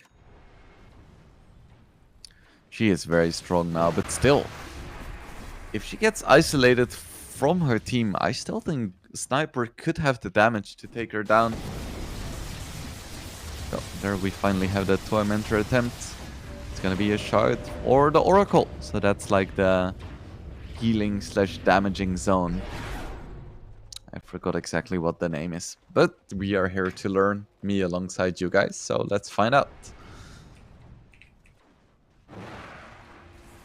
Let's see, the name of the shard ability is Reign of Destiny.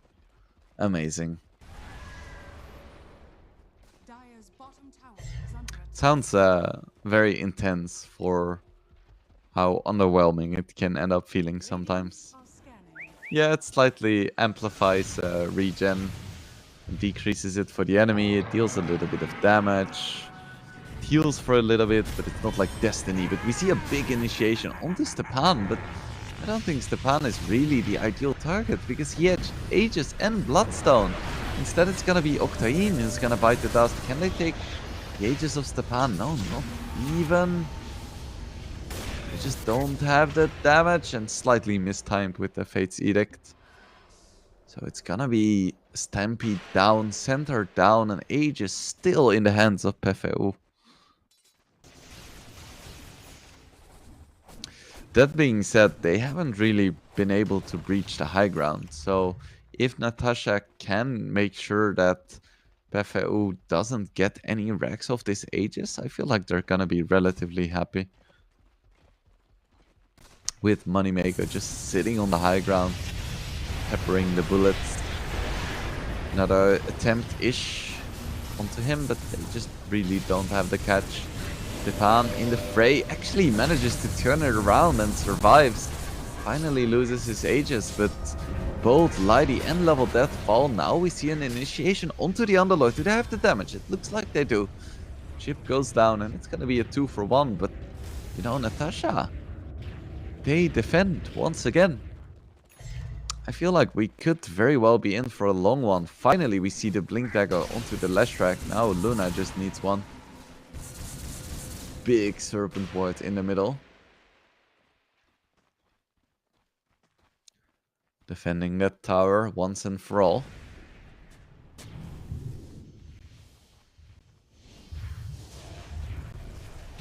So with the Blink Yules onto Stepan, they should be able to catch the sniper, and if they catch him once without buyback, the game is immediately going to be over. Because PFU has so much pushing with the Luna and the Leshrac.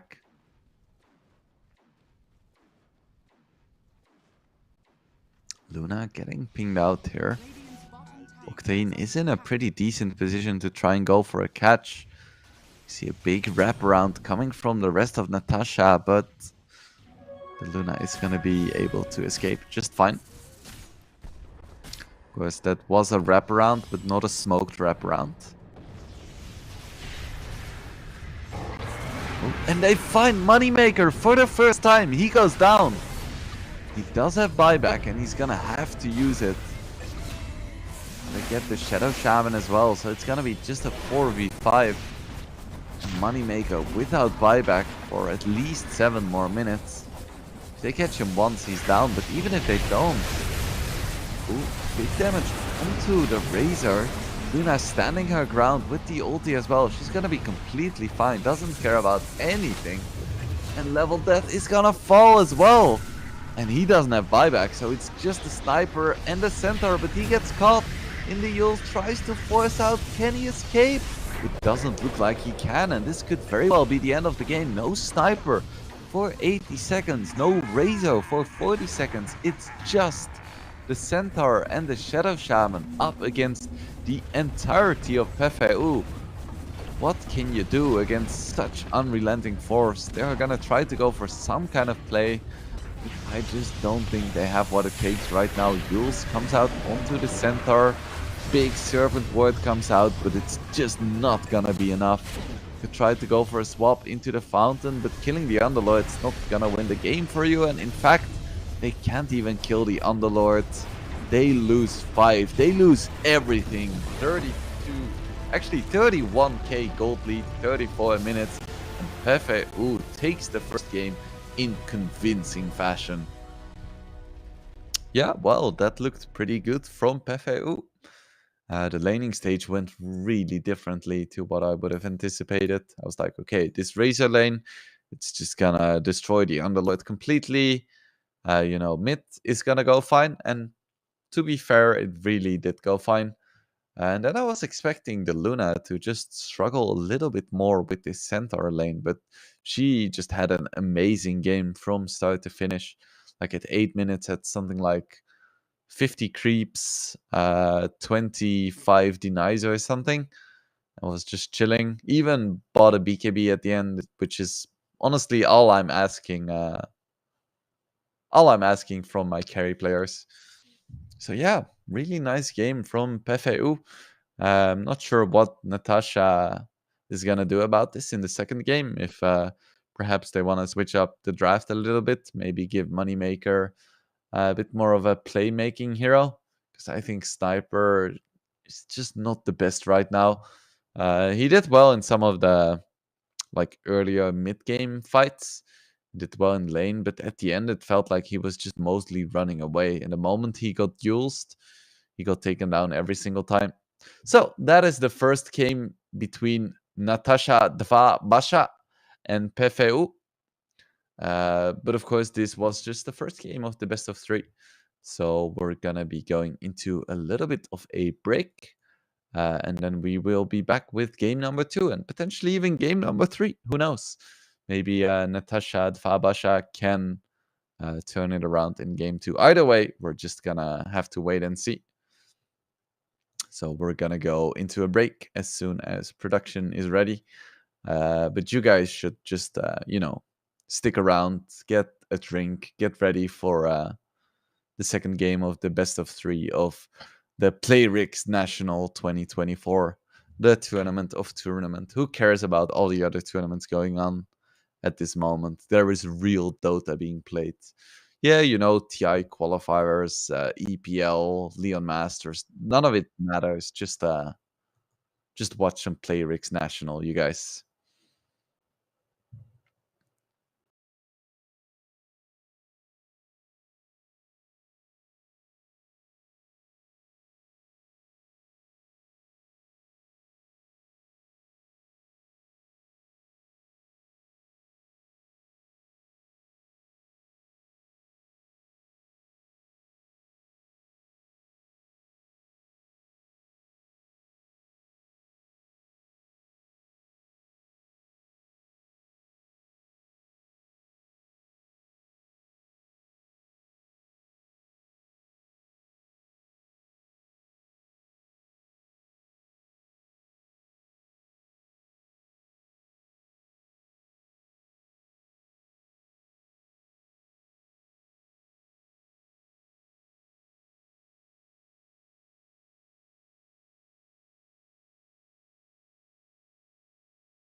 But you won't even try to survive. You would rather keep it all inside. And I can help you decide who you're loving now, and how I'm not quite there somehow. My intuition says to give you up, but my heart can't easily let you go. I try to tell myself this isn't love, but I hate that I never really know if I should stay or be alone. If I should stay or be alone. If I should stay or be alone. I don't wanna be alone tonight. I'm just hoping that you'll be just right. And I hate that I never really know if I should stay or be alone.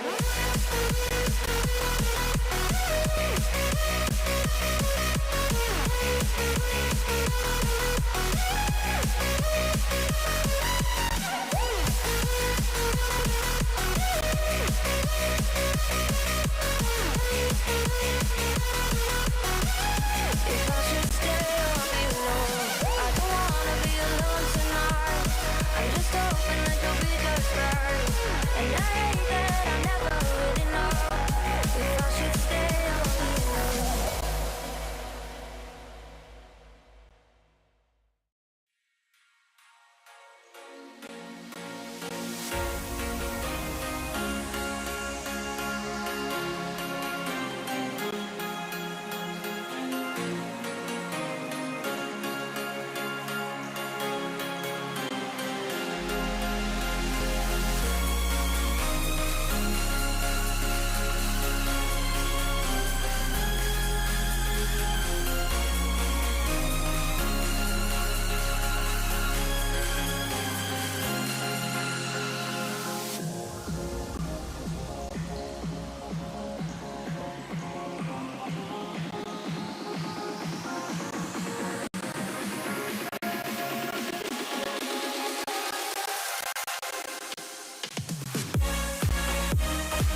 Welcome back to the PLAYRIXNATIONal.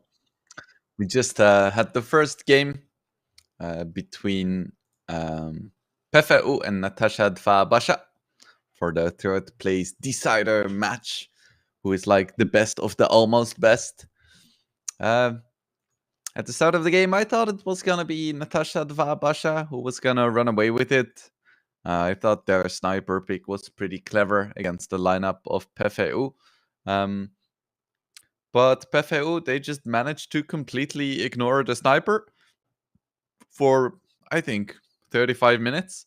And then at the end, they just bought a blink dagger on their lash rack. They blinked in once, they killed him once. Then they did it again, and then the game was over. So, you know, this is Dota. Anything can really happen. I was relatively impressed by how PFU played it. I think they utilized their Underlord really nicely, even though he didn't have the best lane. Every single time when it was needed, he would just Dark Rift in. And just that global mobility was really hard for Natasha to deal with. So yeah, I think they played quite well, and I don't think they have to do a lot of things differently. I think the only gripe I had was perhaps that Stepan got picked off a little bit too often. He was quite impactful on the lash rack with his rotations, and at the end, he was the one who made like the game-winning plays with blinking in with the Yules. But regardless, he got picked off like 3 times or so, which is just a little bit too much for a mid player. Still, they handily won game number 1, and I think that if they keep this course, they should be able to do well in game 2 as well. For Natasha Basha, I think they need to put Moneymaker on some kind of playmaker, because if you look at their players, I think Moneymaker is probably their best player, and they need to enable him as much as they can. So yeah, I'm curious to see what they're gonna do with him. I thought he was the position 1, but then he ended up going mid. But regardless, I would love to see them, you know, put Moneymaker in a position where he can thrive. To read a few words about himself, he was not allowed to play mid, so I guess that's why he played the carry. That's what it says in his description. But, you know, as I remember, he was playing mid, so I'm not sure what the deal is with that. He's been playing Dota since G Arena or Garena, so he is an old school player, which is always fun to see. Like the Dota boomer is still going strong, just like me, you know, coming from Heroes of New Earth back in the day, playing Dota ever since like the first few months of beta, and then switching back to Heroes of New Earth for a while, and then switching back to Dota, and here we are. Ooh, we are into the draft for the potential deciding game between PFU and Natasha Basha, and once again, we see a Witch Doctor being first picked by PFU. That is scary if you're Natasha Basha. And they respond with an axe. So we'll see what their approach is going to be. It's once again Tanky Offlaner plus Venge as the first round of picks. And it's once again Oracle Witch Doctor for PFU. And I said it before, and I will say it again. You know, if it worked really well for the first game, you might as well do it for the second game.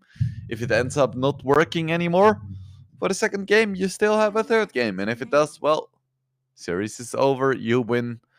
You get the big prize. Next up, Weaver and Shadowfiend were banned for PFU. And Natasha is gonna ban Enigma and Underlord. So, no Underlord this game for Chip. He's gonna have to play something else. Centaur is still in the pool. I think another hero that is really strong but potentially underpicked right now is Beastmaster, which I think would work really well for them. Not so well for Natasha because they are playing against an Oracle, and Roar is still an important part of Beastmaster's kit, which obviously gets dispelled by False Promise. So let's see, PFAO taking their sweet time here.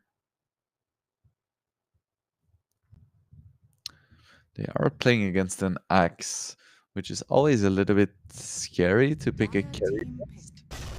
Earthshaker. And they go for an Earthshaker. Interesting. I really wonder what they're gonna do with their positions.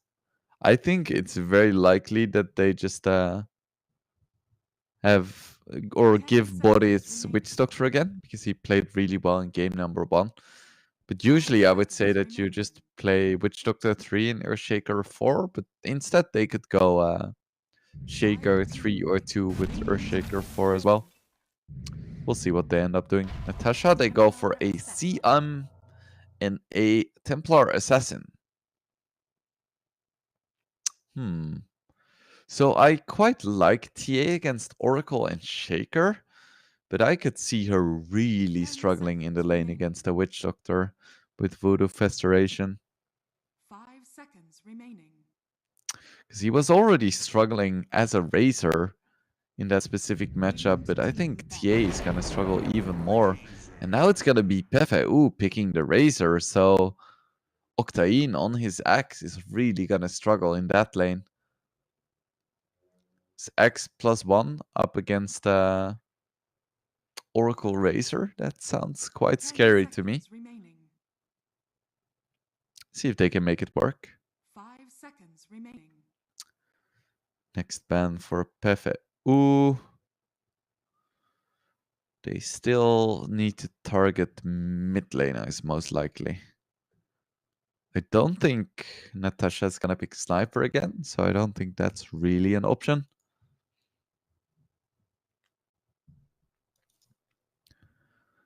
Let's see. Which good mid laners are still in the pool? Storm is definitely one of them. You have the cheese picks of Visage Arc Warden, but I don't think either of these teams really plays those. Leshrac still in the pool. 10 Zeus seconds still an remaining. option. I think Phoenix mid is 5 very strong, but seconds that remaining. has been banned. Shadow Fiend has been banned. Ember Spirit still a very solid option with the Shadow Fiend being banned already. Void Spirit also still in the pool. There's still plenty of options, and both teams need a mid. I think PFAU probably wants to pick some kind of a solid ranged mid or maybe an Ember, because you really don't want to go up against some kind of cheese pick when you pick a melee mid. I think specifically melee mids are very prone to getting cheesed, because most heroes like a Lina or an SF or a Death Prophet, they're gonna do fine against pretty much anything, and even if it's an unfavorable matchup, they have skills to secure the range creep, so it can never be too bad.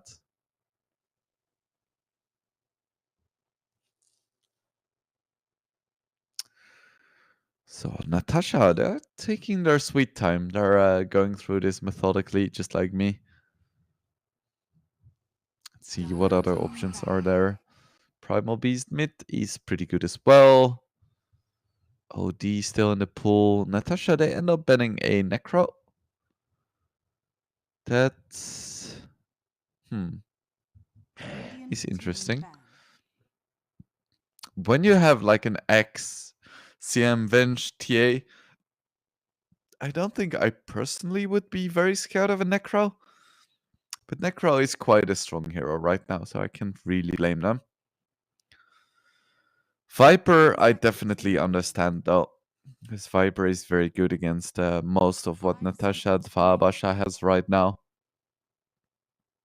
Just popping down a Nether Toxin kind of ruins both TA as well as Axe, and the built-in magic resistance is just really hard to deal with. So Ember ban is gonna be the last ban of this game, and PFU is gonna have to pick their mid right now. My money would be on something like a Void Spirit. Maybe the Leshrac again, just like last game. Lesh actually looks quite good here. Doesn't really care that much about the Axe. Reasonable against TA. 5 seconds remaining. But we'll see what Stepan wants to play. He strikes me as the kind of player who just plays whatever he wants, regardless of matchup.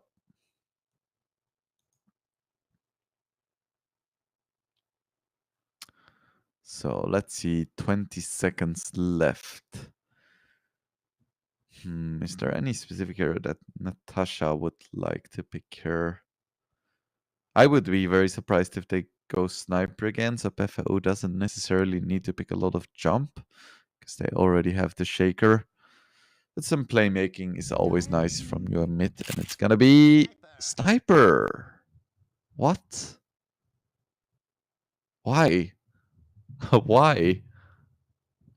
I think this is only to spite Natasha. They're like, you know, you picked this, you didn't do shit with it, so we're gonna pick sniper. But I feel like this leaves a very big opening for Natasha to just pick any kind of jumping hero and just shit on this sniper.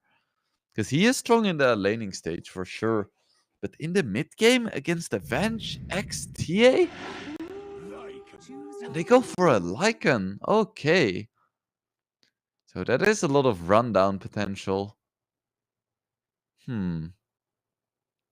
Very, very interesting. It's most likely going to be a TA mid against Sniper, which I think is not the best matchup ever.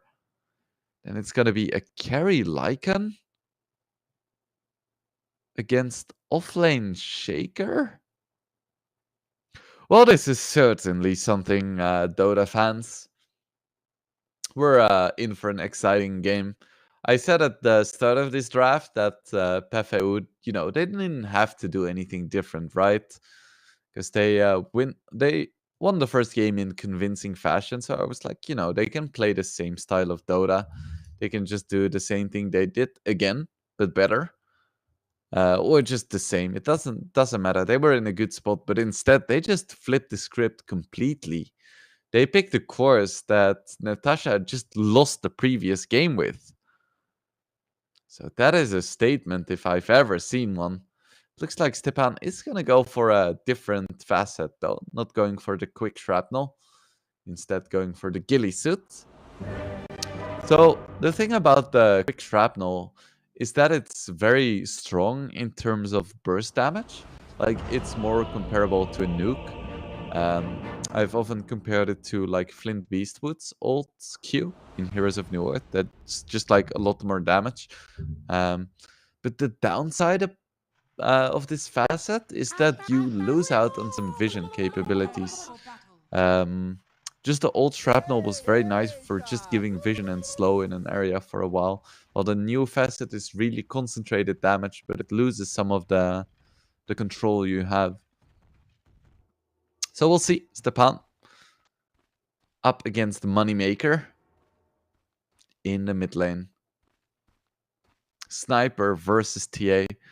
I think it's a Sniper favorite matchup. We'll see what Moneymaker can do. So if I had to get my predictions in, I think that judging by the last game, PFO is just kind of a better team in terms of individual skill.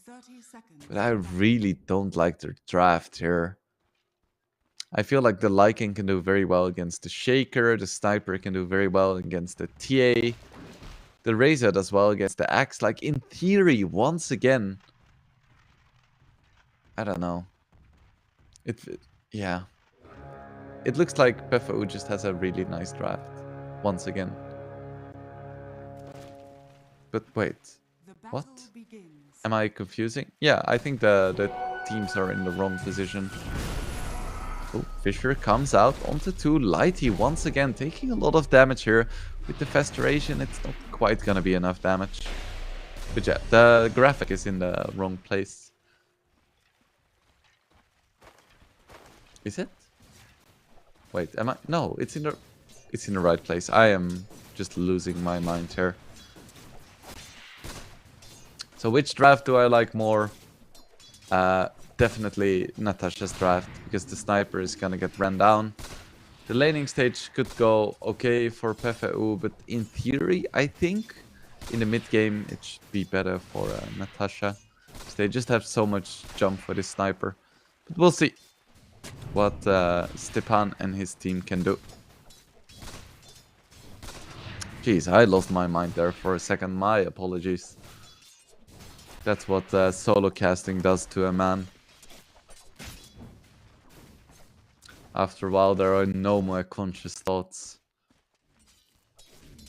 Octane already really struggling in this bottom lane. It's a brutal matchup. Axe against Razor. But I think the lane we're gonna have to keep an eye on the most is gonna be the mid lane. Because there is so much skill expression in this matchup. Especially for the TA. Like Sniper is just gonna do sniper things. Having really nice damage from long range with a practically instant attack animation.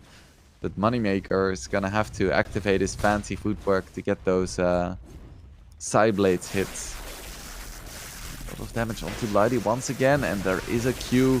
That should be first blood for the Razor. Could be the first of many. Battle Hunger coming out, but this axe really can't do that much if he just lanes normally. So I think the right play for Natasha would be to try and pull the lane. Just make sure that whatever happens, it's not gonna be like a still stable lane. You just want your Venge to pull the creeps, just pull the lane away from the tower, maybe involve some jungle camps. That's how you can get a good lane out of an unwinnable situation like this. If they keep laning in the regular way, I think it's really tough for them to do anything. And it looks like the plan for now is just to continue laning as normal. Moneymaker is gonna get the rune in time. He actually went for a null talisman. That is something I haven't seen too often. Having a bit of mana regen on a TA is very nice, but if you're playing from the mid lane, you can usually just buy a bottle for mana regen. Maybe I'm old school. Maybe. So far, it looks like Stepan is having a really good time in the mid lane, but it doesn't look like Octane is having a good time in the bottom lane at all. Of course, Lighty died, now he died, and he has 2 CS at almost 4 minutes. That is really rough. He's not even getting close to creeps. Of course, Lycan is destroying the Earthshaker as well. But man, that 2 CS is brutal. X doesn't play from behind that well. Level that, getting maledicted, but it's just a level 1 maledict. And Lycan has a lot of built-in regen, they don't really have follow-up, so this Witch Doctor really isn't working like it was last game. Not yet, at least. We'll see what happens at like level 3, 4, 5. You get 2 points in Maledict and a few more points in Festration.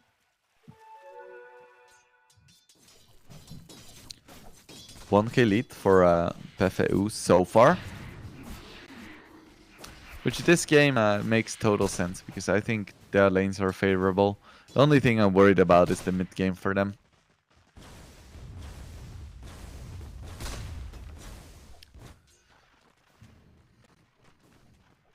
Quick threats for the Razor. I would be very surprised if he also went Maelstrom into Vitality Booster into BKB.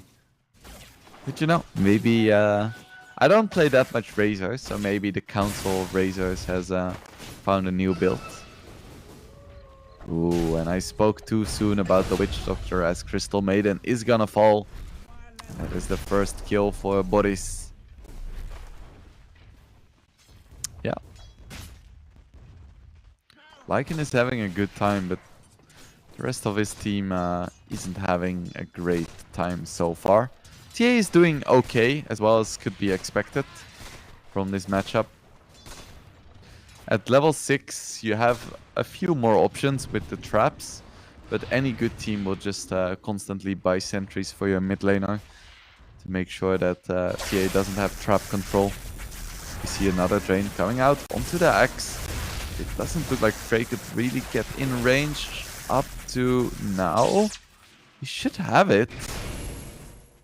Is he just not gonna use his Q? He finally is, and with one more Purifying Flames, doesn't even need it. They get the kill regardless. Ooh, Octane, one more! Not quite in range. Is he gonna go for it? He has a Q in 1 second. He could have gone for that for sure. No doubt in my mind. One more Purifying Flames. I think would have been the kill.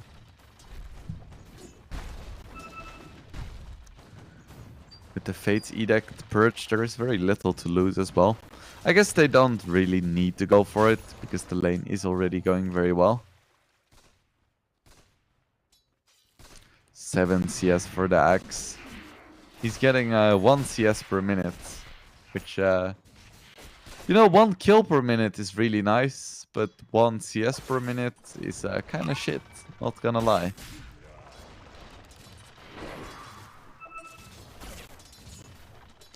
.41 CS now on the sniper. Curious what he's gonna build. If it's gonna be similar with the Dragonlance and the Maelstrom. Ooh, looks... Oh no, I thought for a moment that was the sniper's quick fly, but it was the TA's. I thought sniper was gonna go for a Deso, and I was like, not sure. Boris gets his Wisdom Rune, almost has his level 5. I feel like once they have level 5 on the Witch Doctor and potentially level 6 on the Shaker, that's when they can really start pressuring the Lycan. Right now he's just that little bit too tanky. 2080 denies on Lycan as well. Taking a good amount of damage here, but should still be fine. CM is very low as well. It's actually gonna be the CM that's gonna fall. One more tick of Maledict isn't gonna be enough, but it's a solid amount of damage onto level death. He walks back into the creeps. Has to be so careful here. I don't think this was the right play at all. TP in for TA, but it's gonna be too late, I think. Yeah, and down goes level death. He could have seen that coming. Chip running away, Moneymaker going for the chase here, but there is no control. He doesn't even have mana for a trap right now. Frost Nova isn't gonna be in range. Okay, they get the slow. They should be able to get the return kill onto Chip. I think if he walked to the bottom left, he could have been fine. But they get the return kill. But yeah, it feels like a Pyrrhic victory. And now the Venge. Taking a lot of damage as well. I think they could have killed the Venge there as well with one more hit and Purifying Flames. Instead, Oracle's just gonna go for the healing. And it's already a 3k lead here for PFO. It's not insignificant at this point of the game. It's just the TA doing well, but I don't think this is a game that TA can really solo carry. He's gonna need his Axe to do something, but Axe is currently still behind the enemy position 5 at 9 minutes into the game. That's rough, buddy. I know how it feels. Stepan just skipping the Dragonlance, just going for a straight Maelstrom. It's a bit more farming heavy, but I think I like it on Sniper.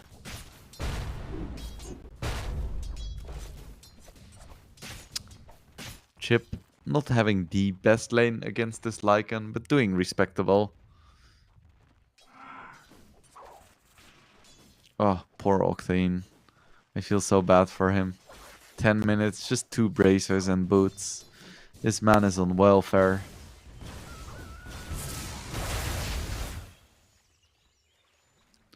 Stepan going for the Amplify damage rune. He's gonna get it. So it's a bit scary walking like that in the river. The low ground, no vision. Once again, they stacked camps for him.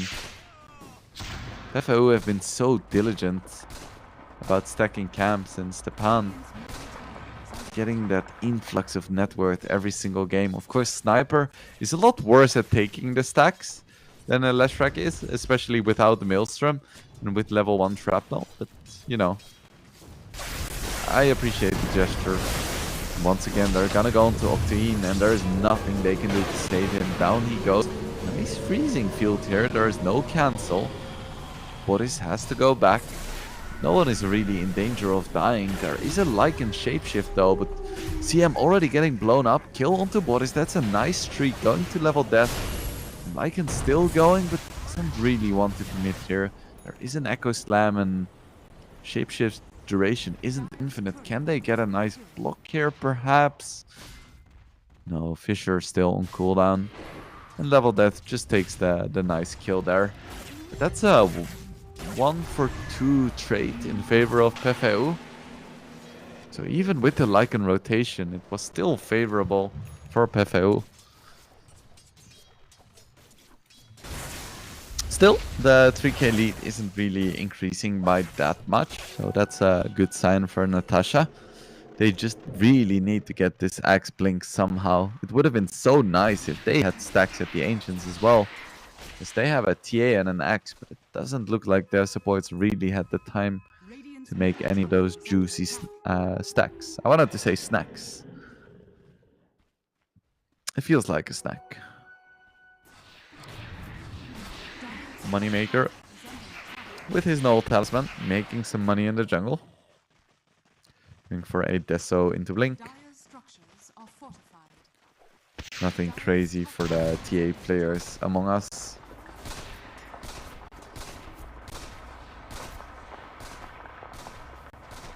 It's the high ground miss. Always hurts. Now we have an invisibility for Moneymaker. There is a sentry in mid already, so I can't really do much in the mid lane. He's slowly moving towards top. Let's see what he wants to do there. Lycan does have shapeshift again, so they could try to go for a Shaker. Stepan going for the smiley face once again. Moneymaker is in vision. There was a sentry, but Chip is taking too much damage. Tries to go for the echo, but just gets blown up. No chance whatsoever. Nice rotation there by Moneymaker.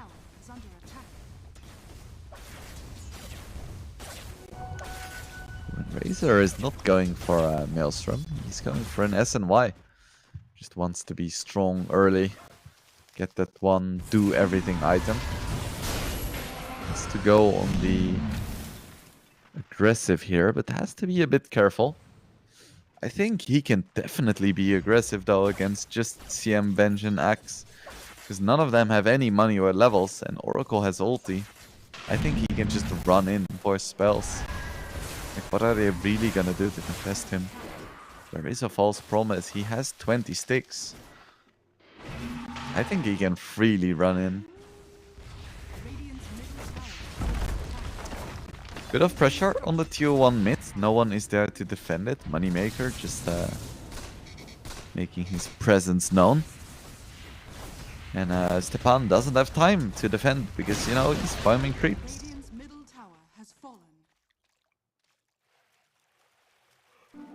Moneymaker gets a nice shield rune as well.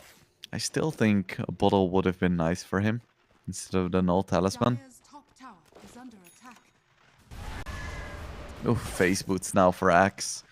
I think that's another thing I don't really like. That's almost 1,000 gold that could have gone into a blink, and for what? Just some slightly faster movement and 4 armor. I don't think that's worth it. Like, he could have been like 500-ish gold away from his blink now. And they really need that blink to start making plays. Once you have blink on Axe and TA, that's when you can start being a threat on the map. Jip already has his, and that's gonna be a big timing for PFAU. Ooh, and there we have it. No blink needed. Sniper goes down. Stepan doing Stepan things. getting caught in the mid lane. Nice rotation by the CM. SNY is up for the Razor. It's very nice for him. But there is nothing to fear at the moment for Razor. Even the TA isn't that scary because they don't really have a lot of follow-up or disables. I wonder what he's gonna go for next. BKB is an option. Ooh, but they're gonna go for a big rotation onto this Razor. And there is no escape for him. No blink needed for Octane. And Frey was out of position. Echo Slam is gonna hit, but the Aftershock is gonna miss. So, big mistake from the Shaker. And he gets brought down almost immediately. And now Frey as well. Oh, and Stepan, he TP'd in as well. There is no more Shapeshift. There is also no stun, and the Maledict is gonna miss. Oh no, what a disaster for PFAU. They get wiped 5-4-0 in the bottom lane. So many mistakes there. Really nice fight for Natasha, and this may be too soon, but we could be seeing a game 3 here. All the problems I spoke about with Sniper and PFAU's draft just coming to fruition in that fight in the bottom lane. It's definitely a sign of life for Natasha Basha. Yeah, that's a 4,000 gold and XP swing. That is huge. And now suddenly TA 9k net worth at 17 minutes. And she's ready to play.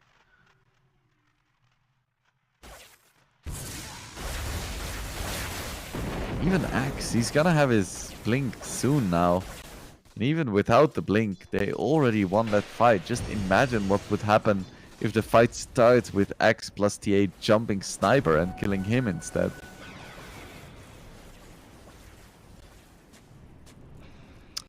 Small smoke coming out from the Venge and the CM. Probably just trying to get some vision. Lycan does have the shapeshift. Who are they looking for? If they can find Razor, that would be huge. They see him now. Do they have the damage? You definitely want to swap in here. There isn't Harpoon on the Lycan. A lot of damage coming out. And Static Link is just going to do absolutely nothing. Razor goes down once again. Natasha just baring her teeth here. And Blade Mail. The next item for level death. That's an interesting choice. Ooh, and Frey just gets a 3-shot. Potentially even 2-shot. I didn't quite see. Ooh. I'm seeing the black clouds here in the sky above PFAU's fortress. What can they do from this point? They need to play super defensively, but at the same time, if you give TA too much space, she's just gonna be like 20k net worth 5 minutes from now.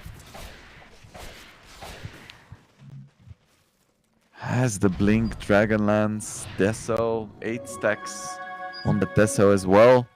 Gonna go for a Hurricane Pike next. It's not even a game where you really need to buy a BKB on TA, really. Because the only things you have to be scared of is like, what, Cask and Earthshaker? Yeah, it's looking good for Natasha.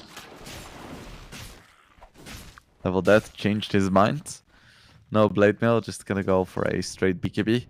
It makes a bit more sense for the Lycan, as he doesn't have a blink, and even Fate's Edict is quite annoying for him.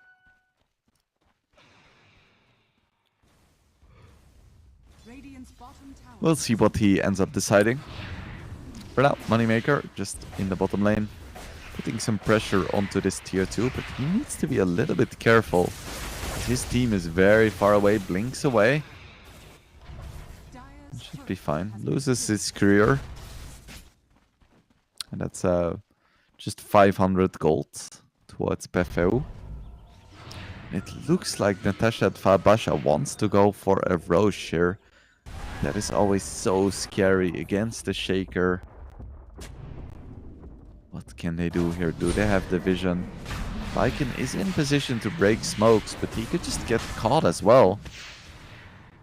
Yeah, breaks the smoke. They see the Shaker. If they can kill the Shaker at the start of the fight, that is huge. Yeah, gets the harpoon. It's a lot of damage on the chip. Oh, pops the echo, but goes down to a single hit from Moneymaker. Masterfully executed bait here, and PFAU needs to get out with the swap. Down goes Stepan as well. It's a disaster once again for PFAU. Beautiful bait by Natasha Basha. And now they still get the rush. That was such a heads-up play by the Lycan, recognizing that the only way they can lose this game is by losing a big Roche fight. So he's like in the perfect position to break any kind of smoke. They get a vision, they walk out of the pit, they get 3 free kills and still get the Aegis. It's looking up for Natasha fans worldwide. Even CM is closing in on a BKB. And I think this is the kind of game where a CM blinking in with a BKB can do huge work. Because all of these PFAU heroes are relatively immobile. 6k gold lead. Aegis. Do they want to go high ground? I think the answer is yes, but it's always very difficult to do against the sniper. 1 hit, 2 hits, 3 hits. Not quite enough. Frey. It's the false promise of, but they find the Witch Doctor. And with the harpoon, just 1 hit, down he goes.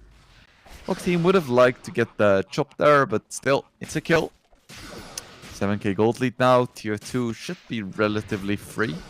Radiant's middle tower is under attack. Shrapnel dealing some damage, but you know, TA doesn't care, come on. Still a lot of restraint shown by Natasha Basha, respecting PFAU after game number 1. Ooh, nice 3-man Fisher. It's always tempting to go for an echo there, but he didn't quite have it yet. Just 2 more seconds. So yeah, this was a pretty big BM play by PFAU to pick the exact same course that Natasha just lost with. It looks like it isn't really paying dividends for them so far. Maybe it wasn't the players and the teams, maybe it was just the picks.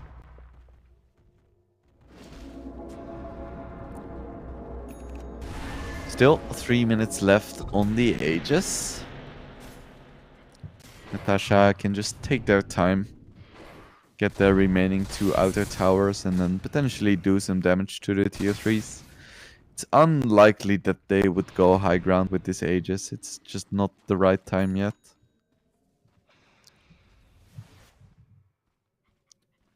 Moneymaker really looking for some kind of pick-off here.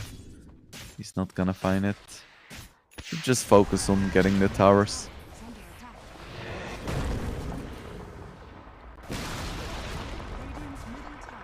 If anyone ever walks close enough for Lighty to get a swap, they deserve the death.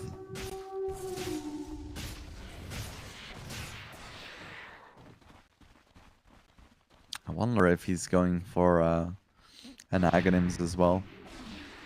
On Venge. That's what most people do these days. Although I wouldn't mind something like an Etherlands or a Blink either, just to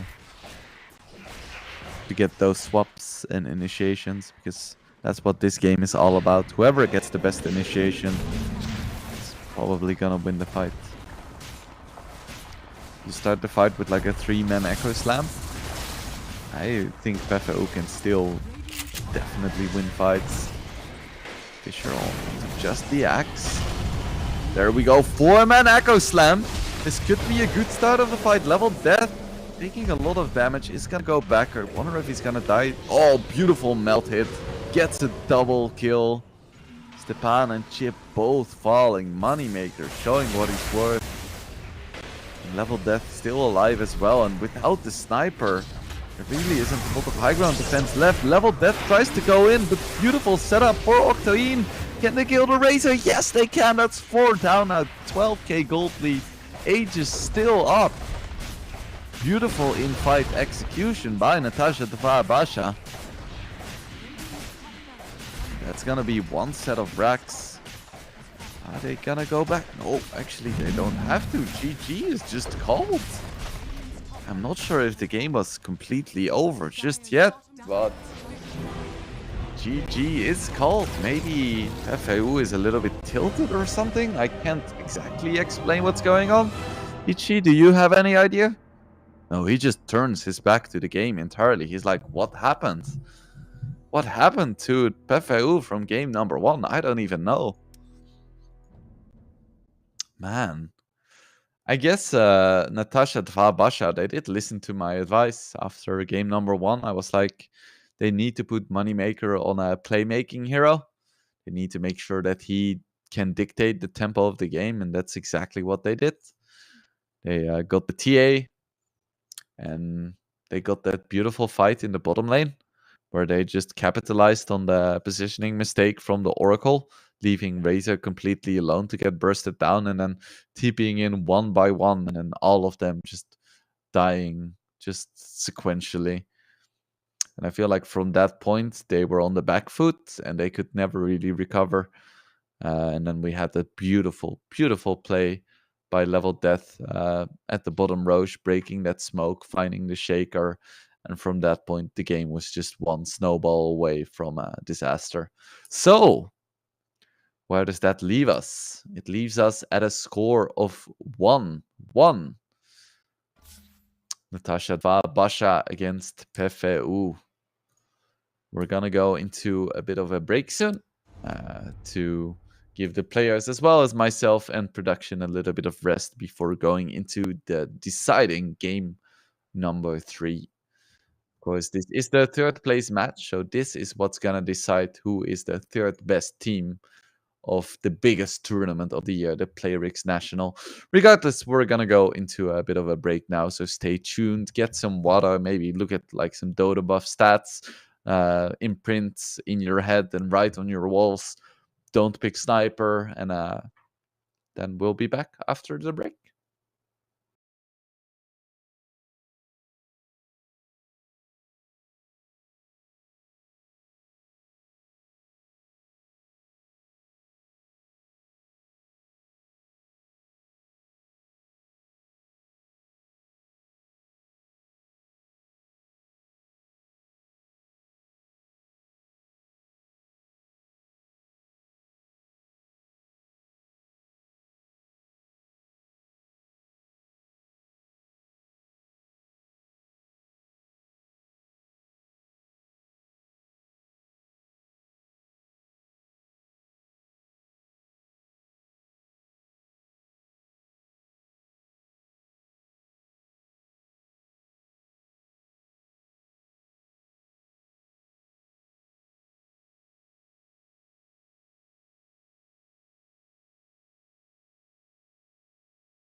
Welcome back, everyone, to the biggest tournament of the year, the PLAYRIXNATIONal.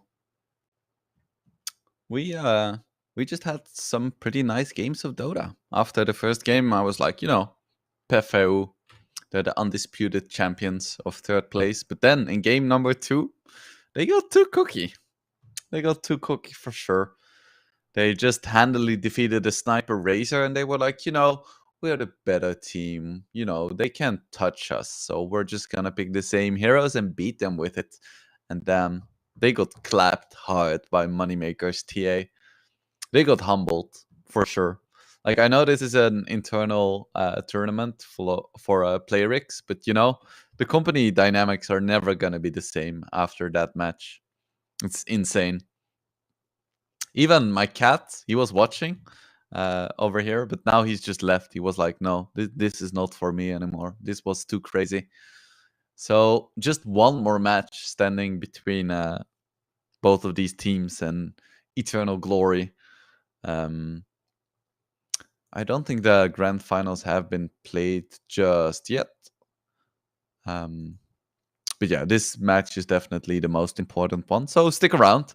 We're gonna see if PFU is gonna maybe change up their plan once again. Maybe just pick good heroes this time. And Natasha Basha in the first game, they picked the worst draft, and they learned from it. They adapted. They grew as players, as teams, as colleagues, to go for a really nice draft in game number 2. So we'll see if they can keep their momentum in the game number 3 and give us another similar performance, or if they regress back to the game number 1 performance. Either way, it should be an interesting match. We know that either team can take it, and for the first time in the history of this specific best of 3, there is no Witch Doctor first pick. So PFU, they tried it in game 1. It worked great. In game number 2, it didn't look as hot. And in game number 3, we're just not going to see it at all, because Natasha, they just didn't want to see it anymore. It's probably Level Death being like, I just really don't want to play against this shit again, which I fully endorse. So it's going to be an Underlord first pick for PFU. And Natasha is once again going to go for their axe, who got completely mauled in the lane. Like, poor boy didn't have anything, was behind position 5 players, and still managed to win the game.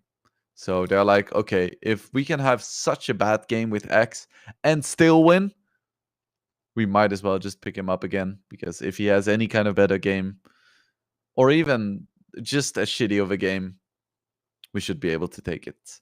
PFU, instead, they go for Underlord, the hero that brought them success in game number 1, having that global mobility, and just being a pain to deal with all of his AoE damage and roots and damage reduction. He's one of the quintessential offlaners in my experience. Just annoying, tanky, frontliney. Yep. So PFU, they ban out the Pudge as well. No Putka in this game.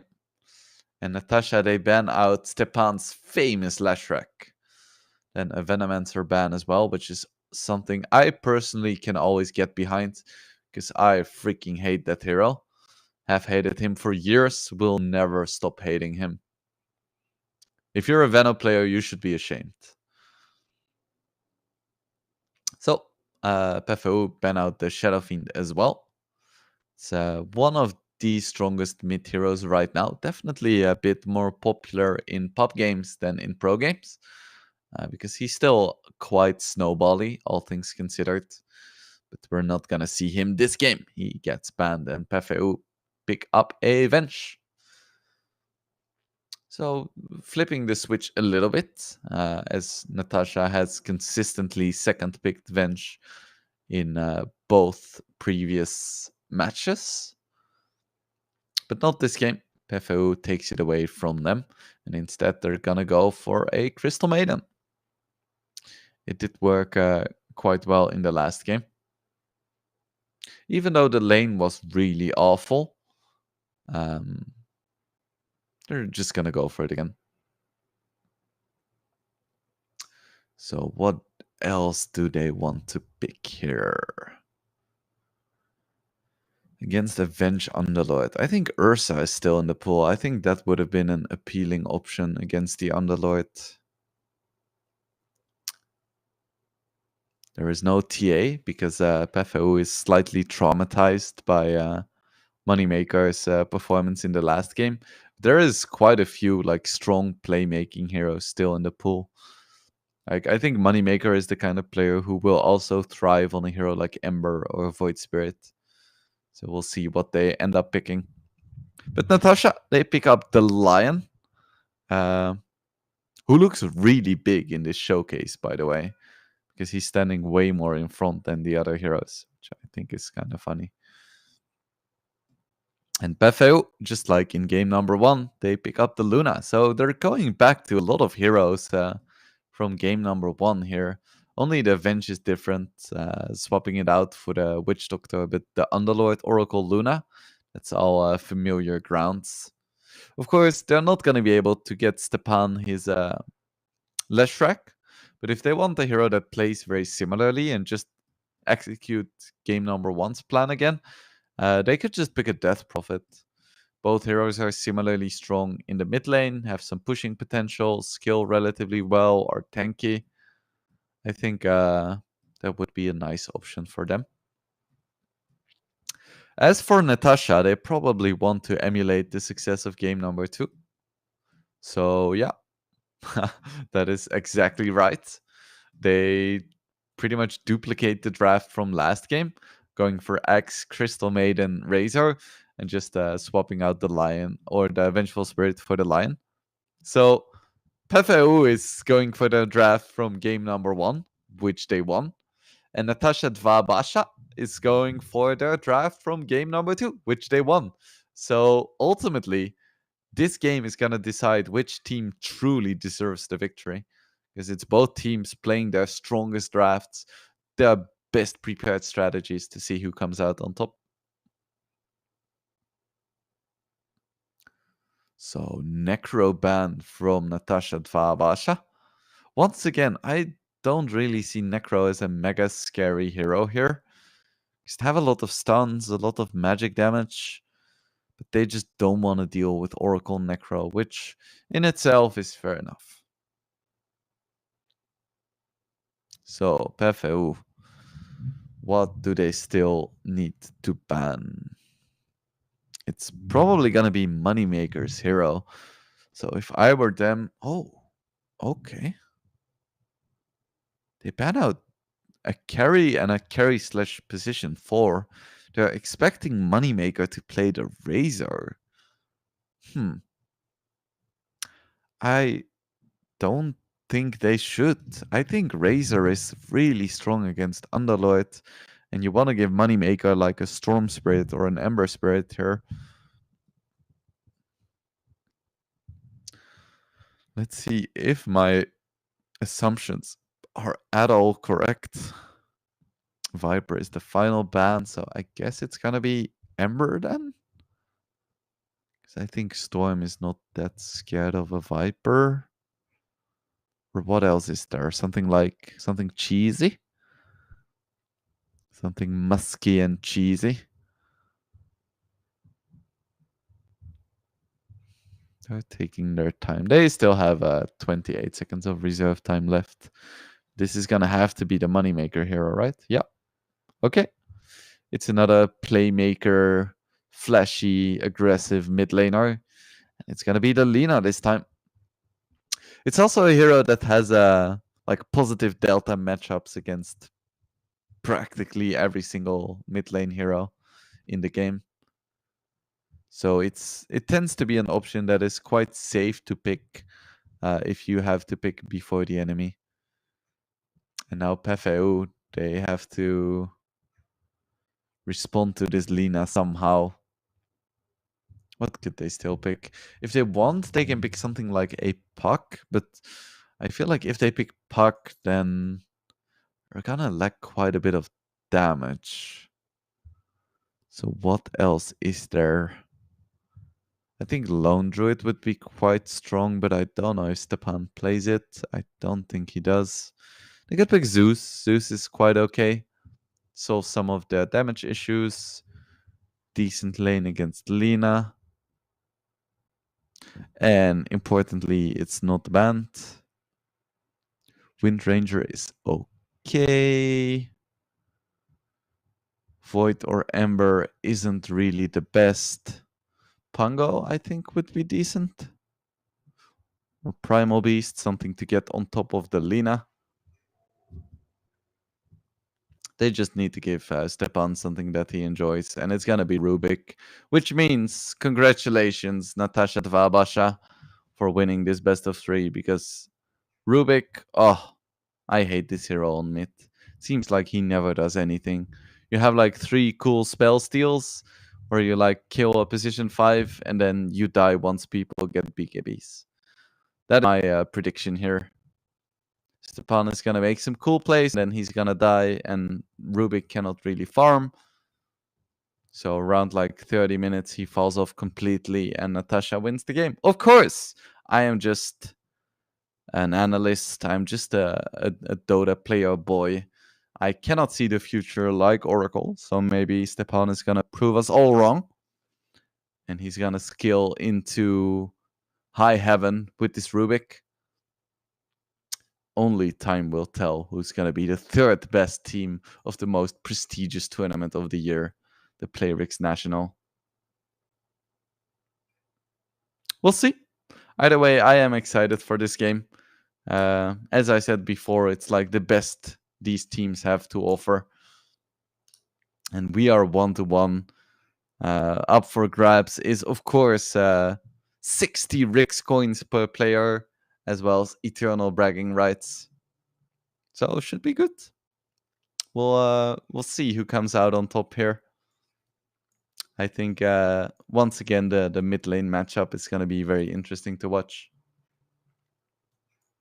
It's going to be Lina up against Rubik, which I think is one of the matchups where Rubik can actually do okay. I think Rubik in general is quite a decent laner. And Lina is as well, so I could see Moneymaker still winning the matchup. But I think it's like maybe 55% Rubik favored. All right, but we're gonna see a big smoke from Natasha Basha into the Radiant jungle. Is PFU gonna be ready for this? Oracle's quite far forward. Wards get planted. This could be huge for Natasha. They have the momentum going for them. Can they find anything here?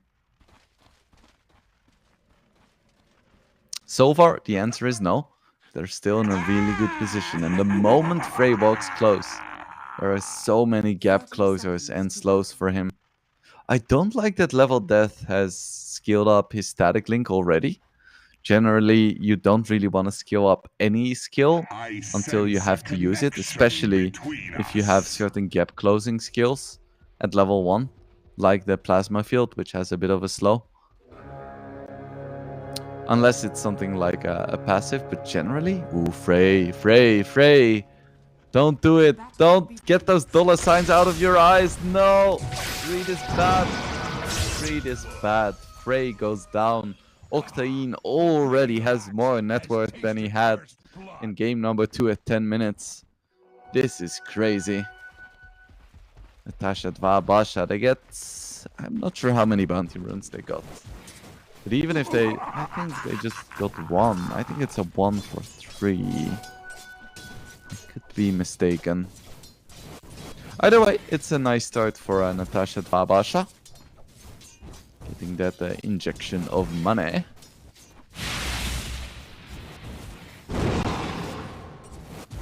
We are off to the races. Game number 3. Moneymaker on his Lina against Stepan on his Rubik. I think it's likely that Lina goes for the magic damage spellcaster build.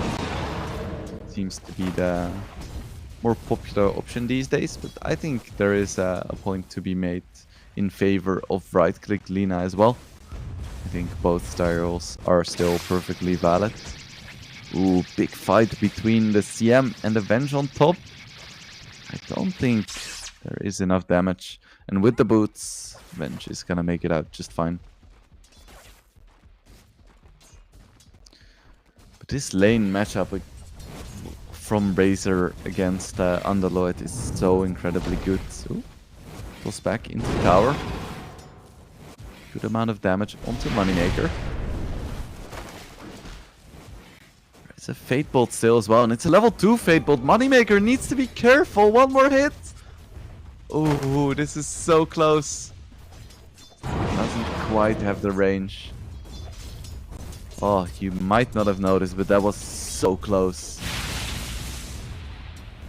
This level 2 Fate Bolt is nothing to scoff at. Moneymaker just staying slightly far enough out of reach. Luna once again having a really nice matchup against Octane on this axe. I have a feeling Octane might just not be the best laning player. Although he already has more CS than he had at 7 minutes last game. And a kill as well. So he cannot feel too sad about this so far. This game, it looks like it's gonna be Chip who's really poor, but he should be able to get a kill here. Just one more hit, and down goes the CM. PFO gets themselves on the board as well.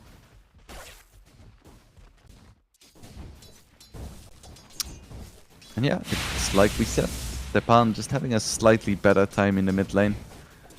It's a bit easier to harass with Fate Bolt as opposed to Dragon Slave. And also it reduces the damage.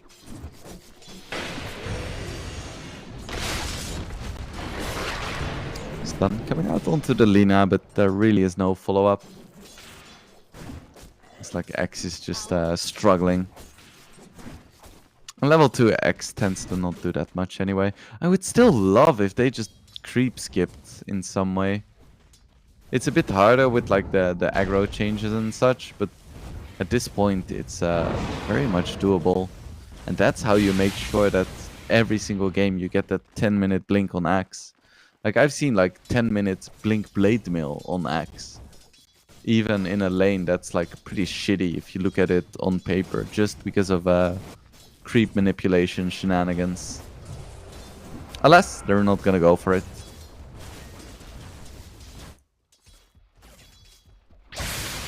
Just desperately trying to go for arcane boots, but every time he comes close to creeps, he just gets linked and takes so much damage.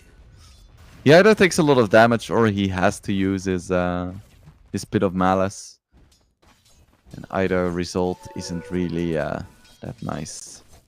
Even the fact that he had to skill up Pit of Malice kind of feels bad. But you know, that's just a matchup.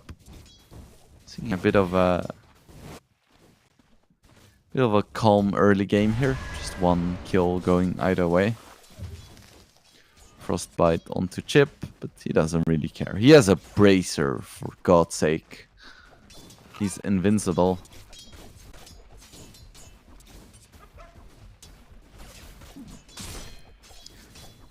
Both carries having a really good time. Luna having slightly more CS, but Razor having slightly more denies. So relatively balanced early game so far. Small lead for PFO. Because their Rubik is also doing really well.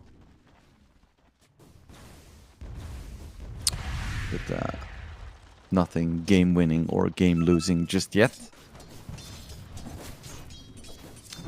Double Bracer up on Axe. Almost level 4. I really wish he was creep skipping right now. Oh, missed CS. Feels bad.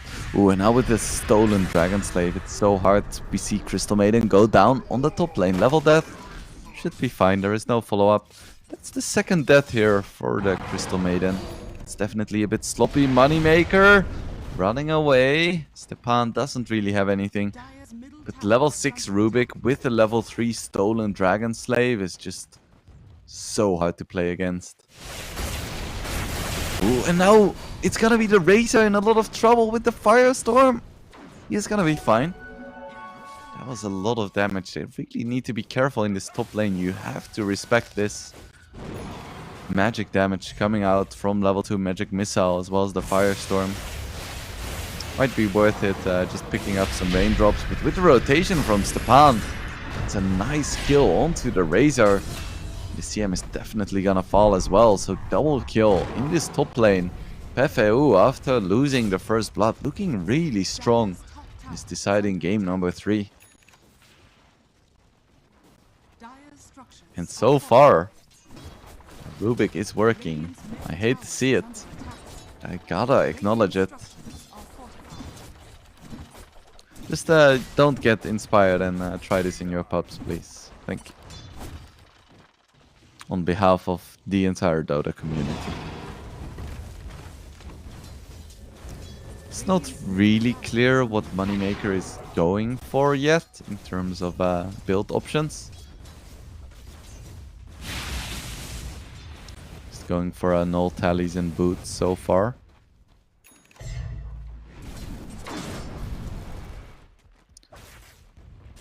And Chip did manage to get his arcane boots, and because of the 2 kills, he's actually looking really nice now. 1000 gold to spare. He struggled at the start, but now he even has 21 CS. It's not too bad. Not too bad at all.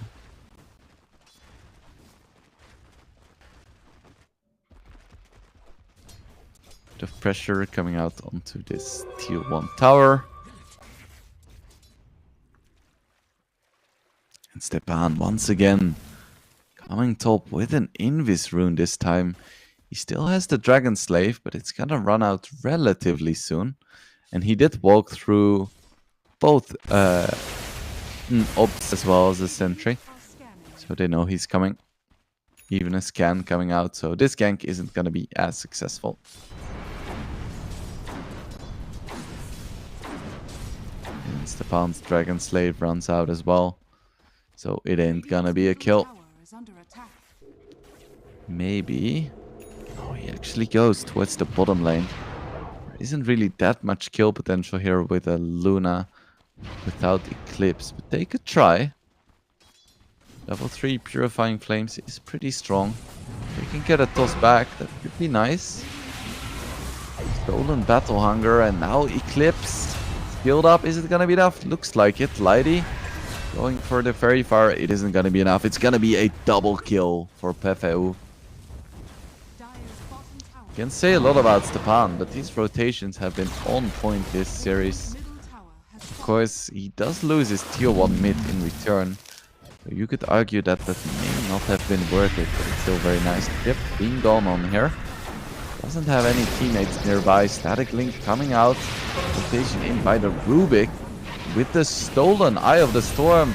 And Level Death is gonna pay the price. Once again, Stepan getting it done here, being involved in 5 out of 7 kills so far. Perfect score. And now they may be able to put some real pressure onto this tier 1 top.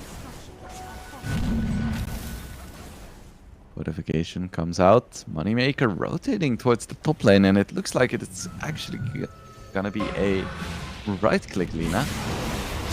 Nova stolen, but Stepan needs to be very careful here. Still has a lift. Or doesn't look like he does, but he gets false promised and he should be fine here. Should be fine. Yeah, goes back to full HP. Chip making some damage, going for his ulti. I'm not really sure why. Stepan doing some good damage here. Chip healing up to the Oracle, and now it's gonna be the Lion in a lot of trouble with the Luna rotation as well. Should be a kill onto Lighty. Down he goes. 5 heroes now top from PFEU. They're not done yet. Another magic missile coming out. One more hit. Down goes the CM as well. 9 and 2 now. Level Death. They see him. He needs to be careful here. There is an impale. What's he gonna do? He's gonna run into the trees, I guess. But he doesn't have a TP. He doesn't have a TP. It's a matter of time. Doesn't get hit by the scan, but they see him now. Yeah, he ain't getting out of this one. Oh, unless everyone misses all of their spells. That is one way. Oh, is he gonna do it? I swear to God, if he makes it out. Nah. I guess he wasted the time of for PFAU players, but at the same time, you don't really want your position 1 to be wasting the time of the enemy heroes. Because, you know, that's kind of the hero you want to carry the game instead of just running around wasting time. But, you know, that's how it goes sometimes. Moneymaker gets another tier 1. So I wouldn't say it's going great for Natasha Basha. But at the same time, Moneymaker is doing decently. I'm not gonna say well, because he's still 800 net worth behind the freaking Rubik. But he's doing okay. And they are waiting for this Octane dagger timing. That's their big window. Right now, they're just trying not to lose too much momentum against the Rubik. And the Rubik is gonna fall off, like no matter what he builds. Ooh, nice long range Impale by Stepan. Steals Crystal Nova as well, is waiting for his Luna to connect, but the carry player saw creeps and got distracted. It's like dogs with squirrels.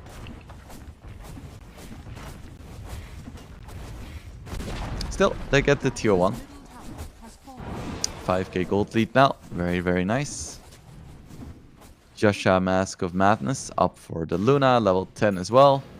It's looking up for the PFAU fans.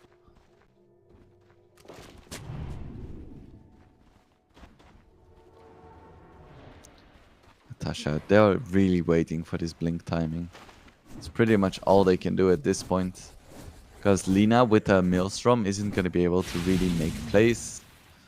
The Razor is just a little bit too vulnerable to all the burst magic damage. So they just need to bide their time.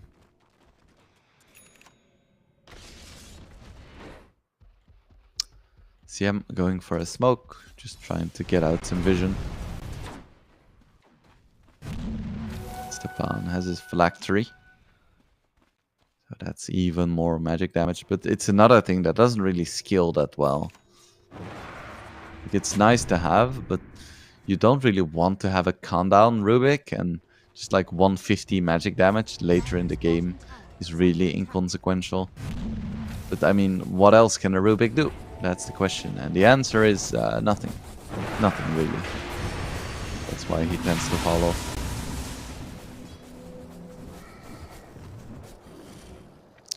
Bit of pressure now on the tier 2 bottom.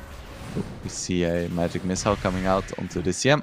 That should be another kill, one more hit, down she goes.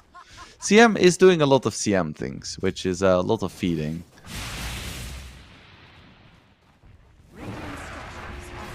I'm not sure if they're gonna be able to kill this tower. Maybe if it's before the Axe gets his blink, I guess they can. Not sure if he does. I think he should have his blink. It's gonna be a big reveal. Teen running in. I think they could have smoked here. Still running, but it's not gonna be able to connect. Unfortunate.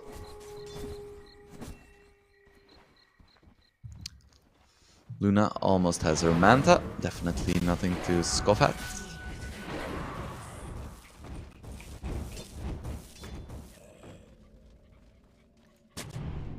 Yeah, he does have his blink. Late mail is next. We see some big calls with Blade Mail onto the Luna. That's definitely a way they can still win fights.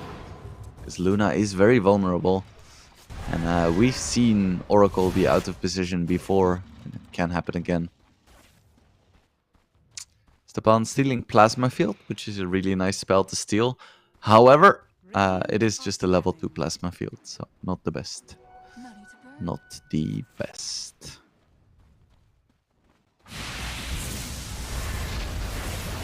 Rubik going for a Blink Dagger next.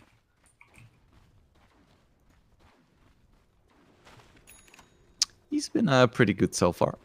Can't argue with that. Big smoke, but they get revealed uphill. Big combination coming out. Both of the FU heroes getting very low, but Frey keeping them alive. Level that now in really deep. Doesn't have a BKB or anything, taking so much damage, and he is gonna go down. But I think Oracle is gonna be fine as well. So it's 2 Natasha heroes going down. Can he get the dunk on Octane? Just one more hit. He doesn't quite get it. Big fight for PFU. Huge that they broke this smoke on the low ground. That is a big deal. That is a big deal.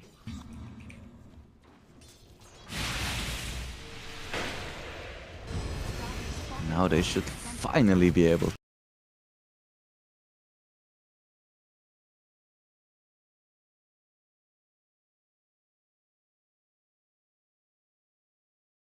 the end of the world, I guess.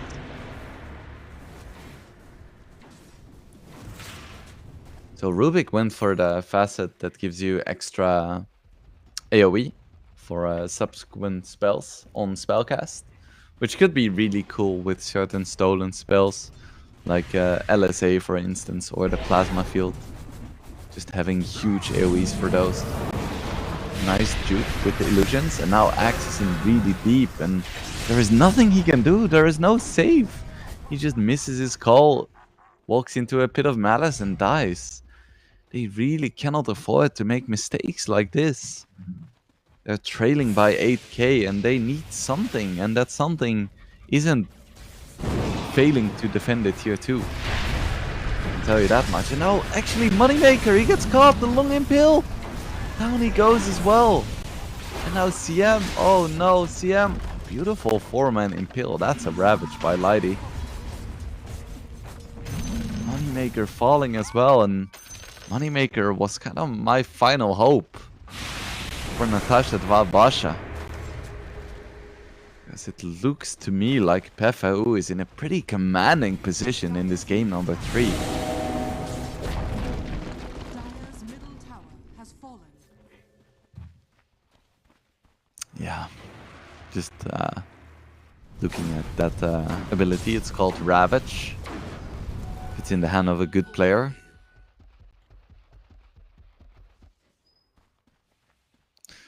Once again, Razor going for the Maelstrom into BKB. He's gonna run into Luna though. I'm not sure if he's gonna come out on top here. He's dealing good damage, he's dealing very good damage, but he's also all alone. Moneymaker, he's gonna get the return kill, but I'm not sure if he's gonna make it out. He definitely isn't. Stepan on his Rubik makes it happen with the stolen static link. They killed the Luna, which was really nice, but they lost their position 1 and 2 for it. Even killing this 11k net worth Luna, I don't think that's worth it. So I'm just running around with, you know, 3.4k gold. Normal Rubik things. Which means that he's taking all of these fights as a 5k net worth hero. Because all of the other gold is literally unspent. So all of these plays, being in 14 out of 18 kills, have been with support network, practically.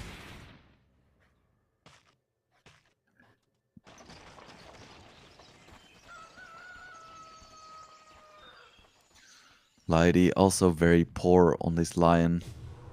Doesn't even try to go for a blink, just wants the cheap build up in the other lands. Radiant's top tower is under attack.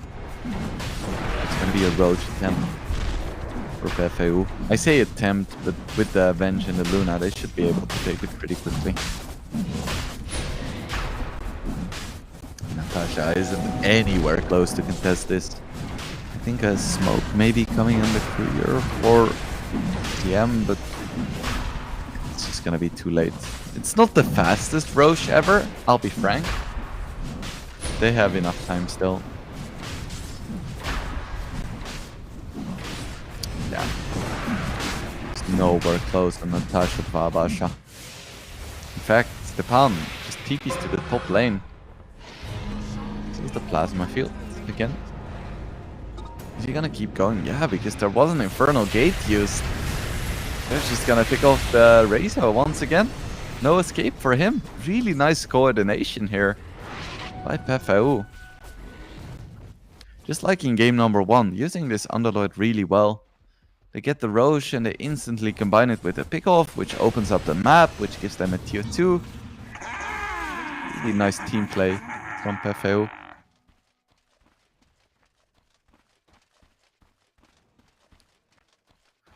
Octane still working on his blade mail at 22 minutes. I've literally seen 10 minute X blink blade mail. This ain't it. Especially with the blade mail recipe being nerfed. Could see a bit of a clash, but nah. Natasha, they're just gonna try to defend the high ground. But this game, they don't have a sniper, so it's a lot more difficult. They have some poke with the Lion, CM, Razor, Lina. I'm not sure if it's gonna be enough to stop the Lina. They're gonna try. They're definitely gonna try. And Moneymaker on the Lina is still quite farmed. If he can get up to the point where he has a BKB, I think he can be quite strong. Let's lift it back. He doesn't have his BKB, needs to be careful. Call onto both the Rubik and the Underlord into the freezing field as well. A lot of damage, but with the pipes, the Pan gets saved by Frey. He's gonna be fine. Instead, it's gonna be the CM going down, and the fight is still active. So most of the spells have been used by Natasha. Swap back in. Down goes Moneymaker. And there is no BKB on the Razor, and he gets lifted. He gets taken down as well. Lighty falls. It's a 4-0 now. And no one in PFAU even takes any damage. The Pan once again with the smiley face. And that smile may be a frown for Natasha Basha, as they're gonna lose their first set of racks here with no signs of PFAU slowing down anytime soon. Once again, another lift in, another kill. Does X have his blade mail at this point? I don't think he does, but even if he jumps into the Luna here, I don't think he's gonna be too happy with the result here. You see a jump in onto the Luna, maybe with his static link. Something good happening, but no. Luna just takes no damage. Instead, it's gonna be Octane falling on his axe.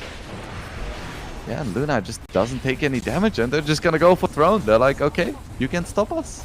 Why would we go for rack? Radiant's courier has been killed. Yeah, the tier 4 towers are falling. Natasha, Basha, their backs against the walls, trying to go for something here. But already their Razor gets bursted down. Laguna Blade comes out, deals no damage whatsoever. CM gonna fall as well. Can they get more? Moneymaker tries to fight, doesn't have a BKB, doesn't have anything. Call to the Rubik, doesn't do anything. Moneymaker goes down. All of the hopes for Natasha Basha. Fainting slowly. Octane tries to go for something, doesn't have anything, gets taken down by the Luna. Not quite. Lighty and Octane both escaping. A slightly triple kill now for the Luna. Everyone just dying in base. GG is finally called, and we can safely say with total authority that the third best team in the world is PFAU. Yeah, that was a pretty convincing game. You know, after game 2 I had some doubts about what the third best team in the world would be. I was like, you know, Natasha Basha, they look pretty good, but no. In game number 3 it wasn't even close. PFAU looked like game number 1. They just destroyed Natasha Basha. And you know, I have to take back some things about Rubik mid. It worked really well. Stepan, he played wonderfully. And of course, I have to give a lot of credit to the Luna as well. To Arbuzik. He just played really solidly. Yep. So, Stan, how do you feel? Oh, actually great. I mean, finally I just get my Rubik and show how I can play and this character. So yeah, I'm really happy. So, what, like your captain deciding, hey, you can have Rubik this game, or were you really asking for it? Is it a signature hero for you? Actually, to be honest, we wanted to pick Viper, in mid, but they just ban it like in last ban, in last ban phase. And I just rep, okay, what else? I can play Zeus, but I don't want it. And like Lina, I just saw like, okay, Lina, Crystal Maiden, Lion. It's Rubik. It's obviously Rubik. I mean, it's just really, really good for me. So yeah. Yeah, it worked beautifully. I had doubts at the start. I was like, Stepan in game 2 didn't look super hot, and now on Rubik, which isn't the most common mid hero, but it was a very good Rubik game, and you just made it work beautifully. So, of course, you feel really great right now, but I want to know what was going through your heads in game number 2, because game number 1 you won really decisively, and then in game number 2 it seemed like you copied their strategy. So what was the deal with that? Okay, I guess like as the first game, we just okay, guys. I mean, we already kind of lost our chance to get like first place, so why we wouldn't play for fun? And we just started playing. We easy win like first game, and second one we get serious. I don't know why we. Okay, guys, we really can win, so maybe we should be more serious. But nah, it was like a big mistake, and we just do. I mean, we just did a lot of shit, but because we overthink it. Nah. And the last one, it was okay. I mean, if you have a Rubik mid, so why we should be so serious? I mean, come on, guys. Last match, which is like all of us were like hungry. We really so just go fast push, fast win, and like go home. Really. Yeah, well, it worked really great. I think that's a really nice takeaway in general. You play better when you have more fun. When you take it too seriously, it all just falls apart. So this is your final moment to maybe give a message to all of your fans. Fans, okay, guys. I don't know. Don't drink beer when you play in Dota. When you play in Dota, it's the main. And pick Rubik mid. Yeah, it's new meta, guys. New meta. Okay, that's a good message. Thank you so much for doing this interview, Stefan. Congratulations on getting third place in the most prestigious tournament in the world, and I wish you the best of luck in the future.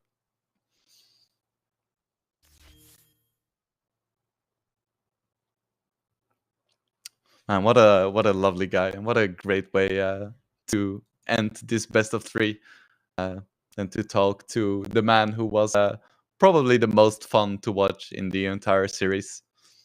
Just had a lot of fun seeing his plays. I'm very happy that they played serious in the second game, because it meant that they got wrecked and we got a third game of this Dota to watch. That being said, sadly, this is all for me today. We know the result of this match, and that means it's the final game for me as well. I'm sad to go, but I'm very happy that I got to cast this match, and I hope that all of you enjoyed. So I hope you guys will stick around, but it's going to be the end for me. So thanks so much for watching, and I'll see all of you later.